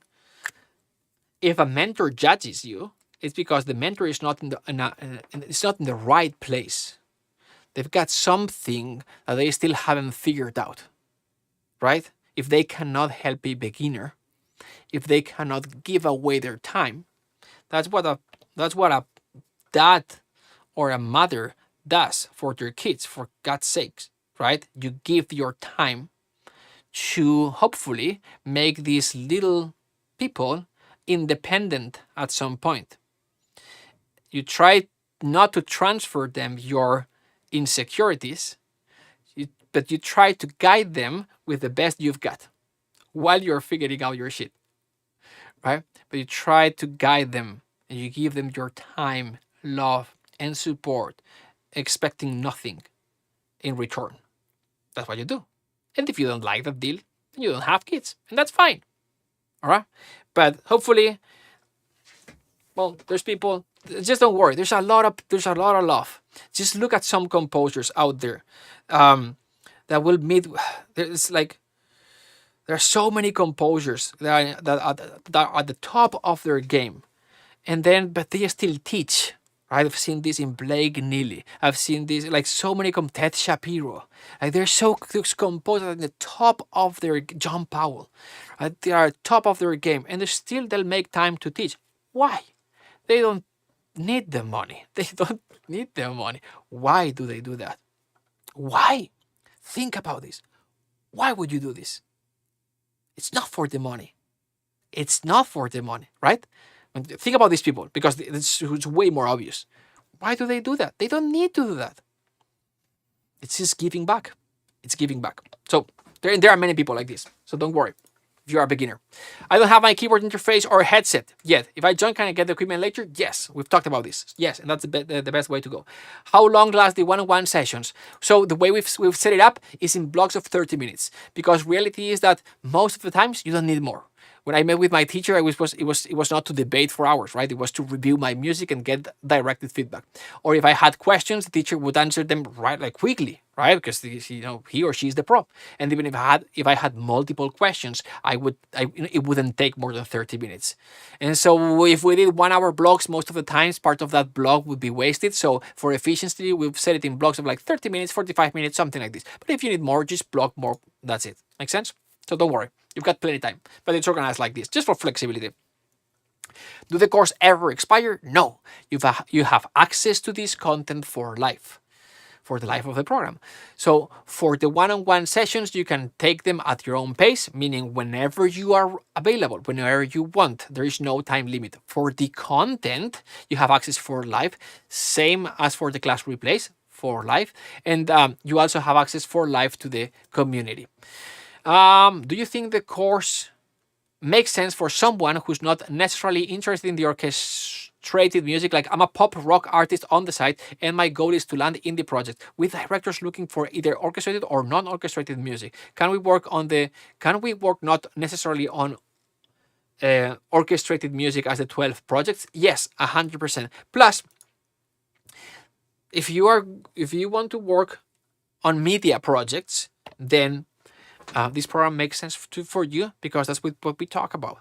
This program is about, yes, the art of music composition and creating emotions with music and apply to storytelling. So storytelling is a very important part that you're going to learn during the program that you can apply for this outcome. Awesome. Is there something in particular for those who are already part of Momentum? We've talked about this. You've got a few more extra one-on-one classes. Can Momentum students imagine taking only the mentoring part? Yes, 100%. That's mentoring. Momentum students, for those who are new here, as I said at the beginning, the composition course is a brand new course that just Momentum have had access to up until now. And so that's why this question, can Momentum students imagine taking only the mentoring part? Yes, exactly. You go through the materials again and you take advantage of the mentoring side of things. Okay, more. When are the one-on-one classes? Do I get replaced? Okay, let me show you. Okay, so this is the group. Okay, this is all the communication. Awesome. See here? If I move this a little bit there, come on, I can do this. Anyway, let's do this. So see here? Schedule your one-on-one class. So if I go here, schedule tech support class, for example, and here's the calendar. See, you just select a day that works for you, select a time that works for you, click select, just fill up this information and schedule the meeting and rock and roll. That's it. Simple as that. So that's how it goes. Does this answer the question? Let me see. When are the one-on-one classes? Do I get replaced? So yes, you can schedule them whenever you want, and yes, you get replaced, private replaced that get sent to you, not shared with anyone else. Next question: does this course talk about how to connect all the hardware and how to install the plugins and effects and everything? Yes, it does, step by step. But then again, you have access to tech support if you need more. So I recommend that as well. I don't have too much time. How is the intensity of the program? It's very intense. Don't join if you can. No, I'm just kidding. As I said earlier, you can go at your own pace. Second question: how will they mentor? Who will be the mentor for the one-on-one teaching? Felipe. You're gonna start working with Felipe. If we need more, if there's as the program grows, maybe we bring more mentors. But at the moment, your main composing mentor is going to be Felipe. How awesome is that going to be? So what are 3 tips that you would give to a composer who's stuck with continuing their composition? Stuck. Studies course, practice outside of your comfort zone, get a mentor. Studies course, practice outside of your comfort zone, get a mentor.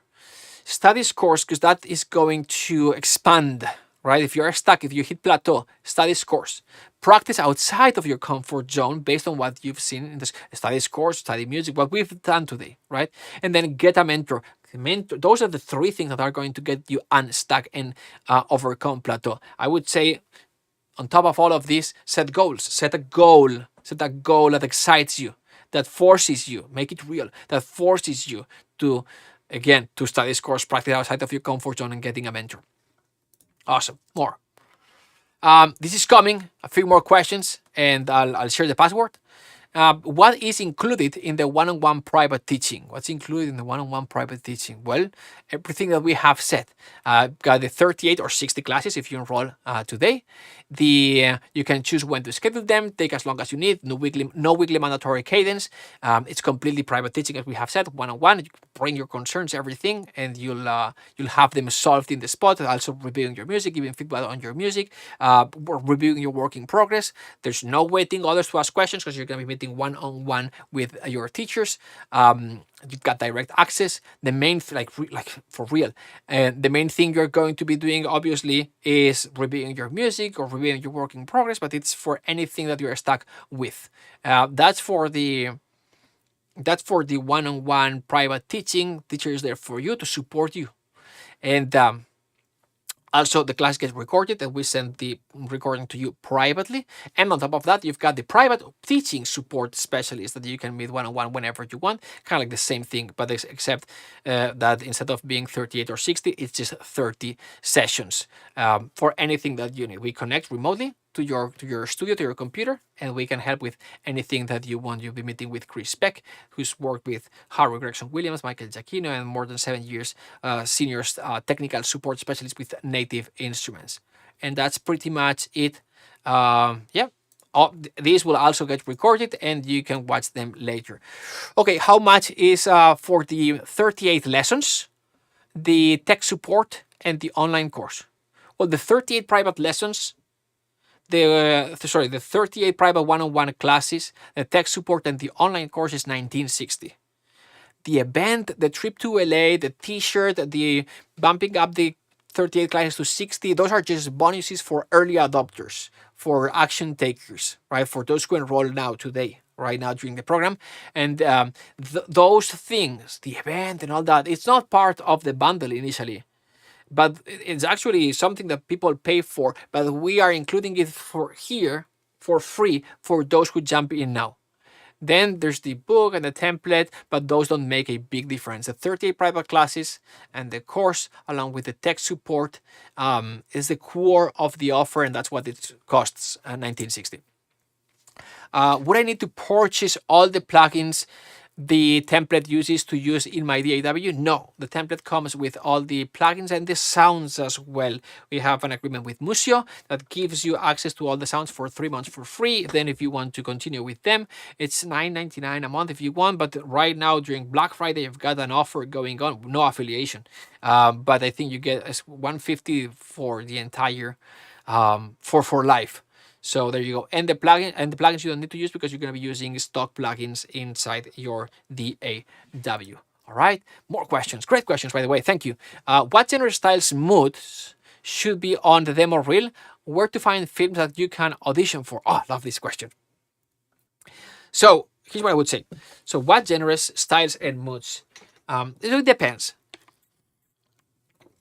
Is it the generic demo reel, general demo reel, or is it specific demo reel? Are you presenting your work to someone that you met in a networking event, or are you pitching for a project? If you're pitching for a project, then obviously if it's a movie that you found in IMDb Pro or by Variety Insight or whatever, or Mandy.com, and you're like, hey, this is Marc Jovani, I've seen your movie, I'd love to collaborate with you, this is my music kind of thing, right?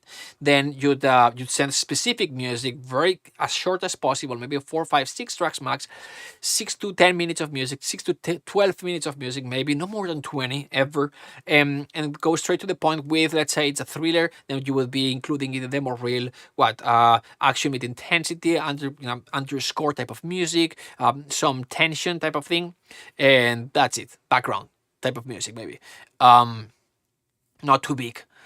That's it. right? But again, if it's a general demo reel, then what you want to show them is what? Your voice, your personality, your thing that makes you different, that separates you from everyone else. So you want to present your voice. A few styles so they can also see. So that's the first thing. They also want to see your flexibility. How can you and so a few general, a few styles, maybe 8 to 12 cues, something like this, 8 to 16, maybe 20, no more than 20. 12 cues, more than enough. Again, 8 to 15 minutes of music, something like this. That's it. It's cues that go straight to the point, not long. The 3-minute cue that I composed. No. Go start at the right moment, right? Start where it makes sense, right? Does this mean that I cannot add background music? No, you do have to add background music. They need to know if you can do background music as well, but go straight to the point. All right, hopefully this makes sense. And the second question, I think it was, where to find films that you can audition for? For like, this is a big broad question, but I'll share a few. So the easy way, Mandy.com. So Mandy.com, just look, filter for music needed, boom, find some, send your contact them. Very easy. You don't need to register to find the gigs. You do need to register to contact them. So Mandy.com. That's for movies. For video game stuff like this, go to moddb.com and go to the job section in the upper left corner. Yeah, maybe we can do this. There you go. Boom. Mandy.com, first one. Okay, find projects. Awesome. moddb.com, upper left corner, jobs. Okay, boom, click here. There's video games. Some of them need composer, but also write all of them because hey, I see that you're producing, that you're developing this game. You need a composer. I see that you need a developers. Do you also happen to need a composer? So contact them. That's one way. This is the easy way. Obviously, because it's easier. There's gonna be more people playing this game. So I also like IMDb Pro. Go to IMDb Pro. IMDb Pro. There you go.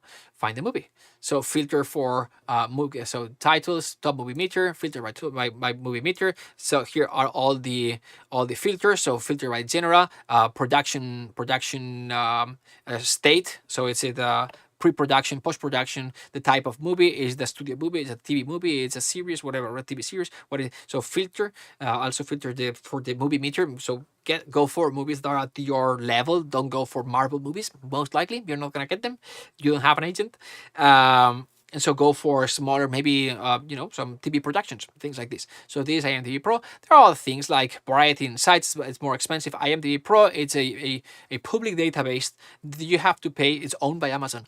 You have to pay to be able to see so you click on the movie, you'll see the phone number and email contacts from the production companies, producer, directors, etc.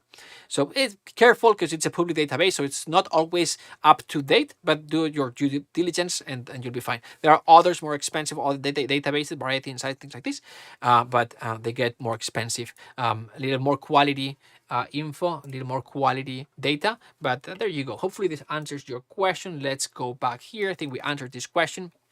Does the course include help with the business side of things? Yes, it does. The answer is yes. We do this very much in depth. It's kind of like what we've done now, but more in depth. Can we book slots for one-on-one on the mentoring during the weekends? Most of the times, yes, you can. We try to provide with as much flexibility for the hobby composer, for the pro composer, for the part-time composer who has a daytime job, family, and other responsibilities. So most of the times we try to make this possible. 13 minutes to go. 13 minutes to go. Where's the... I cannot move the timer. Anyway, timer move. Okay, it's 13 minutes to go, just so you know. Let me see if I can show this. Anyway, there you go. 30 minutes to go. More. What is this? Is it possible to enroll only in the composition course for starters without mentoring? Not at the moment, because this version of the course has no spots left. But if you have more questions in regard to this, go to the chat, look for CC team, and try to, CC, and speak with Fede, Esteban, or Ali, and they'll guide you in regards of this. maybe there may be some spots. Can we model classical music for its dynamic contrast and articulations in this course? Absolutely, and we actually do it often. We've got videos and transcribe the video trainings as well, and transcribing classical music or modeling classical music. The cool thing about doing this is that it's a little bit more. It's the best way to get the most out of your libraries, because classical music can sometimes be more demanding than film music sometimes. Great question. Okay, more. Can you create a time-efficient course tailored for experienced composers who already have industry experience? Great question. This is the course. Let me show you an example of this. See if I Jose Cancela. There you go, Jose Cancela. So this is Jose Cancela, and this is a composer that if we expand his credits, you can see 2023. If we scroll down, 2022, these are his credits. So experienced composer. He lives in Santa Monica. He's worked in remote control. It's very experienced film composer. He went through this program. So there you go. This is the program. This is tailored for beginners and also for advanced composers. Awesome. More. Do we need to buy Museo membership or license? Not for now. 3 months for free, so don't worry. And then if you want, they always have offers. You can do the $9.99 a month. Does the template work in Logic? No. If you are in Logic, I'm sorry. No, I'm just kidding. Again, yes, the template works with any sequencer. Template is designed to work with any sequencer. Do we need Cubase? We've answered this. You can use any sequencer. Don't worry. Do you also help find work after completing the course? Oh man, we've got so much help and support in regards of this topic. The answer is yes, yes, and yes. And on top of that, yes. Now, on top of that is the LA event, which is what the event is about. But yes, there's plenty of support on finding work, and I'll explain how. Oh, awesome. Here's the team. Added all these screenshots. But first I'm going to let me go. First, let's share the password, and then I'll share examples of some of the students getting projects in a second. So, but the password first. Let's go with this because it's just 10 minutes left. So the password is music mastery 123. Music mastery, not mastering. Music mastery 123 all together, no spaces, lowercase. Music mastery 123. Not music mastering, ing. No, music mastery 123, no spaces, all lowercase. Okay. More questions. There you go. Fede just posted it in the chat. There you got it. So. These are examples, like the questions like proof. I want proof. There you go. So proof of that, like if I do this, I'm going to get projects. So these are just examples. So this is Tom Kovacs, and you've seen him in some of the videos earlier. So exciting news, friends. Hard to find the words. I'm beyond thrilled. This is a post on Facebook that we screen captured. Thrilled to announce that I have officially joined the world of Disney by signing a contract with the Walt Disney Company for one of their projects. Dream come true, blah, blah, blah. 192 likes the moment I did the screenshot. These are some of the examples that I showed earlier. Matthew Fisher, Nathalie Bonin, Medhat. This is, I know it's but anyway, it's a little bit cut in this edge, but happy to share that my love cue got snapped up today and it's the official music for the baseball playoff teaser airing tomorrow night at Fox. So one of the cues that he composed during the program got synced in the baseball playoff teaser airing on Fox. So pretty amazing. More. This is Edward. You can I think here. Edward Dabrowski. So we had a conversation. I'm like, what? You signed what? It's like, hey, yes, I signed a pilot for a TV series. 5,000 euros. All media around 40 minutes of music. Awesome. And then a little bit later, I also signed for an artist independent movie, $1 million budget. That's for the there you go. That is for the movie. Usually music is going to be 1% of it, but there you go. It's for anyway. And later on, we're trying to meet in LA because I'm landing today in LA with a movie that was selected in a festival here. We couldn't meet, but basically what it says is like I'm writing musicals for theater, film, classical music, concerts, conducting a lot. My career is going, it's going like I want. So this is more of Edward Nonit. Emilia, we talked about her earlier, the children animation movie. This is Pablo del Pino. You can see that here. What it says is, let's see if I can bring down a little. There you go. I just started working with 2 production music companies. Just started to write emails and eventually got some. And so that's first he started doing production music. I don't think this paid him more than $1,000, like the question asked. But they started writing emails to production companies to do movie, and then just 3 months later, what you can see here, 3 months later, I finally got a movie. And obviously here, I'm very happy. I'm sure this one paid more than $1,000. This is Scott Reed. If we can see his name here, Scott Reed, there you go. Just attended a class like this one on the Facebook stream. And it's like, hey, he's like, hey, Mark, you might like to know that I recently finished a short film called Bus Stops that's now doing the festival circuit. I don't know about how much this one paid, but Tom Kovacs again responds from a second library to make 2 albums for them. This one can be big if the sync is good. This one, Pocholo, this is a film that I recently scored, a horror film. I don't think this one would pay $1,000. Maybe it did. This is Makik, composing for a theater play. I don't know exactly the price. This one it's a cool one.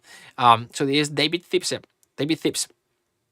So he says, I submitted my suspense and tension cues to the Emmy Award-winning Crime Sonics library. Dan, the owner of the library, it's a 17 Emmy Award-winning composer. So he got some of the cues. The tension cue is the cue that he composed during this program. And so anyway, then he got an animation movie job. So this Luca, this is another one. This is something that we helped getting. This is with a company that does concerts in Europe. They adapt video game music and they do live concerts. And then they hired Luca to orchestrate those scores. Chris McMurphy, first paid film score gig. Another one from Luca. A score and a win from Daniel. I love this one. Eric Circa, Small Victory, first IMDb credit. This is Corey here talking and explaining his experience, but essentially it's summarized here. Corey, hey Mark, since leaving Momentum, I've gotten, which is this program, this is a new version of Momentum, let's say with one-on-one private teaching, but since leaving the program, I've gotten $7,000 worth of composing work, and just launched my largest project yet. Will be anywhere from 4 to 7K. And we continue the conversation. It's a long conversation. It's a beautiful story. But just so you see, obviously it takes time. Anyway, let's continue. So I'll read this. This is really great value for the money. And I appreciate all the time and dedication you put presenting this course and continuing to teach us. Thank you, Mark and the team. Thank you. Thanks for the words. If this leads into a career, it will definitely pay off 1,000 times. 3 weeks like the size of the one that you got at the beginning would do the job. I wish time and resources would allow me to drop everything and switch over to composing. I'm sure several others feel the same. I agree. Like sometimes it's tough, but just know that the dream is possible. Like we take you from beginning till the very end of the Los Angeles event, setting up your demo reel and website and taking pro photos of you in the scoring stage.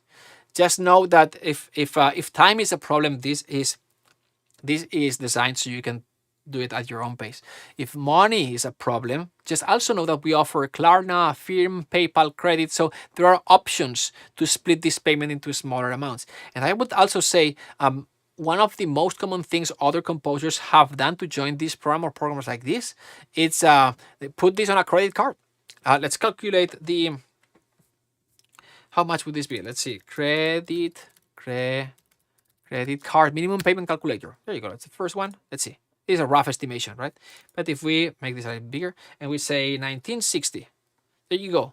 With a 10%, so it's lots of interest, but you can get started with a minimum payment of $49. Obviously, if we hit the calculate button, this will be paying more because of the interest. But you could get started $49 a month. If you can pay $49 a month, this is a way for you to get started. Okay, let's go back here. And let's go to the next one. 3 minutes. Is it possible to divide payments more to make it easier? We cannot, but you can through doing it like this with a credit card. Last question. Okay, fantastic. Look, hey, I wanted to take this last 3 minutes or so to say something before the bonuses disappear, which is at this point, if you are here, it's because deep within you, you want to do this. And the reason why you haven't moved forward, I've seen this happening many times. It's usually one or two reasons. It's either the logic, you don't have a big enough logical reason for you to move forward, or it's fear. If you can find a big enough logical reason to move forward, here's one. There's no risk involved in this decision. The only thing that you need to do is go to cinematicComposing.com/enroll and enroll. We start on Monday. And if after a few days you don't like it, you go to a few classes, you do some music, you get the music reviewed, and it's like, I don't like it. Just ask for a refund. There is no risk. There's nothing to lose. Just go ahead and enroll now. And also, as I said earlier, it's November. Everything that you spend in education, you can save it in tax. You can deduct it in taxes for next year. So think of this as an investment, not an expense. It's an investment. The money that you are paying, part of that money, you're gonna be saving it in taxes. So it's not as expensive as the numbers you see. Anyway, so if you haven't moved, so that's for the logic. If you haven't moved forward because you are afraid, think about this. There's nothing to be afraid about. There's nothing to lose because there's the money back guarantee. And if you are afraid of not, it's like, it's not going to work for you. There's nothing that I've tried other things and, it haven't worked in the past and this is not going to work for me. There's nothing to worry about. You've got all the support that you need to succeed. All the support. There's no program like this. But if you enroll, again, you move forward, you do a couple of classes, you do some music, you everything that I say, that we say, and you still don't succeed, then I'll sit down with you personally and we'll figure it out. Don't be afraid. We've got you covered, okay? So just go to cinematicComposing.com/enroll and enroll now. Okay, cool. So with that being said, this is the end of the class. 43 minutes, 43 seconds. I cannot believe this. 43 seconds, it seems. Awesome, 30. That's it. I just, first I wanted to say, that's it. It's the end of the class. Thank you so much. I'm going to bring you guys here. Thank you so much for being here. I haven't been monitoring those who have enrolled. A few of you have enrolled. Welcome, welcome. From my heart of hearts, I'm super excited, and we are all super excited in cinematic composing to get started this journey with you. It's gonna be amazing. Congratulations, and let's. Cannot wait to support your composing journey, and I'm very excited to see where this takes you. It's gonna be amazing. For those who haven't joined, obviously no problem. Thank you so much for being part of this amazing crowd. Thanks so much for being part of this room today. Thanks so much for your time. Time, in my opinion, as with energy and time is your biggest asset. I appreciate you being here with us. How much time we've been here? 4 hours and a half. Oh my gosh, 4 hours and a half. And for your energy and participation, it's been amazing. Have a wonderful rest of the weekend, Sunday and weekend. Have a great week. I also wanted to say before we go, thank you to the cinematic composing team, everyone who's been here. This would have not been possible without the team. Here's Alicia, co-founder and CEO. We've got Esteban in the customer support. Most of you know him. Chris Peck, tech support. We've got Felipe in the teaching side of things, Fatima, who couldn't be here today, but executive assistant and operations. And then we finally have Fede and Julian Ardila in the video editing team. Most of the videos and everything that you see out there, it's processed in their studios, in their editors. Other than that, that's it.